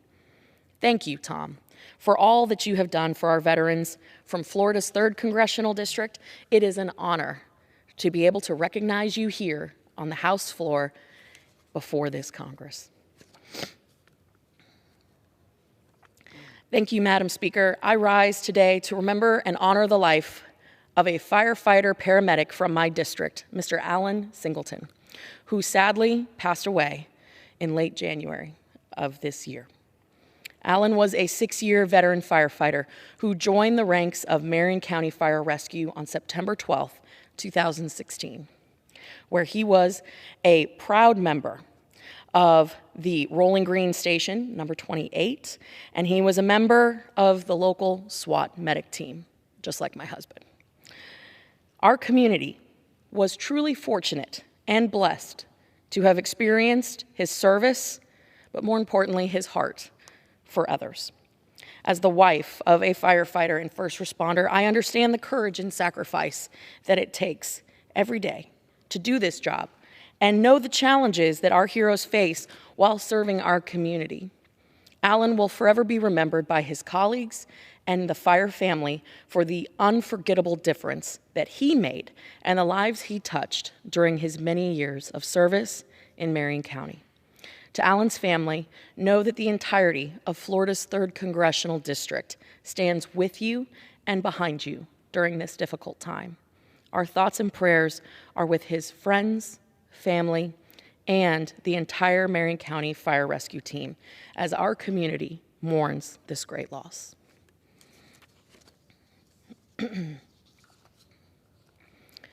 Thank you, Madam Speaker. I rise today to offer my deepest condolences and to honor the life of a firefighter paramedic from my district, Mr. Trip Wooten, who tragically passed away in early January of this year. Trip was a 14-year veteran firefighter who joined the ranks of Marion County Fire Rescue on December 15, 2006. Prior to his hiring, Trip was a member of the 2006 Marion County Fire Rescue Career Academy class. He was a loving husband, father, son, brother, uncle, and friend to everyone he crossed paths with. He possessed a sense of humor that brightened the days of all who came into contact with him. As the wife of a firefighter and first responder, I understand the courage and sacrifice it takes every day to do this job, and I know the challenges that you face in serving our community. I am certain that the positive impact that Trip made on the Marion County community at large will never be forgotten. On behalf of Florida's 3rd Congressional District, our thoughts and prayers are with his friends, family, and the entire Marion County Fire Rescue family as we mourn his loss. Trip will forever be remembered by his colleagues and the fire station family for the unforgettable difference that he made in the lives he touched during his 16-plus years of service.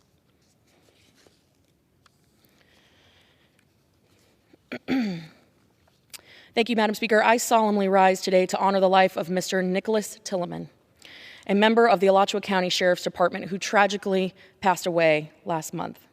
Nick was a loyal servant and protector of our community, serving Florida's 3rd Congressional District as a deputy in Alachua County and our nation through his military service.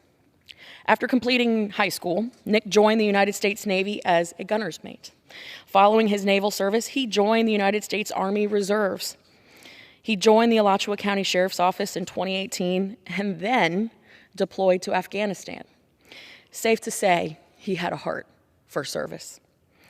Upon returning from deployment, he returned to his service with the Sheriff's Office, where colleagues will remember the memes that he was known for, as he would brighten someone's day, or when he would share with a smile and a laugh, not callous, his quote-unquote hashtag thoughts from the throne. We will miss Nick. Our heroes in uniform display the utmost courage and selflessness, risking their lives every day in pursuit of protecting and keeping our communities safe. Nick is one of these heroes. On behalf of Florida's 3rd Congressional District, our thoughts and prayers are with his friends, family, and ASO as our community mourns this loss.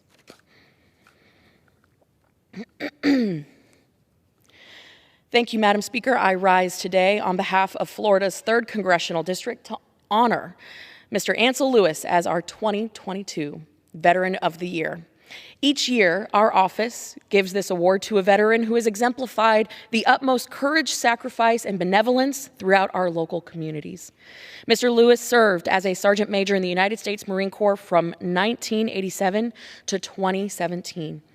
While serving, he received the Bronze Star, the Legion of Merit, Meritorious Service Medal, Navy and Marine Corps Achievement Medal, Combat Action Ribbon, Joint Meritorious Unit Award, the Navy Unit Commendation, and the Military Outstanding Volunteer Medal. Whew, that is impressive. After years of military service, Mr. Lewis has continued to show his dedication to our community as the past Commandant of the Roy S. Geiger Marine Corps League Detachment 1047, a proud member of the board for Operation Barnabas, and the president of the Veterans Council of Clay County. From his distinguished military service to his organization of dozens of events for our nation's heroes, I can't think of anyone more deserving of this honor. It is a privilege to recognize Mr. Ansel Lewis, Sergeant Major, before this body for his honorable service to our nation and our community. And I hope that his volunteer spirit will continue for many years to come, as well as inspire those who follow. Madam Speaker, can I get a time check? The gentlewoman from Florida has 12 minutes remaining. How many you need? Okay. Beautiful. All right. Thank you, Madam Speaker. I rise today to honor the life of Jim Painter, who passed away following an unforeseen complication during his year-long battle with cancer. Jim was a third-generation brick mason who devoted his life to the masonry industry in Gainesville, Florida, the first of many jobs the Painter family would work on at the University of Florida. One of Jim's family's first projects was working on Williamson Hall at the UF campus. Over the course of 40 years with Painter Masonry, Jim worked alongside his father Abe and his brother Jerry to set the standard for quality masonry for commercial, industrial, and institutional buildings at the University of Florida and across North Central Florida. From 1990 to 1996, Jim served as a city commissioner in Gainesville and as the mayor from 1993 to 1996. While he was mayor, Gainesville earned the title of, quote, America's Most Livable City Award. He gave his time and talents to many organizations, including the Alachua Bradford County Workforce Development Board, the Gainesville Area Chamber of Commerce, the Gainesville Elks Lodge, the Builders Association of North Central Florida, the Florida Home Builders Association, and the Girls Club of Alachua County. A stranger to none, Jim was a public servant, a friend, and a confidant to many. I know that I will miss Jim, and so many will miss him as well. Thank you, Madam Speaker. I rise today to celebrate the hard work of the Hawthorne High School girls varsity basketball team, this year's 1A state champions. Former Florida Gator Cornelius Ingram led the Hawthorne Hornets to the championship win over Wildwood this past Friday night. The game was down to the wire, all the way until the final buzzer in the fourth quarter. With a final score of 42-38, the Hornets were victorious. Now, this is not the first victory for Coach Ingram, who also led the Hawthorne Hornets varsity football team to a state championship this past fall. A former tight end for the Florida Gators, Ingram has had tremendous success encouraging his teams and leading them to victory, and we could not be more proud of their outstanding accomplishments on the field and on the court. Congratulations to the Hawthorne Hornets on the new trophy that they'll add to that growing trophy case that they continue to expand in North Central Florida. Go Hornets. Thank you, Madam Speaker. I rise today to congratulate Senator Ben Sasse for becoming the new president of the University of Florida. Florida's flagship university came from humble beginnings. Being one of the original 2 state universities, UF was created through the Land Grant Act of 1862 and the Florida State Legislature, combining 4 existing institutions in Lake City, Gainesville, Bartow, and St. Pete to establish the University of the State of Florida. Now UF is the gem in the crown that is our state's university system and the 5th-ranked public university in the nation. Ben Sasse himself also comes from humble beginnings. He is the son of a teacher and football coach who grew up in Plainview, Nebraska. He worked hard in his youth, earning degrees from Harvard, St. John's College, and Yale. Ben led a successful private sector career, then went on to become one of the youngest college presidents at Midland University back in his hometown, saving that institution from insolvency. Answering the call for public service, Ben ran and won a seat in the United States Senate, serving his state and country for 7 years. Now, it is my pleasure to welcome him to the Gator Nation, a tight-knit community with worldwide reach. Ben, we look forward to yours and the university's continued success. And as always, it's great to be a Florida Gator. Time check. The gentlewoman has 7 minutes remaining. Thank you. Perfect. Thank you, Madam Speaker. I rise today to honor Mr. Don Quincy, an advocate for the industry and role model for future generations. Don Quincy has an undeniable passion and dedication to the agricultural industry, leading by his actions in business and in service. Born in Gainesville, Don is a 5th-generation Florida cattleman. Upon graduation from Chiefland High School, he felt called to serve in law enforcement. But after 2 years of service, his unquestionable love for the land and raising cattle brought him back to the family's feed store and cow-calf operation. He was actively engaged in ownership and operations from 1977 to 2003, when the store was eventually sold. While supporting the family business, Don founded Quincy Cattle Company in 1992, a diversified cattle feeding operation in Chiefland, Florida. The operation has grown in size and scope to meet fellow cattle producers' needs and goals, providing services to improve marketability and options for Florida cattle. His commitment to innovation has led to improved sustainability for the industry, with approximately 80% of his commodity needs coming from within 20 miles of his ranch. That's pretty significant for folks in agriculture who know how difficult that is. That is a big deal. His record of service and leadership is well documented and tremendous. Don is a lifelong supporter of FFA, the Future Farmers of America, and a founding member of the Florida Cattle Ranchers. He has held all elected officer positions with the Florida Cattlemen's Association and served on the board of directors for Drummond Community Bank, Florida Beef Council, National Cattlemen's Beef Association, and CattleFax. He also has been recognized by the University of Florida's College of Agricultural and Life Sciences with an award of distinction and the National Cattlemen's Beef Association with a leadership award. Don has been an advocate for mutually beneficial environmental and agricultural policy, seeking to bridge the gaps between production and regulation, as well as a member of the Suwannee River Management District Board for many years. He served as chair for 9 of his 12 years at the district, and during his tenure, he initiated the district's cost share program and was instrumental in developing a water use monitoring program to assist agriculture producers with reporting actual water use instead of estimated data. With lifelong roots in in Florida's agriculture, carving out a niche in the Florida cattle industry was not for Don's personal gain, but to set the foundation for future generations to provide a safe, wholesome, local Florida beef supply.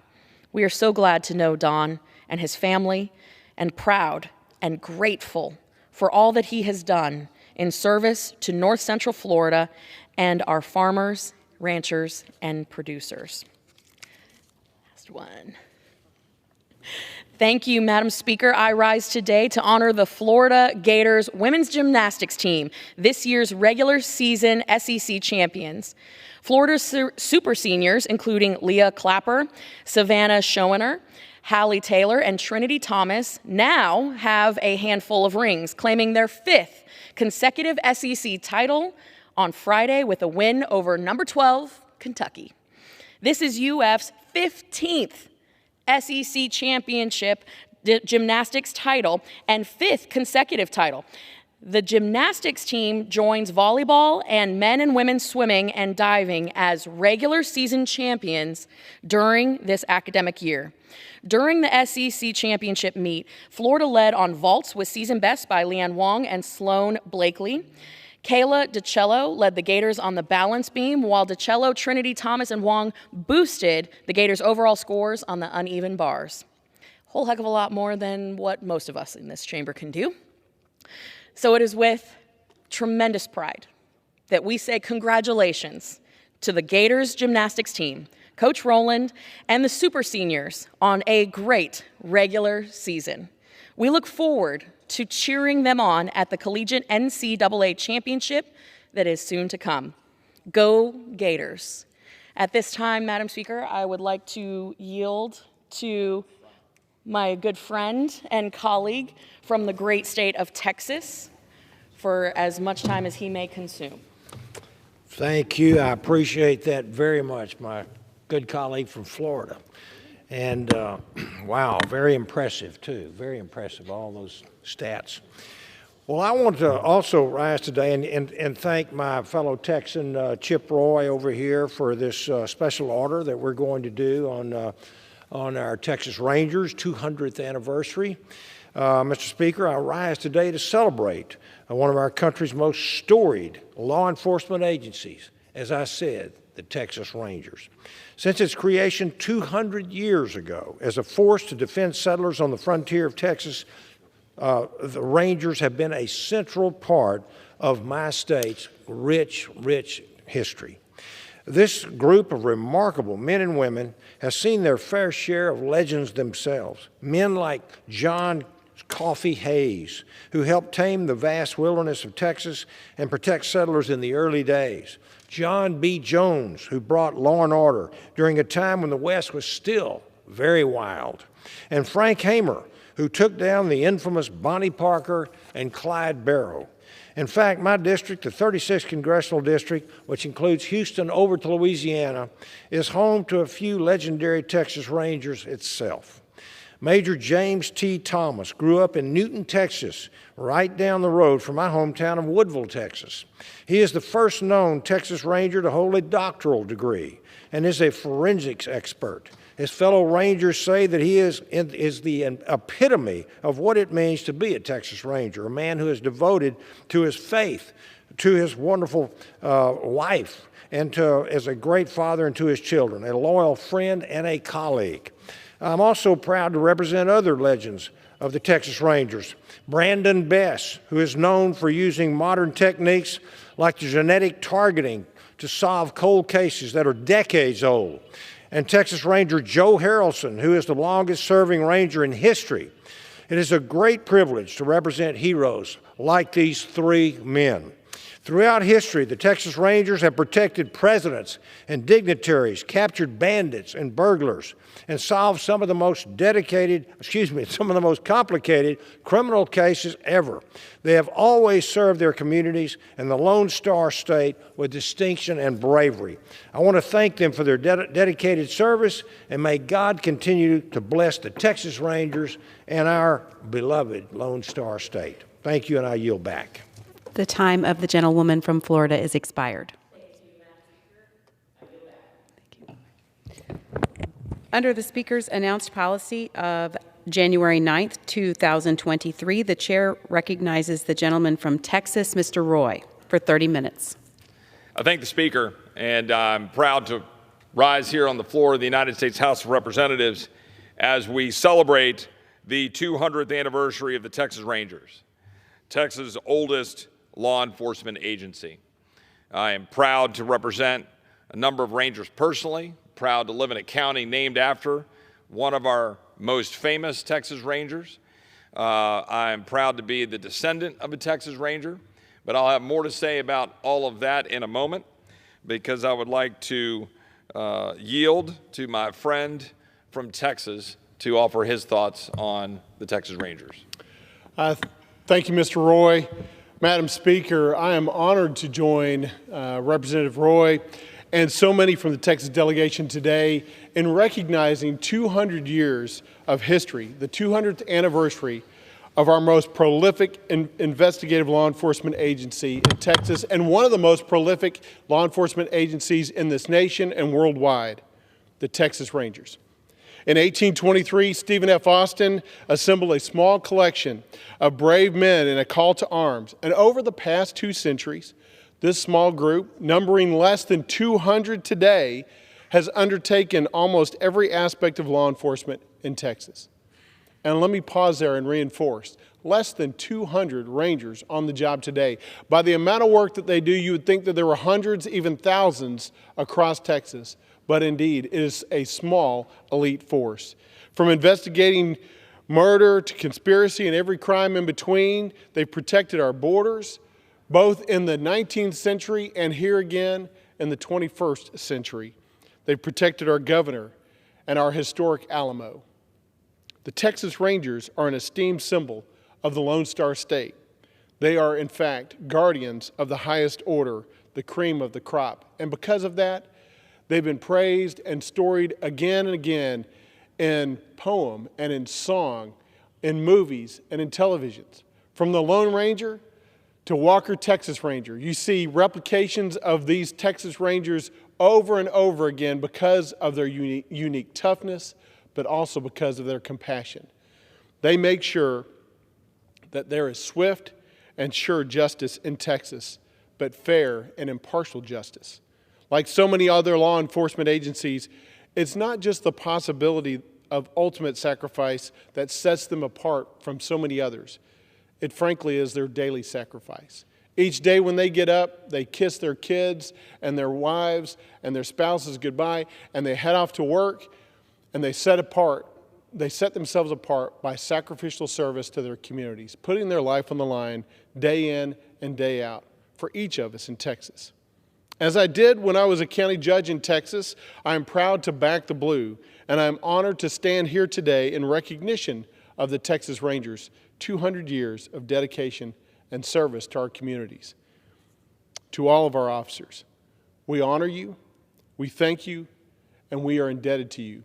And this Congress should look at the example of the Texas Rangers and the example set by so many law enforcement officers across this country and remind ourselves of what's truly important and who we should indeed support when it comes down to it. We should always back the blue. So congratulations, Texas Rangers. Keep leading the way, keep setting the standard, and keep making us proud. I yield back. I appreciate my colleagues' remarks about the Texas Rangers, and they're such an important organization in the world of law enforcement. And I say that as someone who served in the Office of the Attorney General of Texas as the first Assistant Attorney General, where I had a large number of law enforcement, including former Texas Rangers, working for me. worked in the U.S. Attorney's Office in law enforcement. My grandfather was the chief of police of a small Texas town, Sweetwater, Texas, in the 1940s. And my great-great-grandfather was a Texas Ranger.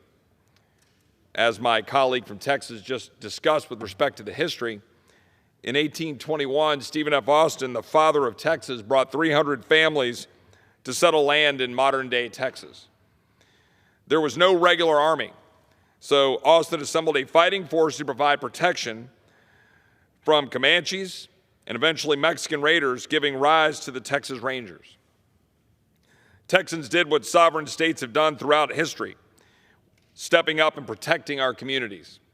We stood up for the rule of law when there was none. Much of the action seen by the early Rangers involved bloody conflicts with Comanche tribes and gangs of bandits who threatened the safety of Texans. In years following, the Rangers proved indispensable during major events such as the Mexican-American War, the pursuit of criminals, Bonnie and Clyde in 1934, and Hurricane Harvey rescue and recovery as recently as 2017 and now currently today. As local law enforcement slowly assumed much of the day-to-day peacekeeping role that the Texas Rangers held before the turn of the 20th century, the Rangers now operate as a key investigative body for the state of Texas. Rangers are renowned for conducting major criminal investigations, suppression of organized crime, border reconnaissance, SWAT, bomb squad, special rapid response, crisis negotiation, joint intelligence center management, and investigation of unsolved crimes. The impact of the Texas Rangers on the Lone Star State cannot be understated. My home county, Hays County, is named for John Coffee Hays, a renowned ranger appointed by Sam Houston, who fought one of the most notorious battles against the Comanche near what is called Enchanted Rock today in the district I represent a little west of Austin, in Gillespie County. My great-great-grandfather, John Von Roy, served as a Texas Ranger in Hays, Travis, and Blanco counties, all three counties I represent today, protecting what is now protecting my future home, where I live now in Hays County, and holding the line against lawlessness.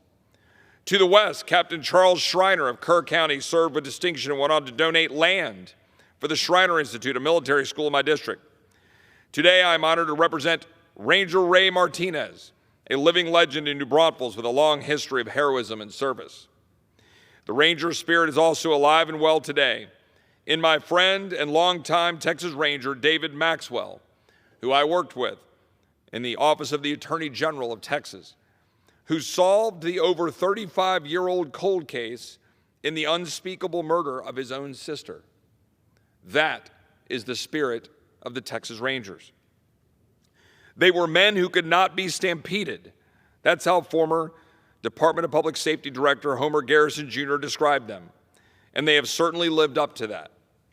And with so many other great figures of our history, some today wish to rewrite the legacy of the Texas Rangers, focusing only on the harshest of narratives from the comfort of modern-day America, a comfort bought by the sacrifice, the blood of Texas Rangers, all while ignoring those sacrifices that they made to settle the West and establish the rule of law.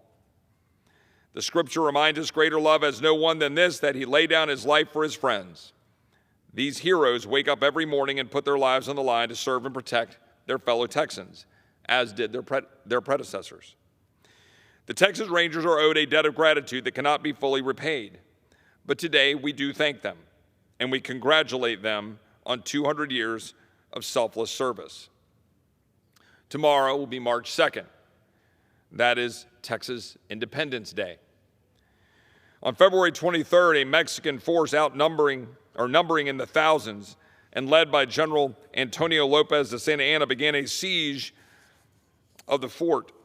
The Texas forces held out for 13 days, outgunned and outnumbered, driven by the cause of liberty and their desire for a free Texas.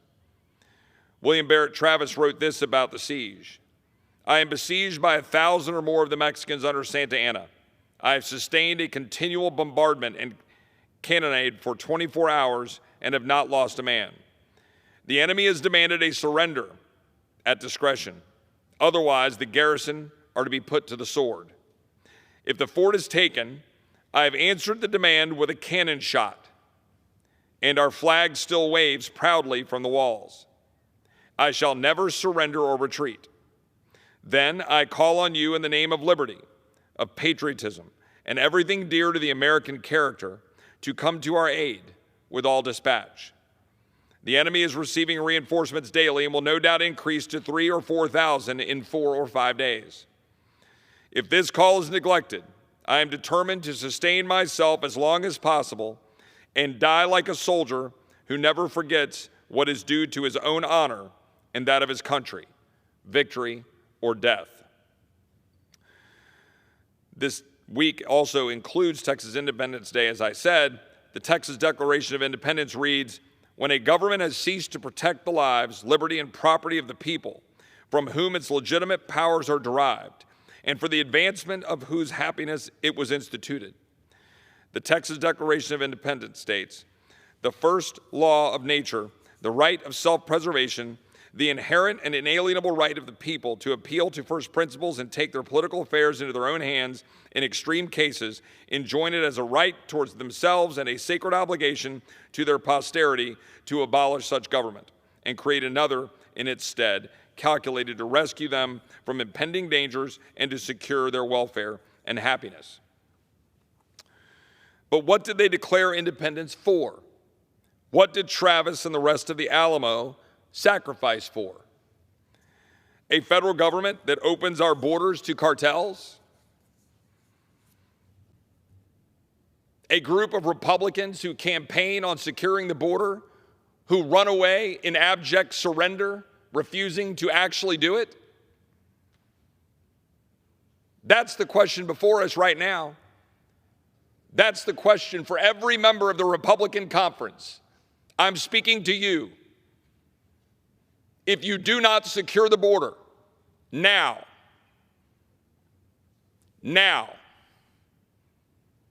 you are giving up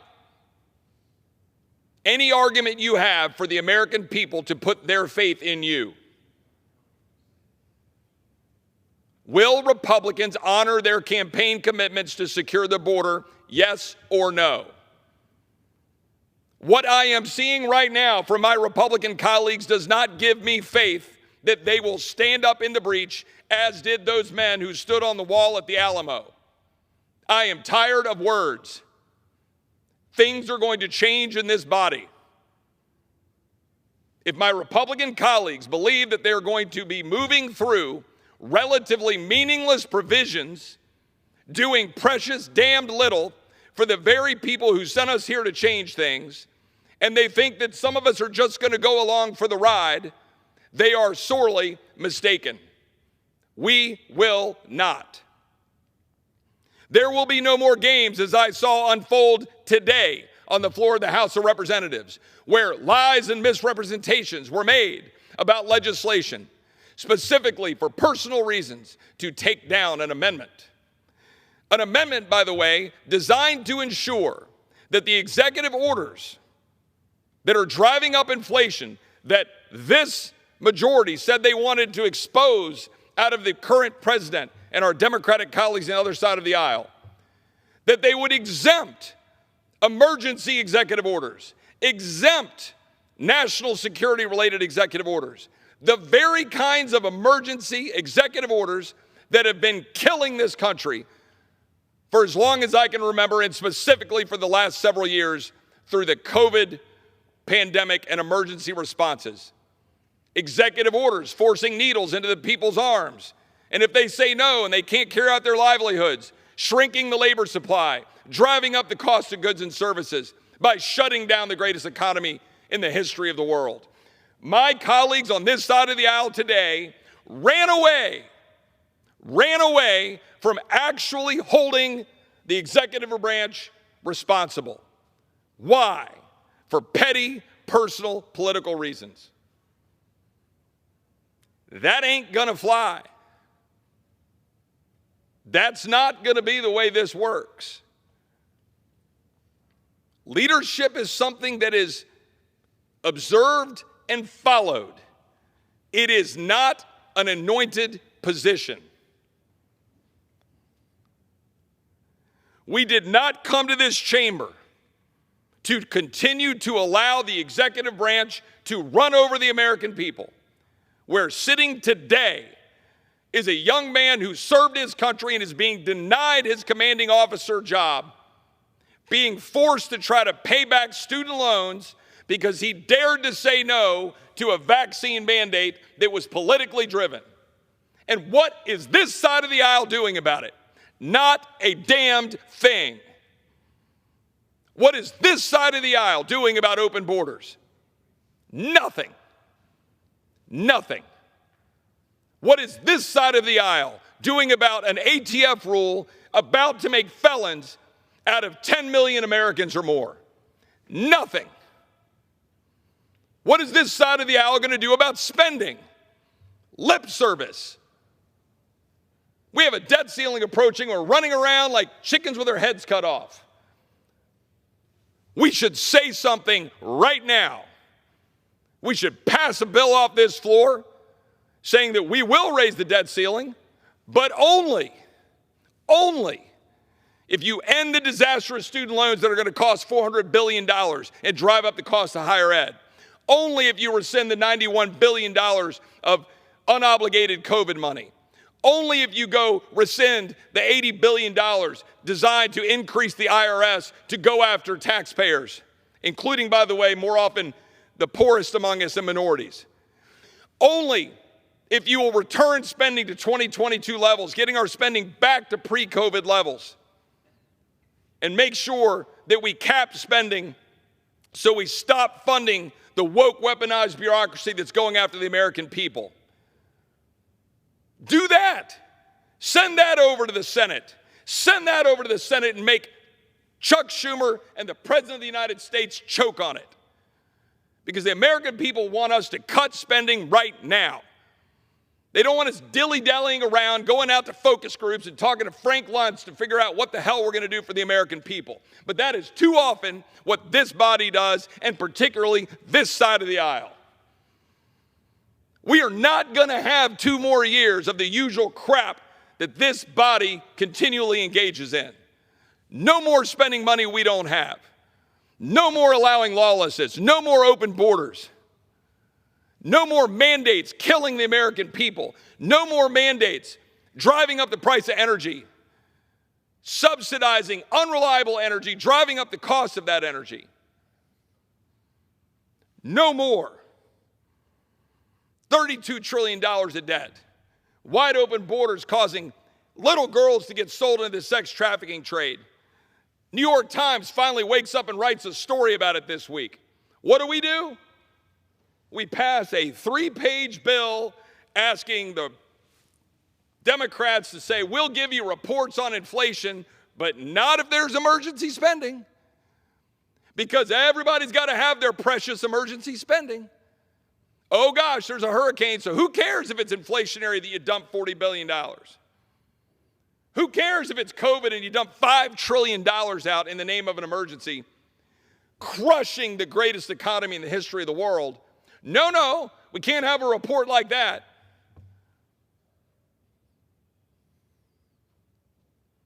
The American people are sick and tired of the same old, same old. And so far, 2 months into the 118th Congress, I'm not seeing a hell of a lot different than the same old, same old. The American people gave Republicans a majority. We ought to darn well use it. It is time to stand up for the American people. That time is now. That time is not tomorrow. That time is not after another retreat to go figure out how you're going to raise more money. That time is not after another retreat to go look at poll testing. Come down to the floor of the House of Representatives and stand up for the American people who sent you here, and stop playing games with the election certificate you were given to represent them. I yield back. The gentleman yields back. Does the gentleman have a motion? I move that the House do now adjourn. The question is on the motion to adjourn. Those in favor say aye. Those opposed, no. The ayes have it. The motion is adopted. Accordingly, the House stands adjourned until 9 a.m. on Friday, March 3rd, 2023.